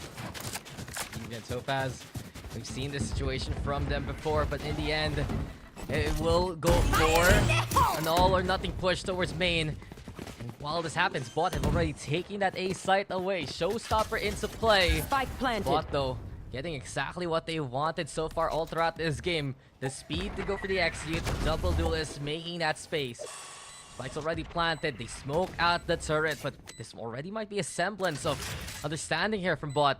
They're still trying to play towards main. Kali eventually will realize they're right behind her. Capybara on the board, Mika second, CJ Sakura at least with the answer, but BOTT is so prepared for this. All the angles they can work with, the fight back home, but it's not enough versus Natural. BOTT is back here, and they're bringing these rounds closer and closer, Zahk. 5-4 now, definitely gonna be the case here. Full buys kicking in, ultimates kicking in, everything is gonna be on the board and on the line right now with 3 rounds left in the half. It could generally be anybody's lead right now. But remember, this is BOTT's map pick, and this is a map that Deviants are also quite comfortable on. In fact, I believe that we were told that this is one of Deviant's best maps throughout, so definitely neck and neck fight here. The problem is that when it goes to Ascent, it's going to be a similar case. So the first 2 maps are both maps where both these teams are quite experienced, quite comfortable on, and it shows in the kind of gameplay we're seeing as well. I feel like for BOTT at least, they managed to kind of stabilize a little bit, but they're still making a bit of these silly mistakes that Deviant are capitalizing on. The saving grace is that BOTT, their individual caliber and of course their post plants is just so good that it's been kind of keeping them from being affected too much by their negatives. I mean, usually you're right. Once they get the plant going, that's the saving grace here for BOTT. And Deviant Topaz, on the other hand, big heroics courtesy of the likes of Puda, the likes of Toffee Waffy, and the control we saw from them on the retake. It just seems like in terms of this map pool itself, Zach, you're gonna be seeing the best elements for these teams. What has brought them here to LCQ in the first place, and round for round right now, we're getting those examples. Rifles though at the ready for both sides. Seems like for Yuna, she's gonna be picking up a rifle as well. Not the best armor sure for Deviant Topaz, but they're back to their formation and will split up their forces accordingly. Still, no real clues being given away by either side. Just very, very quiet. The spike itself slowly approaching this A side, but there's still going to be a couple of players from Deviant to try and hold on to it. In particular, Toffee Waffy, the first point of contact, gets spotted out. Utility comes in, and that's the execute running in. Dash in, and now a site taken. Toffee Waffy, though, prepared with the Rolling Thunder, and she does let it go. Deviant Topaz, they're coming out from the drop, and it's time for them to move on forward. Natural, though, still handles it like an absolute pro. Bittersweet on the board as well. It is BOTT for the advantage so far. 4v2 as Spike looks to get planted. Hasn't worked out for Deviant Topaz as of yet. Can Sub and CJ Sakura find value here? Not gonna happen. BOTT is ready. 5-5 now, we're tied up. That was really nice from Natural to find that first kill when still hit by that Rolling Thunder, as well as the backup from the rest of the team, right? But they've kind of realized that a mistake that they make too often is to get that spike down too early and get caught while trying to run away to set up that post plant. This time around, they take the fights early on, but they're better prepared for it. They expected that Rolling Thunder. If you looked at the spacing, there were at least a couple of players who weren't really hit by it. And Deviant, on the other hand, despite burning a lot of utility, weren't able to really find much bang for their buck. Still do have that locked in on that orbital strike for this one, but it's going to be an eco once again. So I doubt we're going to be really seeing it come into play. This is a chance for BOTT to steal the lead away once again. Yeah, and BOTT has just done exceptional work with the front line. The fact that Natural is just able to stand toe-to-toe against the opposition, despite the Rolling Thunder, she was just advancing, staying away from the utility, and she held down the line to allow the rest of BOTT to recover. That's why we see some of these additions really from BOTT in their transition from point of authority, adding Natural, Kali, and speaking of, Kali's fallen, CJ Sakura and Yuna. Surprise, surprise, the tunnel is taken here by Deviant Topaz. Highway robbery now. in this case, it's the tunnels being Oh stolen, my. but Deviant Topaz with the fight back. Spike It's all left down, down to B. Capybara in a 1v3. Rifles already picked on up. A Bucky in the hands of Puda as well. And a Spike just out of reach. Very difficult here for BOTT. The sudden impact that Deviant Topaz can do has been pretty much one of their most reliable elements in this LCQ, Zahk.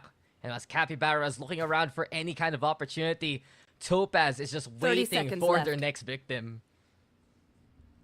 It seemed like BOTT didn't really expect that early on push coming through Arcade, but they don't miss their shots, and now they'll be getting a final one as well to close out that Thrifty. We talked about how those ultimates could come into play Last here, round but it before seems the like they didn't switch. even need it. In fact, they're just going to be able to get it off the back of those Sheriffs, and that was just a read, right? They knew that Cully had that lockdown available. They knew that it was going to be under this B site most likely, so the early push, they try to take that ground away and are rewarded for it so well by that proactive play. Really incredible read and round coming out, and that's just a toffee waffy call most likely, not just the clutch queen of the team. It's also just a reader, and that round she read them like a book. Absolutely. Seems like she's writing these pages as well. And you mentioned it, Zach. Deviant Topaz, I think that's one of the biggest reasons right now of their You success. should run. The calls round for round helping them out in a pinch. BOTT as well, of course. Metawin has been able to step up to the plate. And as we get the lockdown now, that's the play they've been looking for in the last round. But Oh my god. hello? Yes, Buddha, welcome back, okay? Capybara immediately stunned there through the smoke even. And while BOTT gets the side, it's advantage here for Deviant Topaz. We see again Oh, familiar territory in these rounds. The retake coming on in from Jenny, from Canteen, and the lockdown there. 2 Foods. And Natural trying to find a way to touch a little bit of the side, but spotted out by the turret. There's the flames as well, and with 8 HP, she's absolutely cornered. Tub, though, just trying to send that rocket to the other side. Callie getting 2 with the collateral, and it's Yuna, though, enemy playing the remaining. front line. Deviant Topaz already with huge control. They're gonna go for the defuse, and as Yuna fights the reload, sure, she'll get it done, and she'll net that kill. 7-5 to end the half. That's how Deviant Topaz operates. What a half we just witnessed. We're throwing it down to the panel Switching to break it sides. down. Oh wow, this is neck and neck, Black and Blue. You can see just initially Deviant Topaz had a little bit of the momentum, and then suddenly BOTT takes it back, and now I'm really not sure as to who has the upper hand here, because these teams, they seem to be equals.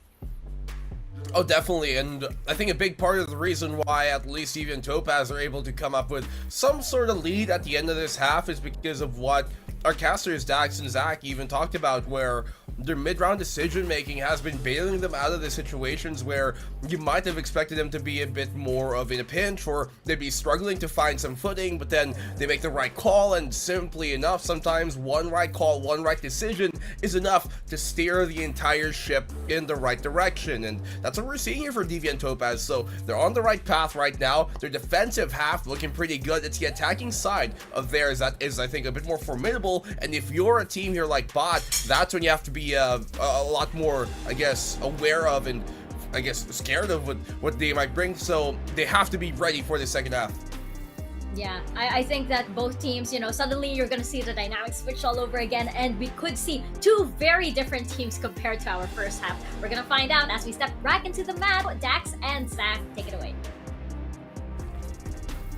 I mean, it's a clash of calls and a clash of styles. In the end, though, it's Deviant Topaz with a bit of a lead to work with. Welcome back to the second half of, well, the first map of the second series. First time, though, we're getting eliminations here, Zach. Winner will move on to the next round. Loser will be eliminated from the APAC Game Changers circuit for the year. Because this is LCQ, it's truly their last chance. For sure, and Deviant Topaz in particular, this is a team that almost nobody expected them to really make it to the playoffs in Open 3. They were a surprise, and they have continued surprising us throughout this LCQ as well, being able to really put up a fight against a lot of these teams. On map number 2, they had a bit of a good start, you did see some stabilization from bot in the middle, but overall Deviant, they have come prepared, and remember, this isn't even their map pick, so if they can close it out, that's going to be a little less pressure that they have to face on Ascent, because Ascent is a map which bot is also quite good on. Now, between these two teams, Deviant, they do have the advantage history-wise, but in this pistol, they're taking it so slow. They're not really giving away any kills. Take the orb. They play for the orbs. That's another thing I like about this team. And now they're looking towards this B site. I mean, even Topaz, they're trying to cut a bit of that noise before they go for the execute. Eventually, Angels plus the fault line crossing through the Nanoswarm. Tub has no fear. It's dangerous though, as Cali still has that tower take.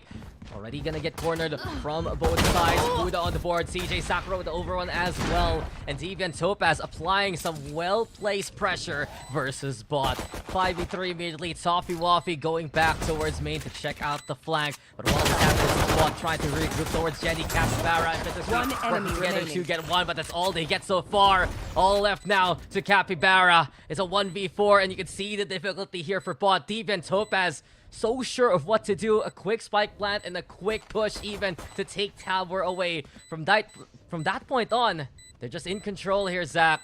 And as time is running on out, it's already looking to be sealed by Deviant Topaz. They'll leave Capybara to her own devices. Yeah, they've gotten the round, and once that spike goes down, they just say, "Thou shalt not pass," as bot tries to get back onto the site. No hope for them, though, and Cappy might be the one to go down to the spike instead of the player, but that will still be the 8th round for Deviant, who look to be in control in this particular attacking half. I think that, in particular, Deviant, their team, that while they only do have one duelist, they do have that double initiator for some extra information, so they can really set Tub up for success off the back of just that. They're also having a lot more utility to work around with the replacement of that jet by the Sky instead. So all things considered, in this half, Deviant, they have a couple of advantages to work with, and they're happy to use them. Yeah, Deviant Topaz, they're just willing to push anyway if they need to. Buddha, though, trying to weather the storm. No. It's not enough, as the drizzles from the classics will eventually pepper her down. It's 5v4, and a gun to be picked up as well. So Spectre in the hands of MetaWin. Deviant Topaz will call to go for A instead, which is pretty much empty so far. The right call being made. Sure, they lost a Spectre, but that's a lot of information that Buddha got for her sacrifice. She was able to figure out, like, hey guys, there's like 4 guys towards arcade. Just don't come here. Don't even come near the site. And they take her call. Now, plenty of time to set up for this postman. Tub eating that paint shell's damage, but still holding on to this position. That's huge. Yeah, Tub is one of the most fearless duelists we have here. Oh and my Tub, God. absolute value with the boom bots. You call it the Roomba sometimes, and it cleans up nicely towards rope. Stained though by the opposition. MetaWin now with the swing, but he's the only one still standing, and CJ Sakura will prevent any more casualties. I guess that's what brings in the boom and boom bot, Zach. That's definitely a boom, alright. We got a replay of Boom. it too. Oh my god. I like how Capybara's body just goes flying in the air, like, oh. Still, though, MetaWin with that Spectre picked up initially at least does make it a little bit expensive. Gets a couple of kills of her own. So that will at least reduce the potential of this bonus round for DV. But look at this. They are actually considering fully investing into it. For a second, I saw a Vandal come out in Buddha's hands. But in the end, they're just going to try to play for the bonus instead. A shorty in Tub's pockets too. So if they can get towards this tower area, it might find some value. I mean, she has blast paths. You know what's gonna happen. It's time to just go W, but unfortunately for her, she will just go to the corner instead. Capybara gonna stifle that push. It's looking likely for MetaWin to get to there. And as Buddha will make the trade happen, damage has been done by the defense of bot, keeping Deviant Topaz contained, not just one, but in 2 angles so far towards this B site. Buddha moving herself down to the ground, natural alongside Capybara, waiting for potential contact for the Trailblazer to get intel up close. Broken quickly, might not have been able to check the walls here towards the side. Yuna ready with a flash though, just to get a bit of that intel. And it's Puda here, waiting for anyone to cross from Jenny. It's just a standoff as Deviant Topaz is looking for the timing. Flash comes in. Here comes the Cloudburst. Bittersweet with one, and Bittersweet with a second. Bot holding down the line. Everything left to Puda now, cornered like a rat and exterminated as such. It's Bot who'll bring it back. I like how Natural had like a little bit of a double take. Like you see a Killjoy and then you're like, wait a minute, that's not my Killjoy. That's my Excuse friend. me. No, That's not friend? right. No. Yeah, a little bit sus there, but eventually Bot does manage to find the cleanup. Okay bonus for Deviant. They do take a couple of rifles off the board, but at least Bot, they're going to be breathing a sigh of relief that they were able to convert it. More than that, both MetaWin and Bittersweet are only one off of their respective ults, so we might see those coming into play over the course of this particular round here. Deviant, they do have their buy coming in themselves, but still no real ults to work with. Puda might be able to have the lockdown available for later, but now it's going to be the fishing expedition coming out of Bot's side towards the dish side. He's gonna go for it, and Yuna and Toffee Waffy just are at the ready. Deviant Topaz, when they're grouped up like this, they're just one of the most scary squads you have this LCQ. And case in point, there's Zahk. They're just prepared to... Oh. Okay. You guys want to get the move? Go faster! You know how dangerous this becomes. Yes, go faster or you might go boom. Anyways. Classic reference. There's a reason why there's a danger sign towards that zip line, and I feel like everybody at this point, they just want nothing to do with it. You can see almost that angsty push coming out from the remaining players of Deviant to move over towards this A site, which is left for retake, it seems like, by Bot. Just one player playing around the area at all. The site itself is completely free. And speaking of one, it's Bittersweet at the ready. Smoked out though by CJ Sakura. She's one away also from the orbital strike, so keep tabs of her if ever she does net the kill. Another hand toss. Now the swarm getting ready. Boombot's gonna be there as a response, but the volley keeping Bot at bay. As Deviant Topaz controls sands and the smoke dissipates. Still the angle being checked. They're just so prepared here for Deviant Topaz. Jingling around, waiting for that contact. The jump peek there from Capybara confirms already her suspicions. And from this point on, Bot might consider to just go for the save instead. Capybara has no fear though, decides to fly high and still alive somehow. On the corner, does get the kill. Bittersweet also with the frag, and for Bot, you gotta wonder, maybe if they did that earlier, a chance perhaps to win this round. But even Topaz will take it anyway. First team to hit double digits, that's gonna be DV. 3 rounds away from stealing their opponent's map pick. And like you mentioned, Daks, there was just too much time being wasted there by Bot. Sure, they knew that there were a couple of fairs. They didn't know the position. There were smokes, yes, but that spike is ticking. You only have 40 seconds to get it done with. Make that 32 because you need 8 seconds to defuse as well at the very minimum. So when that clock is ticking, you can't afford to really be as patient as they were. Sure, they find a couple of kills. Managed to save a rifle as well, I think. But that aside, it's just such a bad position for them to be in. They're lagging on rounds. Their economy is on its last legs. They have a couple of ultimates, and now with them actually forcing in onto this round with the buy, they have to win it. It's not an enviable position for them to be in at all. It's do or die. Exactly. Patience is one thing, but hesitation is another. And even Topaz, we've seen that there is a method to this madness multiple times. They're also so meticulous, clearing out the utility when they can. Moving now towards the tunnel. Try and go perhaps for a pinch, courtesy of the arcade angle. Kali though, a different plan so far. No one in tower. It's just the site anchor itself here for Bot. Bittersweet also watching out for any potential crosses along the way. You know what's interesting though, Zahk? This might just be a pivot towards A. Maybe a bait and switch with the lockdown. Natural though goes for the tag, but You can't should run. net that kill. A lockdown now into play. I wonder if Deviant Topaz will just decide to go back to B since they were spotted. They're gonna go for A. This is gonna be walking I've or got running your trail. into the sightlines of Natural. Gonna try to go for the hold. Capybara though, ill timing yet again, as you mentioned. And as Bot 30 here seconds left. are scrambling to find any semblance of control. The Rolling Thunder is gonna be there. Natural though with the contact, but CJ already with the find. It's all DV all across the map.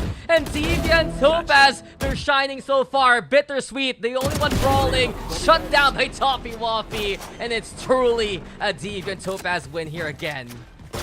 That is so unlucky on the timing for Bot there. Looking at the angle the entire time, just turns away for a second, and that's the end of Capybara. Really, really unlucky. But all things considered, from Deviant Topaz, that was a nice play.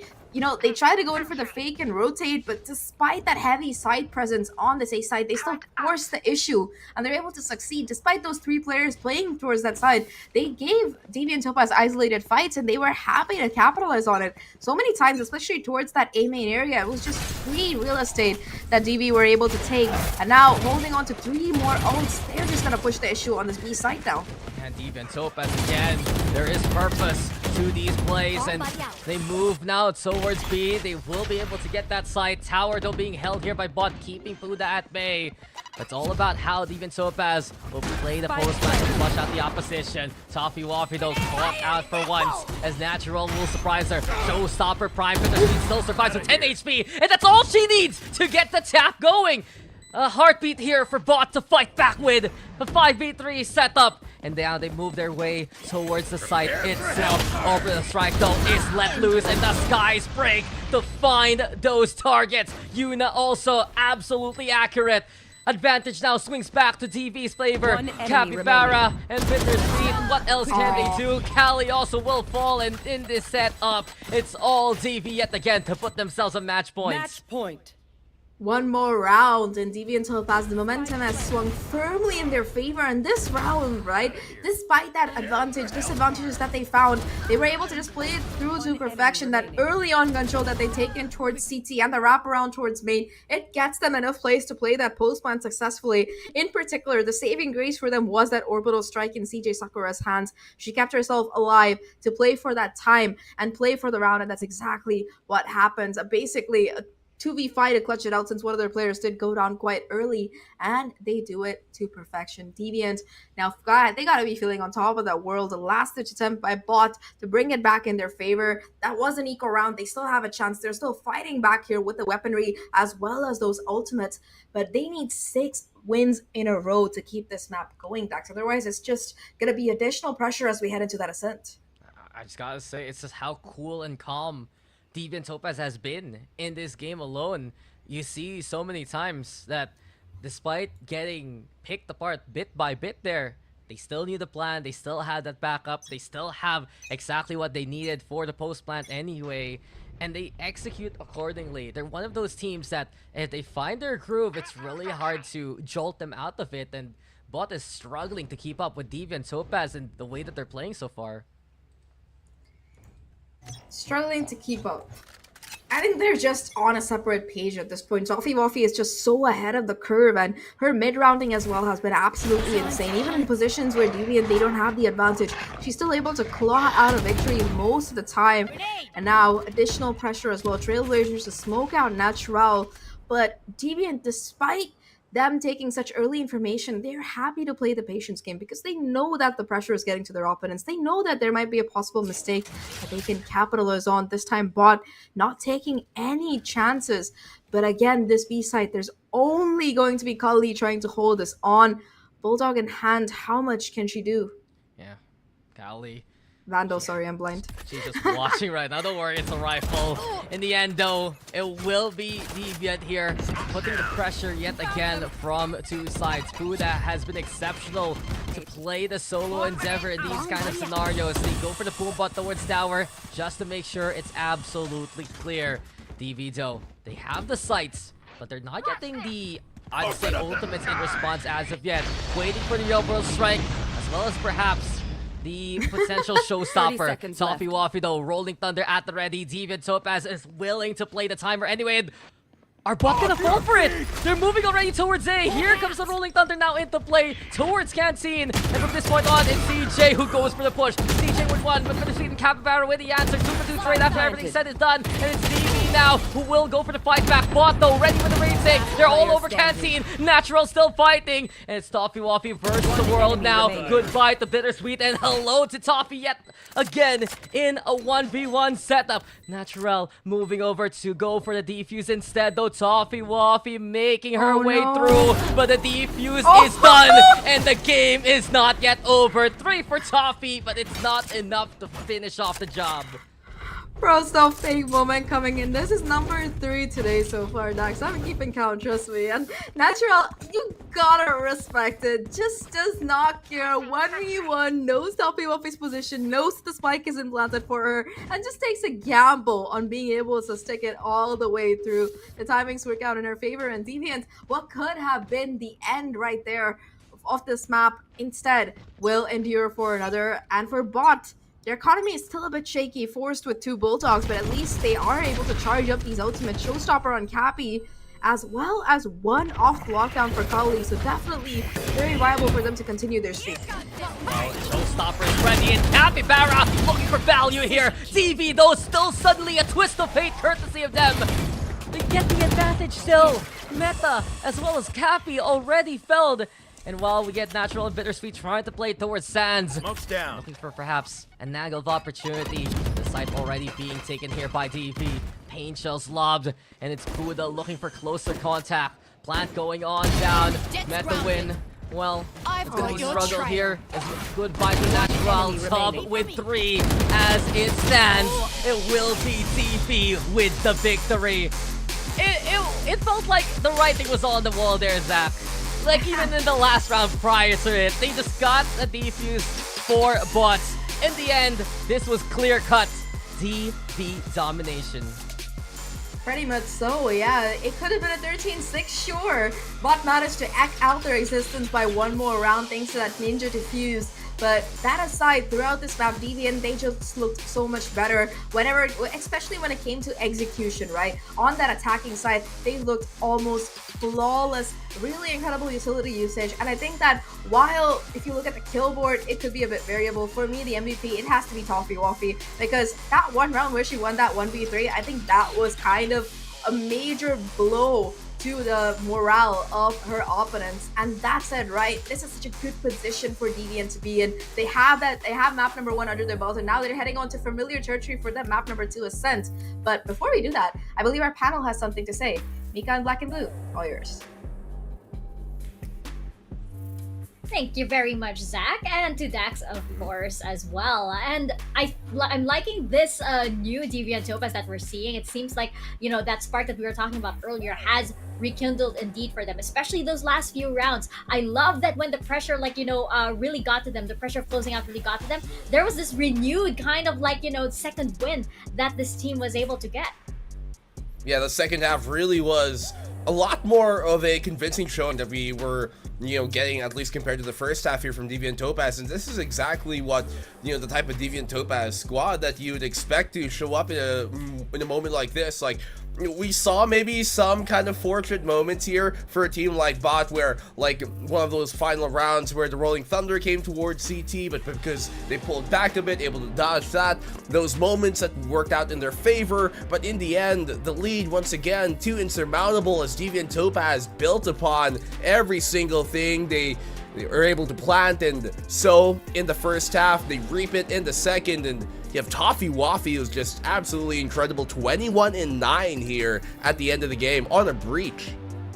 Oh yeah, she was amazing. She is the team's IGL as well. So for her to, you know, get the MVP, to get like all of these assists, to get to be able to top frag as well for her team, that definitely says a lot. She was, I mean, undeniable. Toffee Waffy definitely was one of the standout for this team.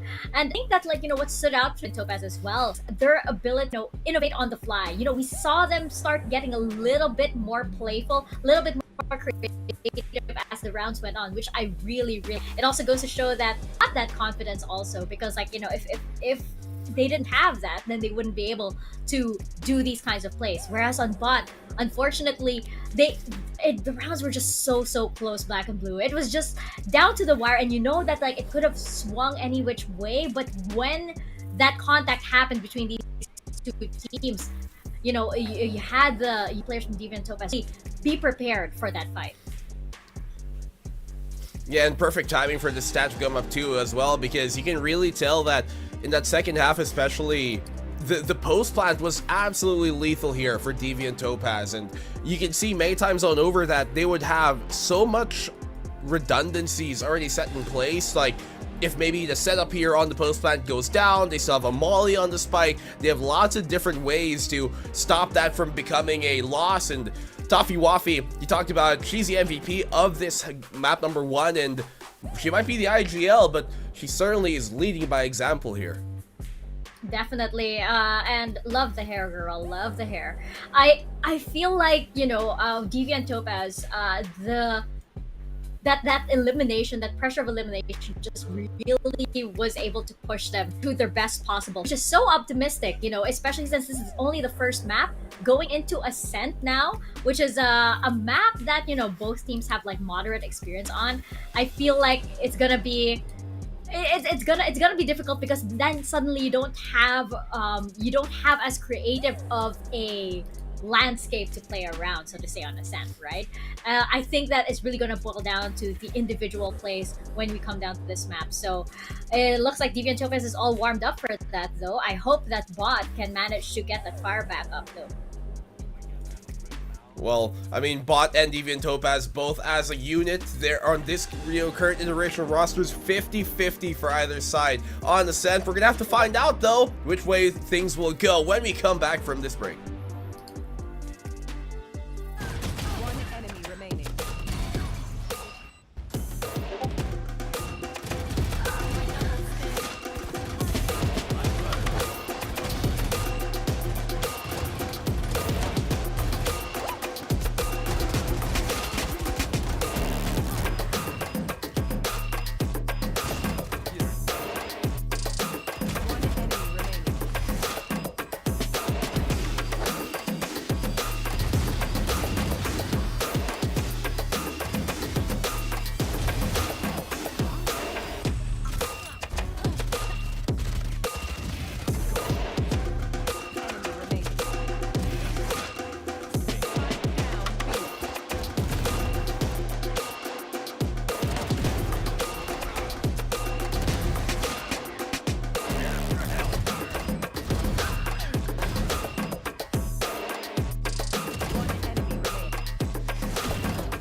back with me, myself, Mika Fabs, with Black and Blue here for VCT Game Changers APAC.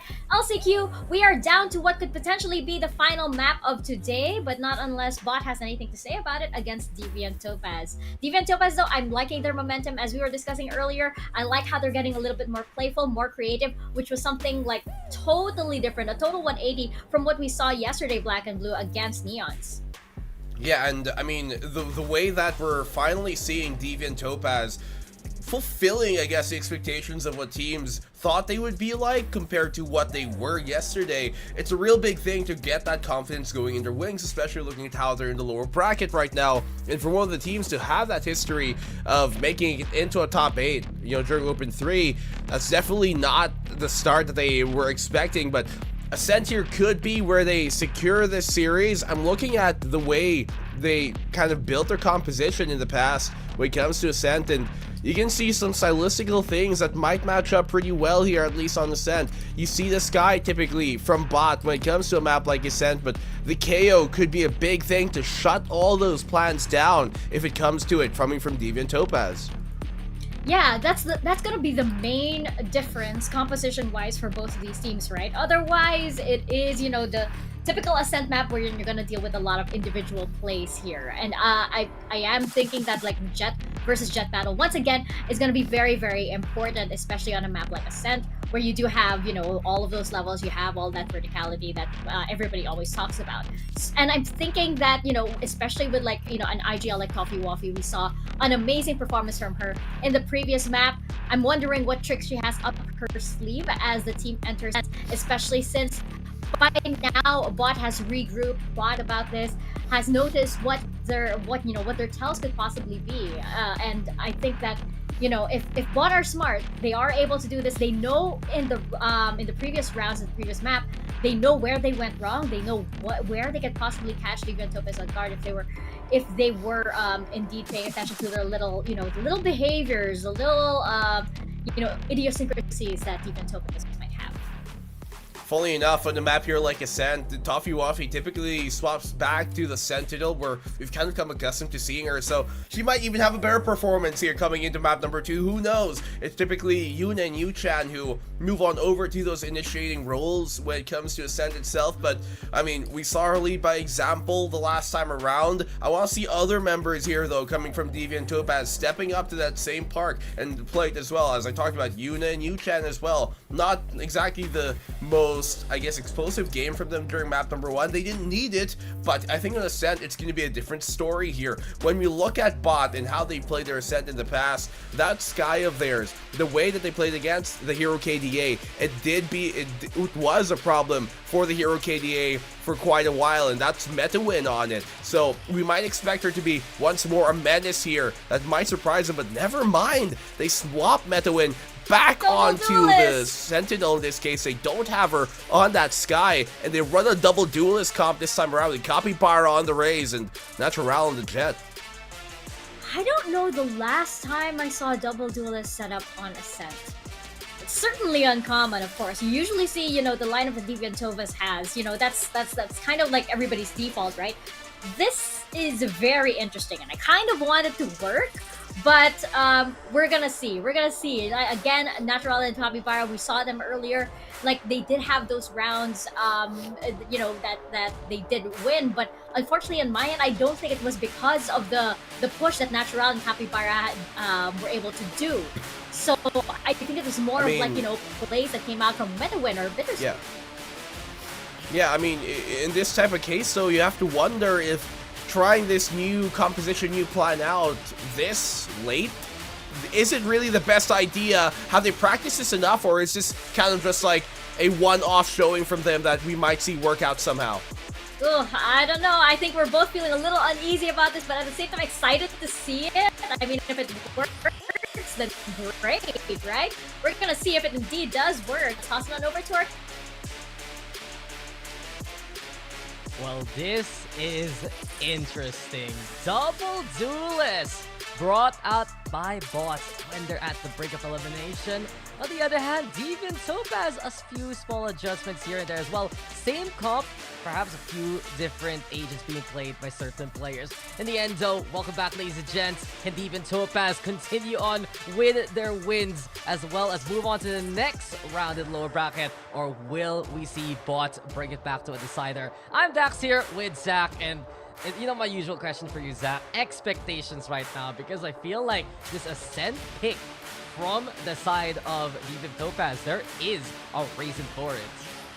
Yeah, it's definitely one of the maps that they are pretty good on. They have a pretty 50-50 performance stat-wise, but it's one of their most played maps, so they definitely have that practice heading into this particular one. For BOTT as well, though, this could be considered one of their top maps, so definitely a case to be made for both of these teams here. If Deviant can steal away Fracture, why can't BOTT steal away this particular one? However, looking at the agent comps, I think that for Ascent in particular, the meta, the comp is kind of already established. There's a reason that it's the meta comp, right? You know it's the most effective, and while you could do some kind of things that change the feeling around on it, like for example, Loud likes to run that Harbor Viper, you can change things around. The meta comp, it works for a good reason. And that double duelist in particular, right? It didn't seem to have the best impact as we've seen it come out over the course of the rest of the tournament. So it's going to take a lot of synergy between the duelists, something that was kind of missing on that map number 1 for it to really work. However, that said, I'm not completely pessimistic. I believe that if that could be unlocked properly, harnessed well, BOTT might be able to push us through a map 3. But so far, looking at everything, I gotta say, Deviant, they have my vote. I mean, I'm gonna go with BOTT having, I guess, historical advantage on this map so far. Truthfully, for Deviant Topaz, this is one of the maps they struggled in back in Open 3. Couldn't win twice there out of the 2 times that they played it. They've recovered really well though here in LCQ, winning 3 out of the 4 times that they played it so far. And one thing to take note, if I remember correctly, the last time I saw Deviant Topaz play this map, it wasn't Toffee Waffy on the Sova. She was on the Killjoy instead, with Puda back at the roster. She's the one taking the KJ duty, and maybe that small shift, will it be enough for Deviant Topaz to edge ahead, or will BOTT finally make the natural Capybara connection work in this series? I just think it could genuinely go either way at this point. That said, though, Capybara didn't have the greatest game on Fracture on the same role, so it's going to be a little bit of an uphill battle. On the other side, I think that every single player for the side of Deviant Topaz is kind of firing on all cylinders. Selva as well was able to find a lot of those crucial openers, was able to create a lot of space, so she's doing quite well in that solo duelist spot. That said, though, I really like Toffee Waffy picking up that initiator role more because she's a player who is very dynamic. She is the IGL after all, so her being on that kind of an agent that lets her find that early information, make calls off of it, a little bit more of active duty, I suppose, than lurking around with the Sentinel, but she's been able to make it work on Fracture excellently. In fact, before this, Toffee Waffy, we used to say you got Toffee Waffy whenever she would clutch something out insanely well on the Killjoy, but it's amazing to see that she's able to translate that skill set into a completely different agent. She's still as much of a menace as ever, if not more so, because she's more on the front lines right now and ready to go into battle. I mean, I believe it's pretty much her second most played agent based on some of the stats we've seen so far running this Sova. So there is that familiarity anyway. In the end, though, since we have this technical pause, we can go back to a little bit of historical story time.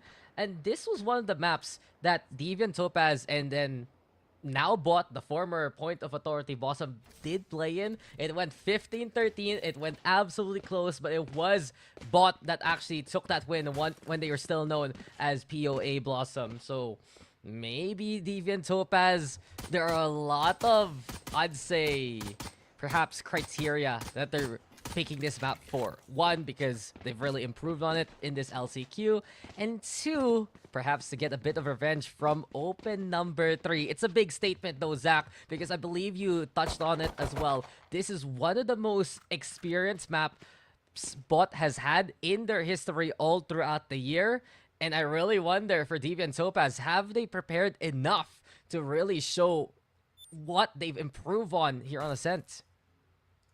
It's a question that needs to be answered as that game starts, because we can talk about the statistics all you like. It still comes down to who's playing better on any given day.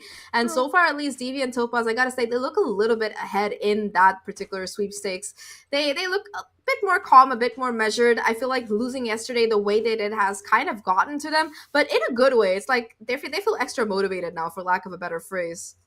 Yeah, well, Bot on the other hand, the motivation to pick the defending side first basically is one rooted from them playing against the hero KDA that was on the second stream yesterday, and I was able to get a glimpse of it or two near the tail, and it was just defense would win all the time. Bot couldn't get it really done in the first half when they were attacking side, but when on the defense, players like, of course, Natural, who's always prepared to go for those kind of clashes. She went online. You also had Bittersweet there really popping off. And I do wonder here for bots, what is up with the agent composition swap, because they played that Sova and that Sky last time around, and it wasn't too shabby against the Hero KD. It was 13 to 11 anyway. But now that you have Natural and Capybara looking to play that double duelist, and the struggles that we saw from them on Fracture, can it translate to a better conclusion here on Ascent?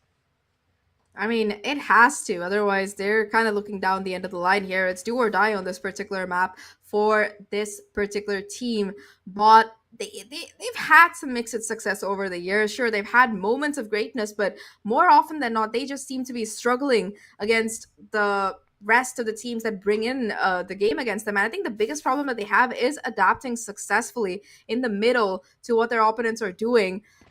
In that previous map as well, we saw Fracture. There were so many rounds that they had an excellent chance of closing it out, but instead, because of how their opponents were playing, they were just left with no recourse, and their reactions as well seemed a little bit slower. So on a sense, a little bit more familiar ground, arguably, for this particular team. They have to step up their game. And this double duelist, I think it's a higher risk, higher reward strategy kind of coming in for them. Sure, it could go very badly. It did go very badly, in fact, on that previous map, but ultimately, it is the choice they're making. Perhaps they'll feel a little bit more comfortable on Ascent to try and push it through. But overall, just looking at this so far, Deviant Topaz, I think that they are in excellent condition for the possible 2-0. I never like to count the team out, and I still feel like Bot, they have the potential to do it, but going solely by how disjointed the double duelist comp looked on Fracture, it just wasn't able to find that kind of value that it usually does. And if it's a repeat of that case, I can make a case easily for Deviant to be able to take this very convincingly. I mean, I'm just thinking about it right now. And you look at Fracture, of course, it was all about how active Deviant Topaz was on that map, that there were more angles that Bot had to take care of.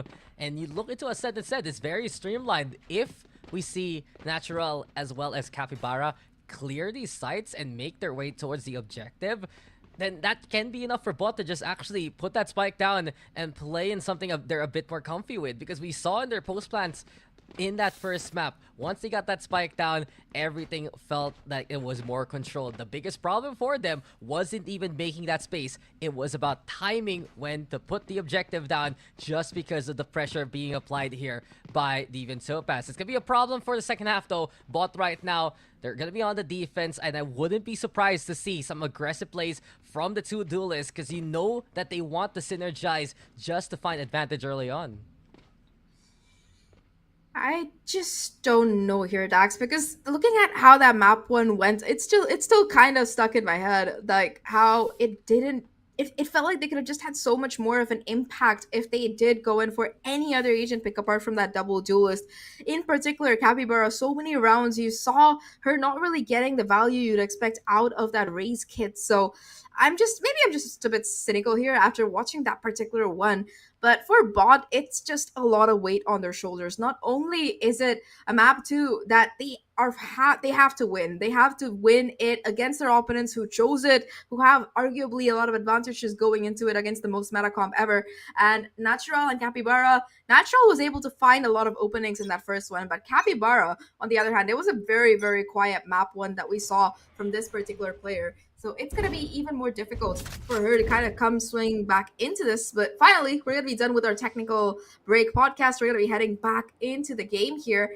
And for the side of Bot, they are playing this aggressively for information, at least on the safe side. I mean, they were pivoting for it already. They were trying to angle at it while we were in the tech pause. All I have to wonder though here, Zach, is when you said quiet for Capybara, through my head it was like, what sound does a capybara even make? I wouldn't know. But anyway, into the game we go.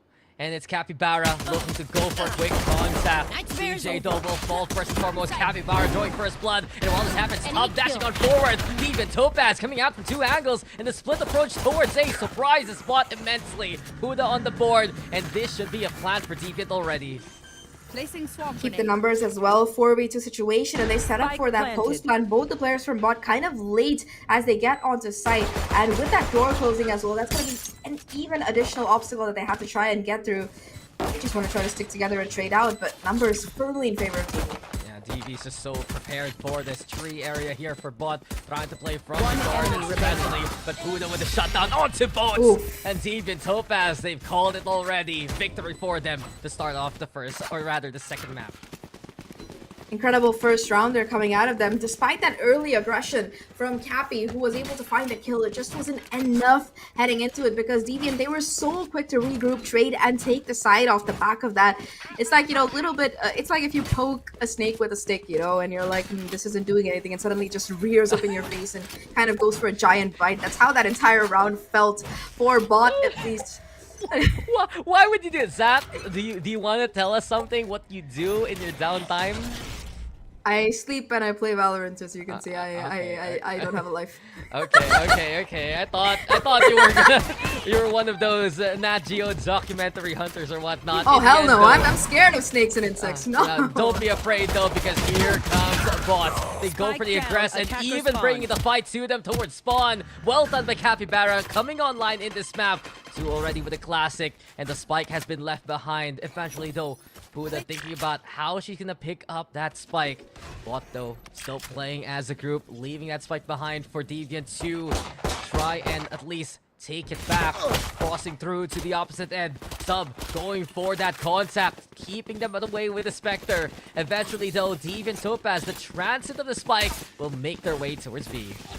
I'm surprised that bot just let that spike go, because in that kind of spawn where it was dropped at the range that they were, they had a pretty even fight even with the classics against the Spectres, but nevertheless they perhaps look to go for that cross instead, not able to deny it. Now all 3 of them, they're going to be on the flank. At least they were able to pick up 1 Spectre, but the damage, a lot of these players are so low. Yeah, Tub is here though, prepared yet again. Goes for the dart first and foremost, still gets scanned anyway. And Bot now looking to go for the swings. They have Bittersweet though, ready with the Spectre. Gets scanned on out, and eventually it will be Capybara. Fall first and foremost. Bittersweet though, with at least the trade. 23 HP, very low, will crawl through towards the staircase. But Puda's still prepared anyway. Has the angle, gets the spike and the sight lines. Tap though comes from Bittersweet. Pushes there too, but Bittersweet being toyed with here by Puda. Even okay, Puda, we see you. Went threw the gun away and still survives the fight and get the frag. 2-0 here for Deviant Topaz. Puda played that to perfection towards the end, knowing that all she had to do was, you know, make sure that that spike was not even tapped or diffused here, and she does it to perfection. A little bit of play around, does get the kill in the end, but all things considered, right, that was a great round coming in for bot. They take down every single Spectre, forcing Deviant to make sure that this bonus is not really a bonus. In fact, it's going to be a full buy coming in, so we're looking at a rifle versus rifle round here. Coffee Offie, in fact, forced to play with only a Spectre, and despite that, Deviant, they are taking this fight to their opponents. Yeah, I mean, Zach, you called it a bonus, but you know it's also a lie. The invest is there for Deviant Topaz, and it will be Cali to try and bust that back. Eventually, though, the overrun is a reality. Deviant Topaz getting 2 for the troubles. Advantage now as they have that spike put down onto the corner there of the site. Toffee Waffy also looking to get a bit of confirmation with the Owl drone. Intel provided towards the CT side. We get though. Angel Slob yet again. Paranoia being thrown at as well. Yuna trying to be prepared from both halves, but Natural steals a kill away. Puda completely surprised by the speed of the jet. But TV, they'll handle everything else. 3-0. It's just a streak here for Deviant. They convert that. I'm not gonna call it a bonus round because that was basically a full buy, but they convert their buy versus buy round very, very well. In particular, being able to trade out 2 for 1 while they rushed onto site was incredible for them. Exactly what they needed, and their post plants as well. You saw the amount of delay and utility coming in. The drone, the pain shells.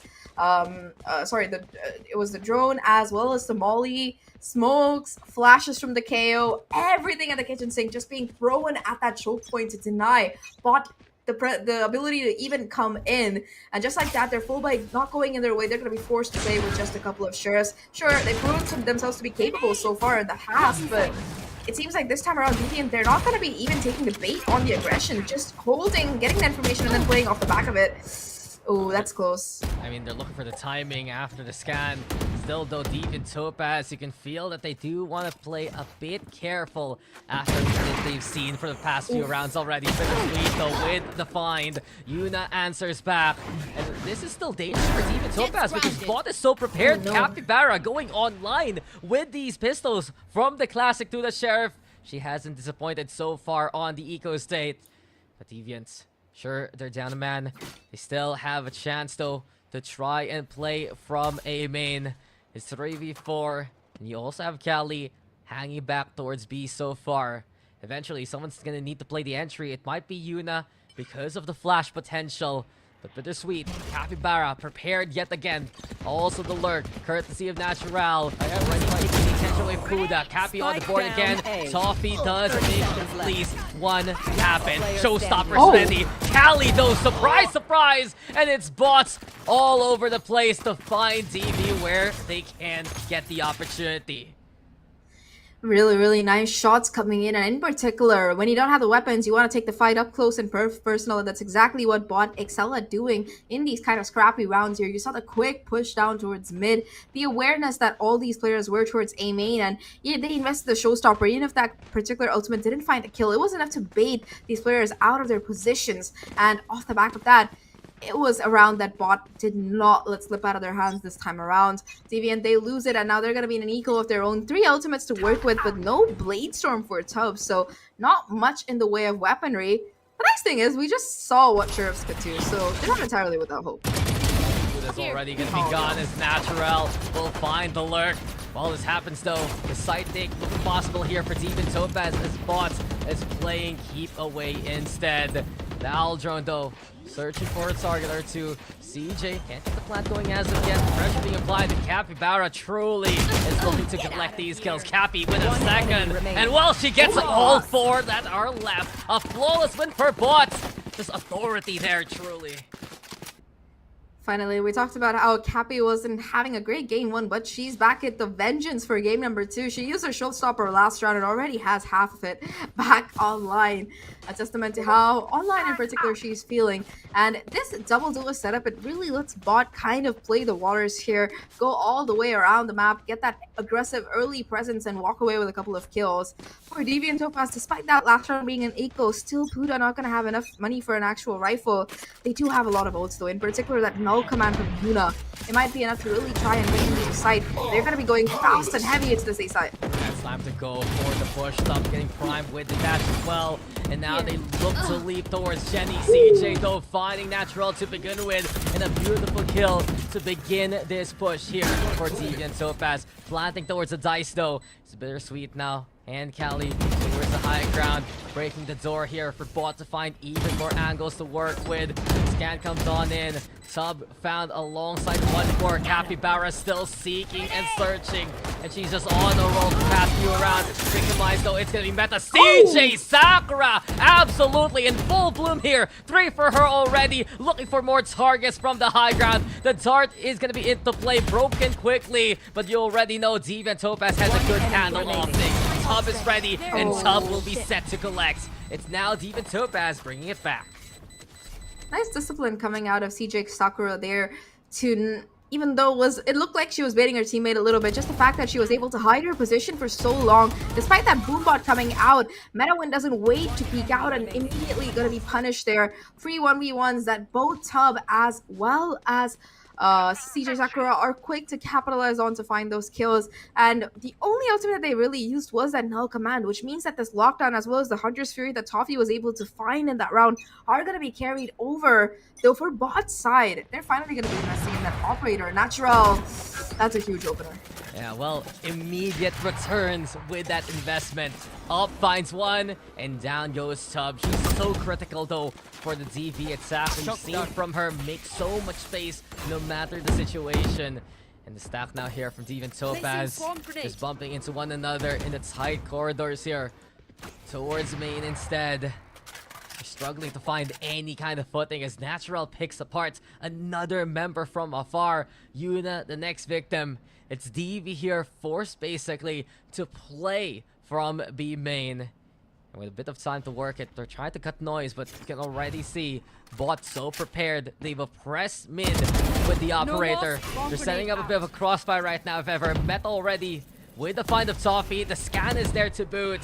And overall, unless there's heroics, this is already such a clear-cut round here for BOTT. Paranoid being fine. There's the push right now, but Puda still wins it anyway. 2v3 though, as it's CJ also opening things up. Seems like this is what I'm asking for. Heroics necessity. And it will be the lockdown 2 to allow the spike to go down. Operator on this retake gotta be a little bit awkward. CJ Sakura does have a reposition available with the From the Shadows and will be quick to use it. It's just gonna be a fake play though, causing a little bit of extra pandemonium. Bladestorm coming out now from Natural to try and make this retake work out. Both players towards this backside, desperately trying to buy enough time. They're satchelating in to boot. They know exactly where they are, but they have to get these kills and it's just not gonna work out. BOTT looking incredible on that retake, just cornering out the last two players with utility, and that will be them finding their third round. Yeah, nice effort though from Deviant Topaz, the final two members there. A last stand and the lockdown. You could see they had the chance, especially given the time that they had to work with, but they went in, they used the blades just a little natural to play the front line with them. And with those extra numbers, there's too much pressure to the cornered members of Deviant Topaz. A little bit too much for them to deal with, and it shows by the end of it.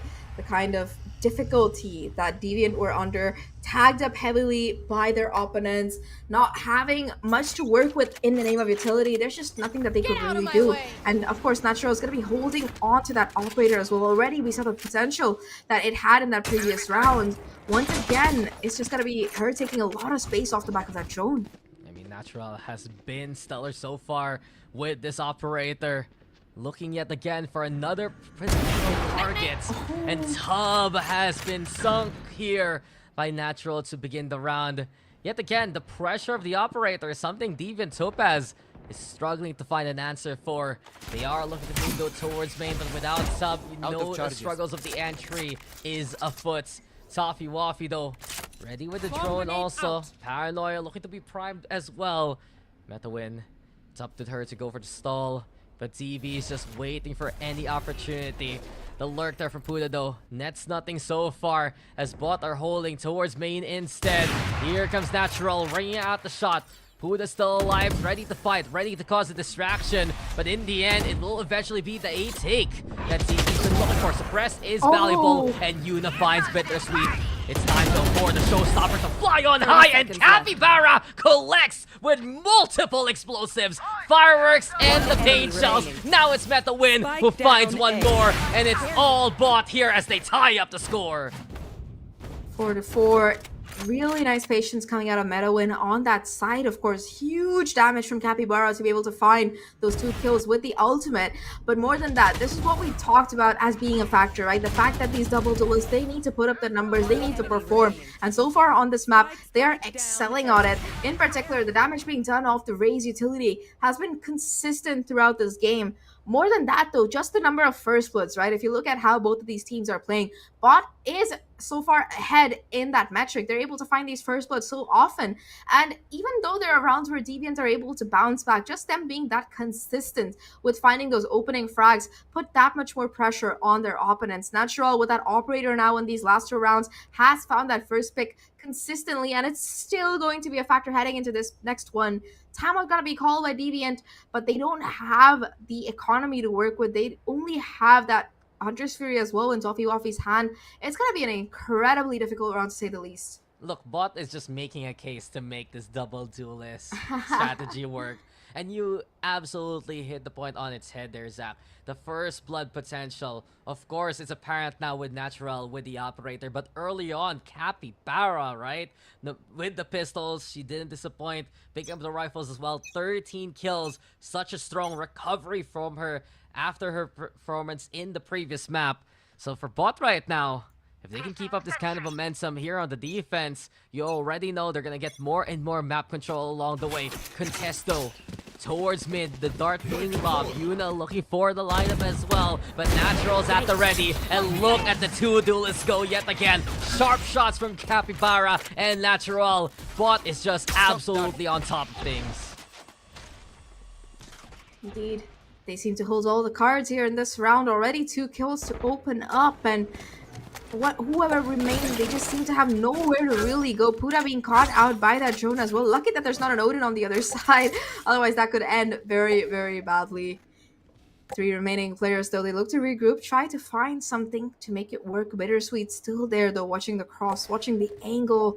Just so difficult for Deviant to make any kind of headway. Paranoia will let them at least a little bit of space, but again, just that smoke and recon combination lets BOTT get into a good position.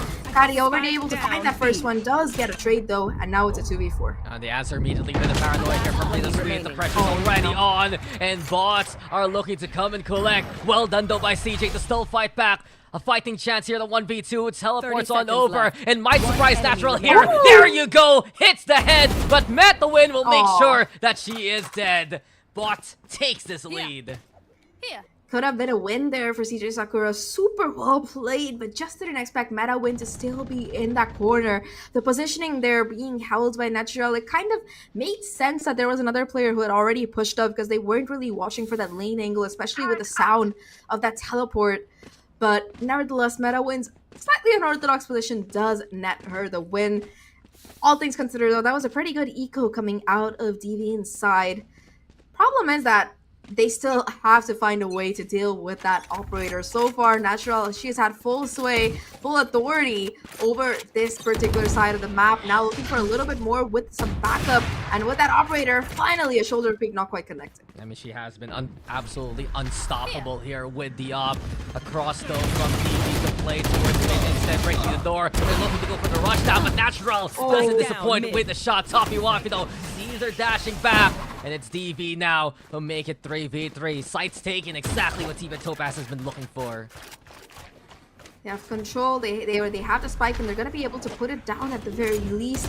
All of them, though, playing towards the side. It's going to make this lockdown coming out of Meta Win very efficient if she can get it down in position towards that side, towards that switch. That's why they adjusted the spike plant if ever. Toffee though, lobbing the recon, and Meta Win goes for contact instead. Punished immediately here by DV. It's all left to Bittersweet now in a 1v2. Might realize though, one by stairs, one by lane. It's BOTT who has taken this lead away, but Deviant Topaz striking back quickly. Sub ready, Toffee, same case. Smoke is out, and Toffee Waffy's isolated there. Bittersweet! Well, it's looking possible. Loyalty here for Tub, and Tub will track her down. Deviant Topaz tie it up yet again.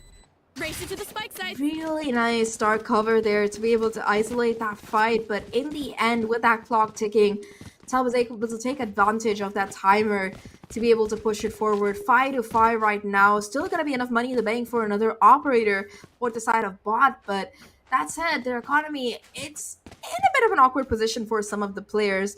Deviants, on the other hand, that's a new surge of life for them. They have the Hunter's Fury and the Null Command ready to go. Yuna, in particular, with that Null Command, has been pivotal in some of these rounds for being able to just steamroll their way onto the site. But the biggest adjustment that we saw really coming out of Deviant in that round was the change of control. You know, a lot of these rounds, they've just been trying to play together. Maybe they have one player on the lurk, but instead of going for that A main or B main, knowing that they have to deal with that operator, they go in for a mid-B pincer instead, and that completely catches Natural off guard. She's able to at least find the kill, sure, but when it's brought down to a 3v3, and Deviant, they have that kind of a post-plan positioning, it's just impossible to really retake it unless you do hit those headshots in time. And in those firefights, Deviant, they just came out on top. It feels like here for Deviant also, they found that opening towards mid. If bot is playing very heavy towards the front of the initial angles of the map, right, then DV can slip their way through those defenses and cause havoc elsewhere. Bot right now, they bring the operator back as Natural will reinvest anyway. She's been strong with it before. She's only been felled in the last round. Also, ultimates click close here for bot as well. So they have a lot to work with. Watching out with what unit can do with the presence into play. We continue on even more so. Flash now. And through the smoke, they will not commit. They're making noise here. And oh, the timing from Natural! Wasn't scoped in as Tub gets back into cover. While this all happens, the spike looking to get brought towards that A side. And look who's watching. Toppy Wafty finding Natural. So that's the op gone. Orb being picked up here as well by Buddha. One away from the lockdown, but apparently Tub's the one collecting these kills instead. DV now moving here towards A. Toppy gets bittersweet after one will fall. Meta win from above as well. And it's bot right now trying to play from the tree here. Nano Swarm to go for the stall. Lockdown's gonna be there too. Desperate endeavor here for Meta win in a 1v2 set. She knows they're gonna push towards her, and Meta win is at the ready. Meta versus Buddha. Who will get the shot? Oh, Lockdown no. gets to detain. Hands up, and Metawin will execute. Bot will keep this lead.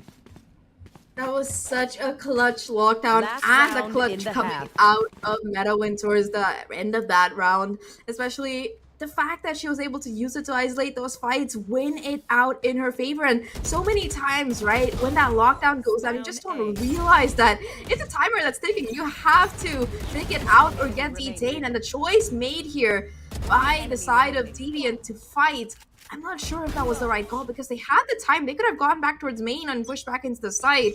But instead, they forced the issue and Meta more than ready to punish them for it.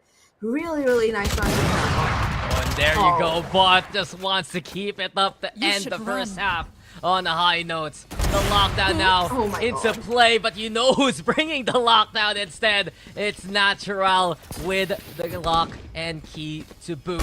Here we go yet again. Natural with a third. She's looking for a fourth. She's hungry for these kills, and she will get what she wants. It's all left to CJ now, looking to expose Natural there. The Sheriff taps are enough. There we go with the TP on out. But the damage has been done here, Zahk, and Bot will take one more to end the half.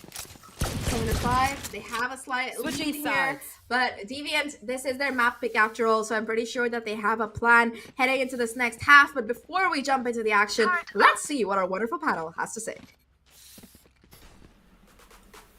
Oh man, the storylines of this day, it just seems like, you know, whatever is happening in Series 1 is the exact same thing that's happening in Series 2. And here we are again with the complete opposite of what happened on map 1. Although I would say that, like, if that's the case, then, you know, Deviant Topaz still has a bit of a chance to bring it back and really catch up to bot here. Yeah, it's kind of a bit of a flip of a coin here, right? Is it going to work or is it not? Well, so far, at least here, looking at the way bot have been playing, it's been working out for them. I'm very surprised at how Capybara and, you know, their duelists here on the Jet, both duelists really have been performing, because it's such a high risk, high reward kind of idea for you to play that double duelist on a map like Ascent especially, and yet they're able to make it work on that. There's some wary moments here, but for the most part, they have been in the driver's seat, and, you know, with that lockdown clutch as well a while ago in the 1v1, just getting them even more confidence for the economy. They're looking pretty good moving to the second half. I know, and it seems like, you know, that confidence has potential to continue all the way to this. Again, the same question: are we going into a map number 3? We're gonna find out if bot can close this or if Deviant Topaz makes a comeback. So over to you, casters. Well, we're pretty confident right now that bot are performing to a better level. Can they bring that positivity, though, to move into a decider? We're gonna find out. Come on, Zahk, Deviant Topaz took the map pick of bot away. Wouldn't it be poetic if bot can do the same to keep the series going?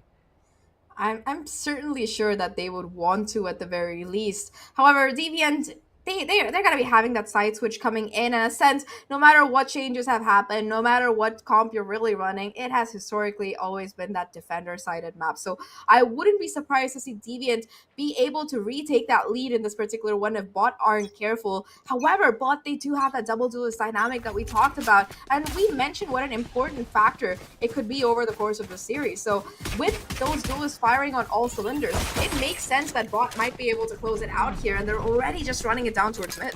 I mean, it might give them the edge here with a double duelist. Extra bit of entry, especially Turret though, blown to bits. The darts now flying from Sophie Waffy as they retreat towards Boathouse, but they're cornered here. They know it's a last stand, and it will be Natural and Capybara who clear out so well. The dynamic duo of the duelists looking online and ready here for bot. While Yuna gets one towards mid, DV now trying to play some other angles on the rating. Moving towards main, they'll meet with Betawin, who will retreat in kind. Catches out CJ though, busy with the smokes. It's Tub here with Yuna also, and Betawin, it's already in her name. Just 2 wins there, not enough for a third. Yuna with the fight back, but Capybara will get the catch.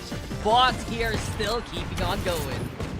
It's really risky to play both of your players towards that back side, especially when you know that you're going up against that kind of double duelist composition here, and the risk doesn't quite pay off. Not even able to do too much damage before they're finally taken down here. A little bit unfortunate for the side of Deviant, but all things considered, excellent work out of bot here to be able to do that. And Capybara, this entire game, she's been the one to kind of take the lead, take charge here of the rest of her team. It seems like she took me saying that she was kind of being quiet on map number 1 a bit personally. Just well, you know, sometimes you see your scoreboard and you're like, you know, I can do better. And bot, truly, they're proving that there's so much confidence still to run this double duelist. They're ready to have an impact early on into these rounds, especially on the entry. On the anti-eco though, Metawin actually picking up a Vandal here, so some surprising firepower bot might bring. They do regroup now as they look to hit towards A, and it's gonna be a struggle here for DV. Buddha has a shorty while she's playing towards B. The rest of the team, classics in hand. And Bots is whittling down this timer so far. Eventually, you know they're coming their way. Boombot though into play. Cloudburst into the dash as well. Yuna still going forward. The Capybara clears out with the judge of all things. The scan is strong, but it doesn't matter as Bot will bring ZV to the brink of extinction. Buddha on top. Spotted out immediately. Sub trying to play towards 3 as well, but already Bot is in control. 2 players left, so nothing much to really do here aside from maybe find a little bit more damage, but 8-5 soon to be 9-5 at this rate. It just seems like Deviant, they're trying to do what they can. A little bit of damage being done, armor being taken out at the very least, but Bittersweet quick to find the kills, and of course Natural with the judge to close things out here, find that final kill. And on this attacking side, Bot, they look just as confident, as convincing, if not more. As for Deviant though, they might be at a little bit of a deficit, but this is their chance to really jump back into things. The only thing is that Bot, they're not exactly struggling in this bonus round. They have a couple of rifles. They have the judge on Capybara still. So a lot of weaponry that Deviant might find extremely irritating despite their full buy kicking in. Yeah, well, for Bot, it feels like also the adjustment to play double duelist is a direct answer to when they struggled on the attacking side versus the Hero KDA. They only got 2 rounds there in the upper bracket when they played against that team. This time around, they already got into 2 of the second half.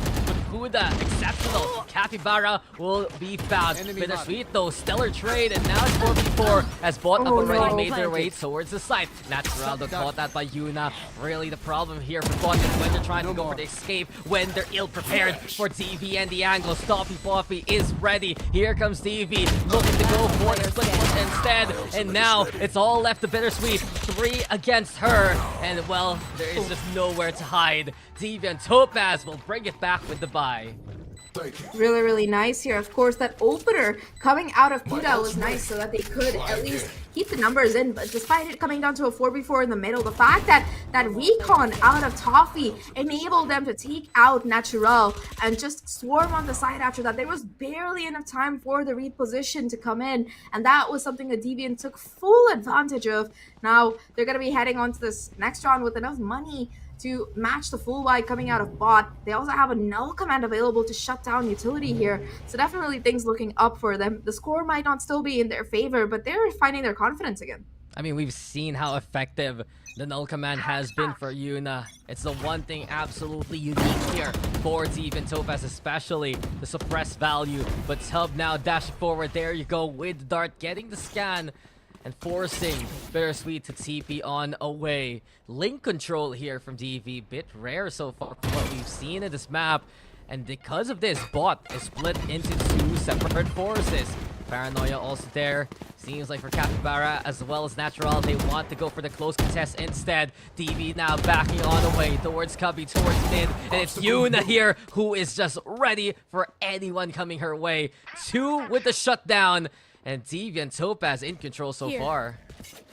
Excellent work coming out so far.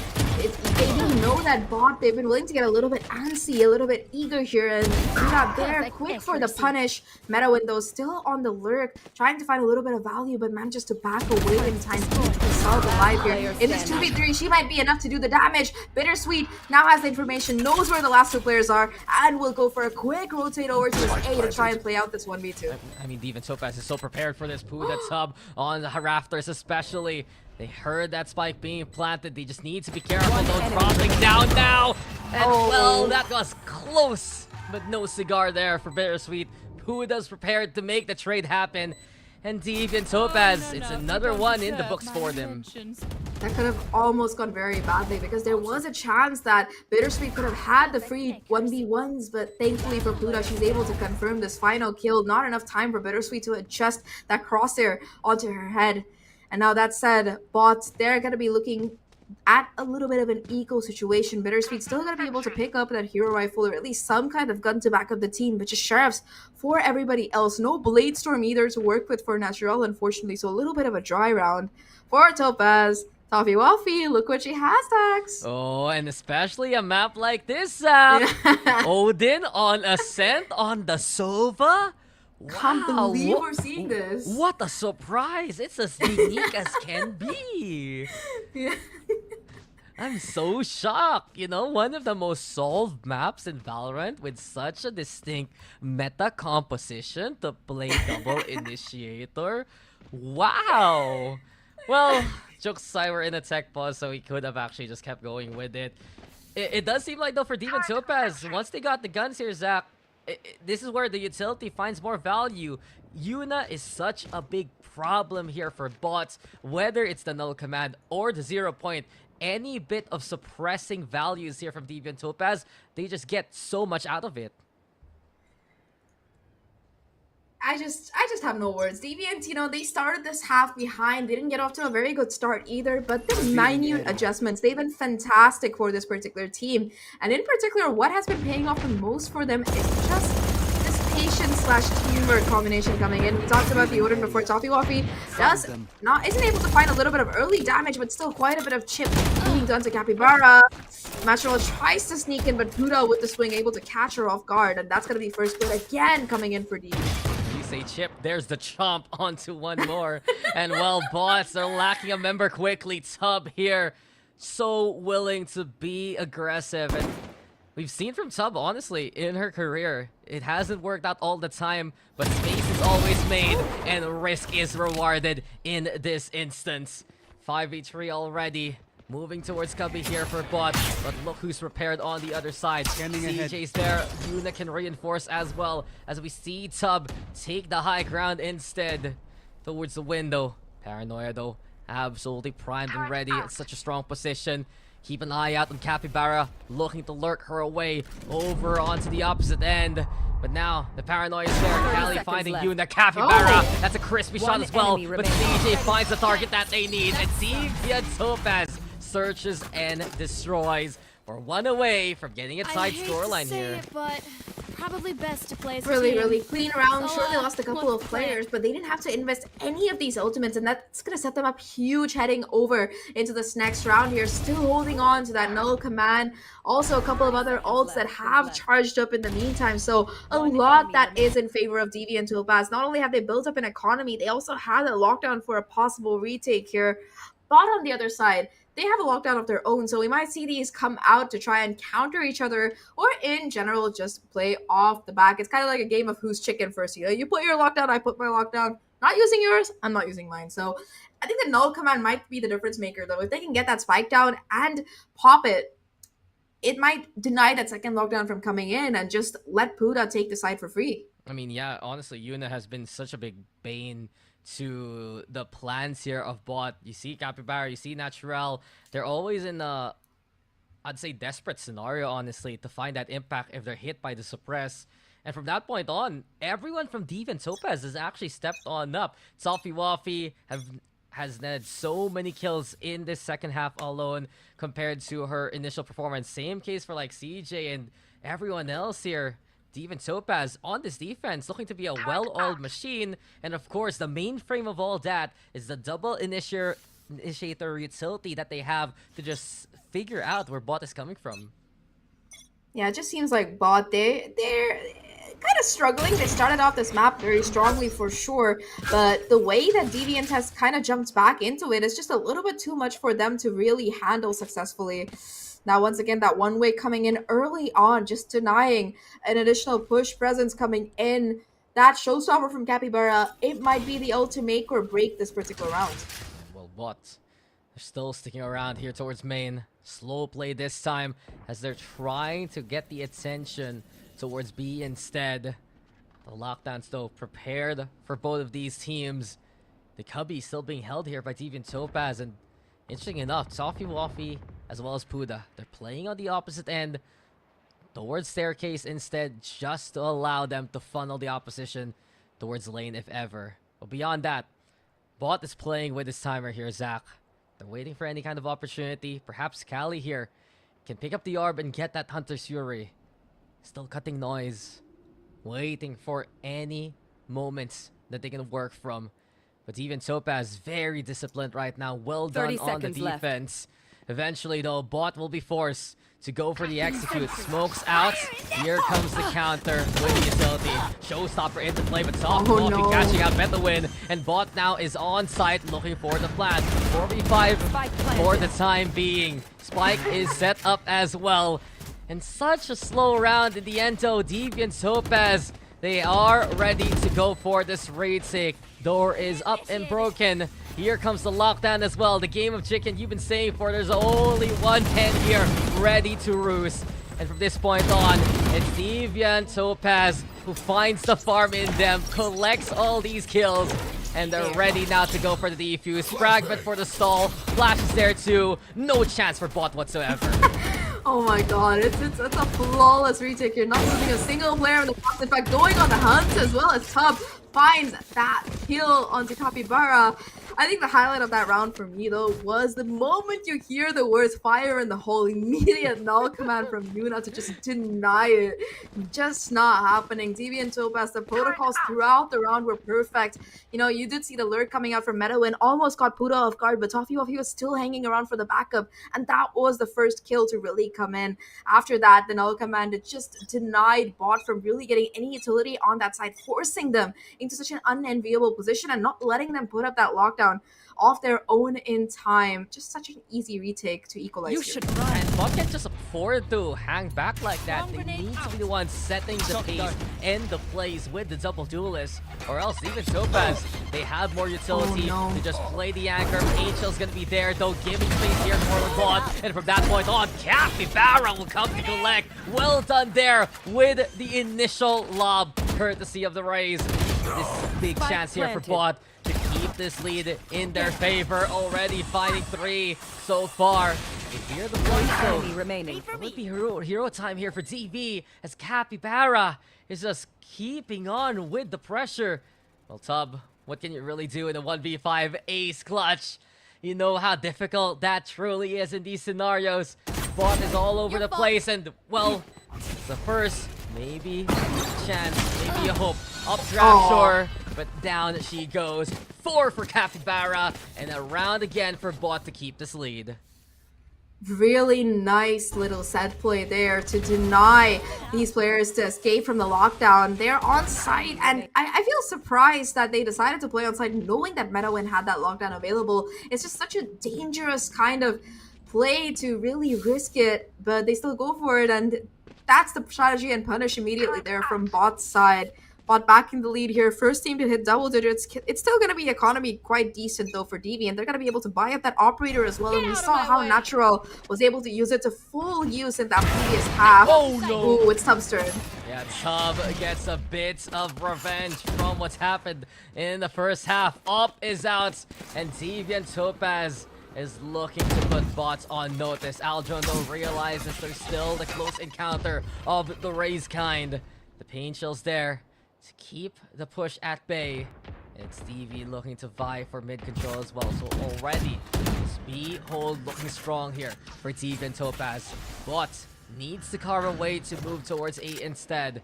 They go for the smoke, and it's gonna be Sakura who finds Meta win. So patience from her, and it's Deviant Topaz who backs away with the advantage so far.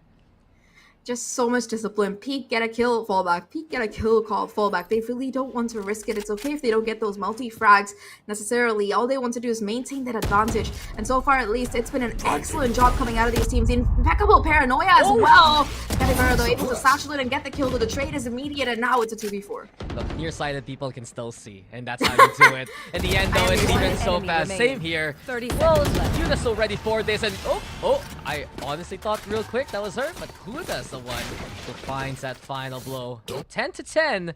We're all tied up, and Deviant Topaz not letting go of this game here, Zahk.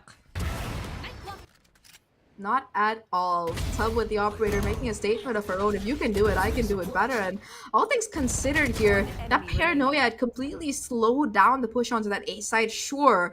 But you did see CJ Sakura go down, but the damage was already done at that point. And now the ultimates, once again, they're starting to stack up here for the side of Deviant. They have that Hunter's Fury ready to go to deny the plant. And for the side of bot, they have one of their own. So if they can get that spike down, it's going to be enough utility that they can use to really deny that diffuse from coming in. Ooh, Tub, this is a dangerous game you're playing. Well, it's a dangerous assumption, but no one's playing towards top mid here for bot. Instead, Exactly. they're moving towards main. So fortunate here for DV so far. They're getting so much intel with the amount of active map control they're getting towards mid. Because of this, Toffee Walkie's prepared for any peek from B main, and instead, the lurk is gone. And with the Aldron being heard, it might be the signal that bot is going A instead. Maybe the smoke's into play. The setup from the Killjoy is there. The showstopper, though, brings in the blow. And it's Capybara who just denies anyone else. Yuna, though, where did that come from? She's ready, she's set, and it's DV who will go ahead. Sprayed out of the century there for Yuna to find all 3 kills. Absolutely insane. Sure, you do see that, well, Buddha goes down, but that was just a ritual sacrifice for this exact situation. Insane shots coming out of Yuna. One off that null come out once again. And you know, throughout this day, I feel like the most impact that we've seen on every single matchup, the previous and this one, it's been the initiator players. And for Deviant, it's Yuna making the statement today. She's like, you know, you guys talk too much about the duelist. Who cares about the jet nerf? Talk more about me. Hello? I mean, Yuna has been one of the most exceptional players we've seen from Deviant Topaz. CJ Sakura as well added into this roster near the start, really, I believe, of the LCQ run. Still, though, Deviant, job isn't done, but they have a distinct advantage. Rifles ready, Op is there too. A hero rifle in the clutches of Meta win so far, but the Aldron already spotting out Cali here by Rosa. So, can bot actually navigate their way towards A? Capybara gives them a chance. He's been stellar in this game so far. Picks up the rifles as well, and Glass backs away. But it's Puda on site. Looking around towards Hell. Alarm but gets the trigger, and Puda is primer ready. She gets 2 before she's felled. It's 2v3 now, as Cali will try to play with the rifle. Spikes planted though, Bittersweet picking up a gun as well. Crossfire perhaps being set. Still some angles here for DV to work with. From the shadows to play towards Wine here. Main is where bot is at. Cloudburst is into play. And now we got Tub going for the defuse. Hunter's Fury though gonna be the call. And Tub will get half an updraft there to get the hell away. Spotted though by Cali eventually with the 3rd shot. But Toffee Waffy, she is just there in your face. It's Toffee Waffy time, and it will be DV on series points. Incredible round there. The thing is, Deviant, they knew that the Hunter's Fury was going to be a factor in this particular retake. They didn't have the smokes either, so Toffee had to play aggressive. The fact that Tubb was able to get half the defuse before being taken down just made things so much more easier, especially with Deviant being able to trade out their numbers advantage to a T there. Incredible positioning towards the end by Toffee Waffy. And that read, that will bring Deviant only one round away from moving on in this lower bracket. They still hold all the cards. They still have the ultimates. And for BOTT, the only thing that they really have in their favor are these guns. They're going to have to just win off of firepower to take this to overtime. And that's 2 more rounds that they need. Yeah, and what a run this has been from Deviant Topaz.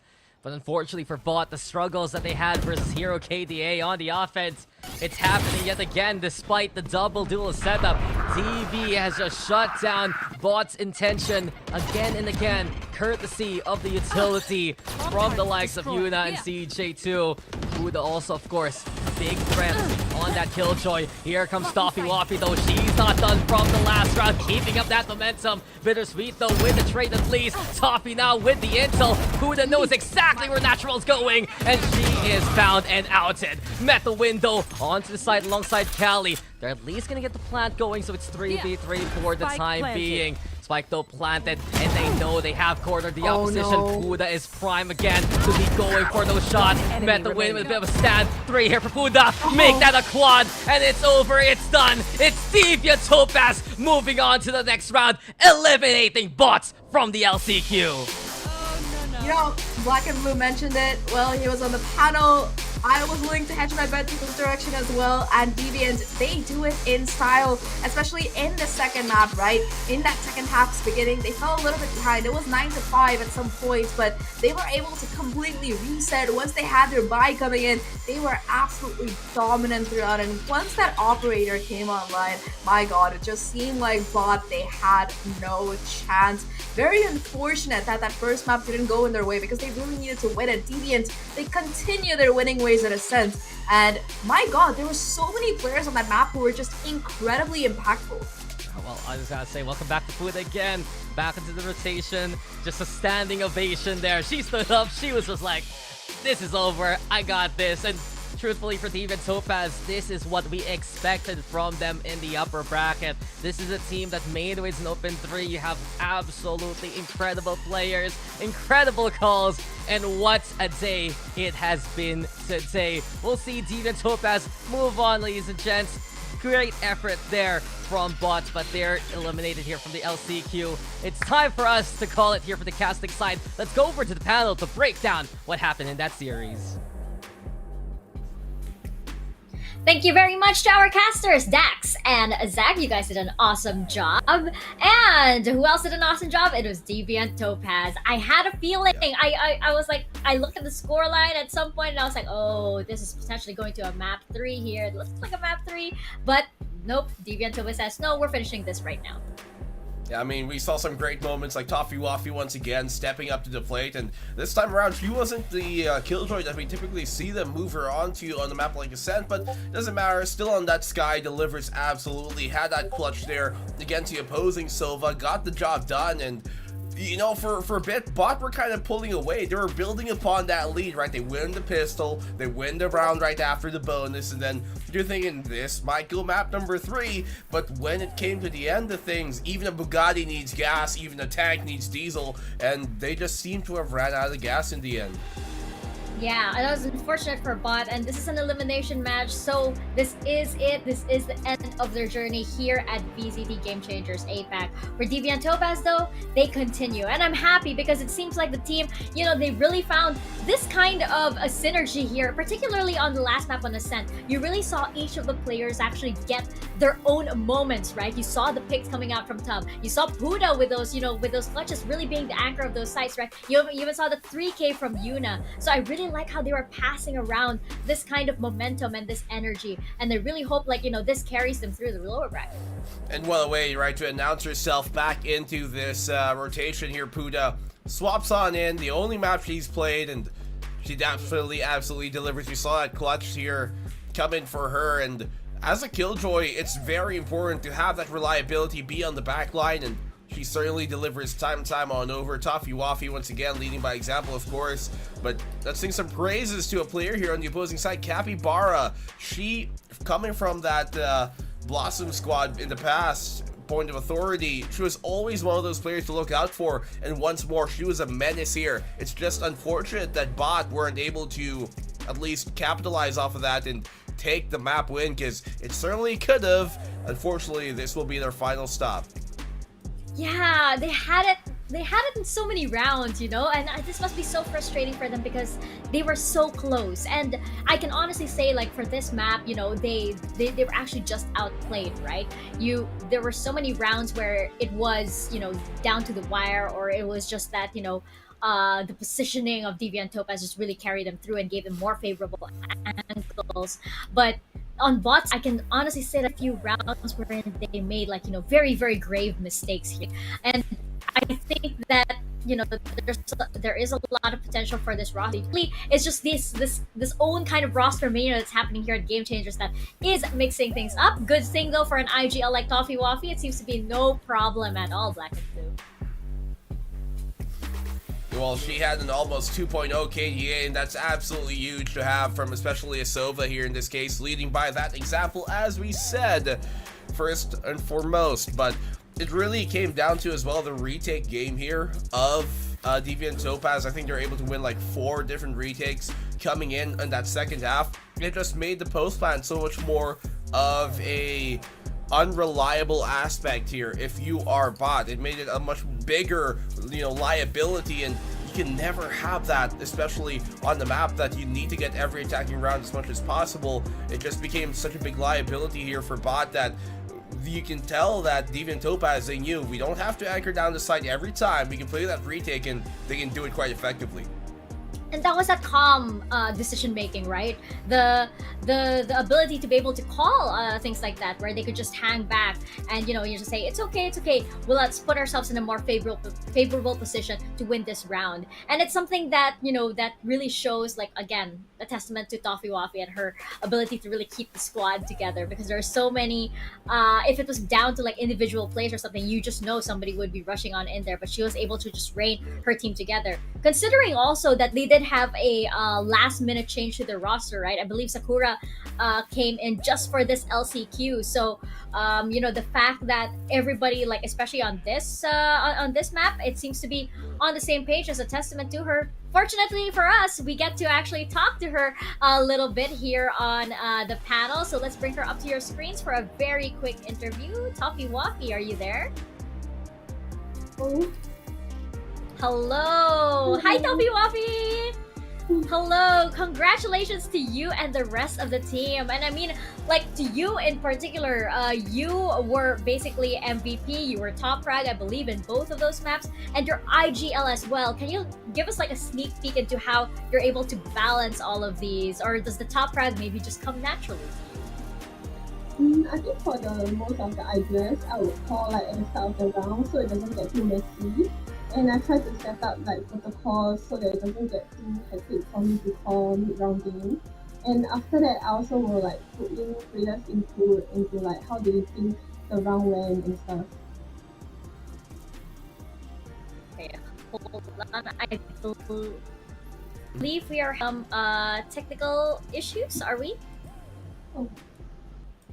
I think I can barely hear, but we'll try once more. I do have a question for you though, Toffee Waffy. Typically, we see you on a map like Ascent on the Killjoy. What's the change now with you kind of being pulled back into the initiator role, like in Fracture, you being in the Sova instead of the Killjoy that we've seen you in the past, you know, play on?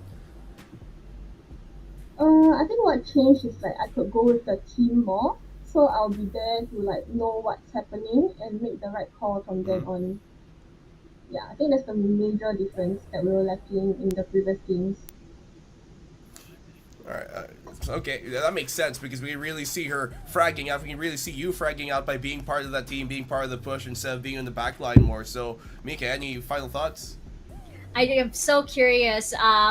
Which team for you do you think is the team that would prove to be the most challenging for you guys? I know you guys managed to go up against Neons. Is it them, or is there another team that you guys are maybe avoiding, or maybe like feel threatened by? I think for now it's probably Neons because they have really good basics and their I think like the way they play is very reactive and also very adaptive as well. Toffee Waffy, thank you so much for sharing a little bit of what goes on, and of course, congratulations by the way for such an amazing performance and for your continued journey here at LCQ. We wish you guys the best of luck. Okay, thank you. I'm so Wow. happy that we got to hear from Toffee Waffy, especially since she had such an amazing performance and just a sneak peek of what goes into a little bit of what goes on in Deviant Topaz's strategies. Well, I mean, you heard it from her there first and foremost, right? They're looking at Neon to be one of those teams to watch out for. So, I mean, if they want exact revenge, we're going to have to continue this streak they're on. They've got the good performance here today, but, well, it's a different task up tomorrow.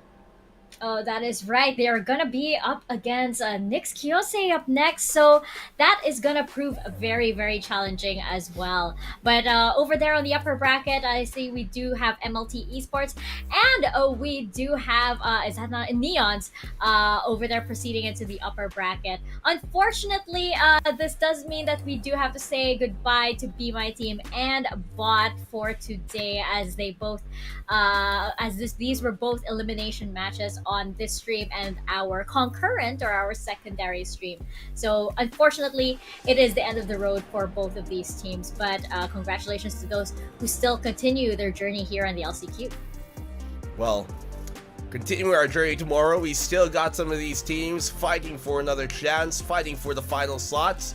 We got the Hero KDA versus Nana and friends, who we're always big fans of their logo, but I think Nyx has won my heart. Look at that. It's a cute cat. It's a cute cat. It's ultimate cats versus dogs kind of thing. I say why not both? Unfortunately, you can't have both for tomorrow's matches because they will be up against opposing teams. And then you have MLT versus Neon in the upper bracket. Very exciting matches indeed, and it's really interesting to see our teams also as well put on their LCQ faces, and you're kind of like seeing which teams are shaping up to truly be up to the challenge that is elite in the future. Blackenblue, any final thoughts for today? Well, I think one of our matches went the way that we expected here for Deviant Topaz, but the other big surprise coming from Neon and some big players making some big time moments that I can just be even more excited now seeing at how our first 2 days have kind of encapsulated everything. And even more excitement to come tomorrow when the matches continue. It is going to be our penultimate day for LCQ, so going to be very exciting indeed, as we do have more eliminations coming up. And of course, we will find out who proceeds over to the grand finals and remains to be the one to beat so far. So hope you guys will stay tuned for that. We'll see you back here, of course, on the stream. I believe we're going to start a little bit earlier tomorrow, so hopefully we'll catch you there. Until then, I will be signing off, and Black and Blue, on behalf of Black and Blue rather, and myself, we'll see you guys tomorrow.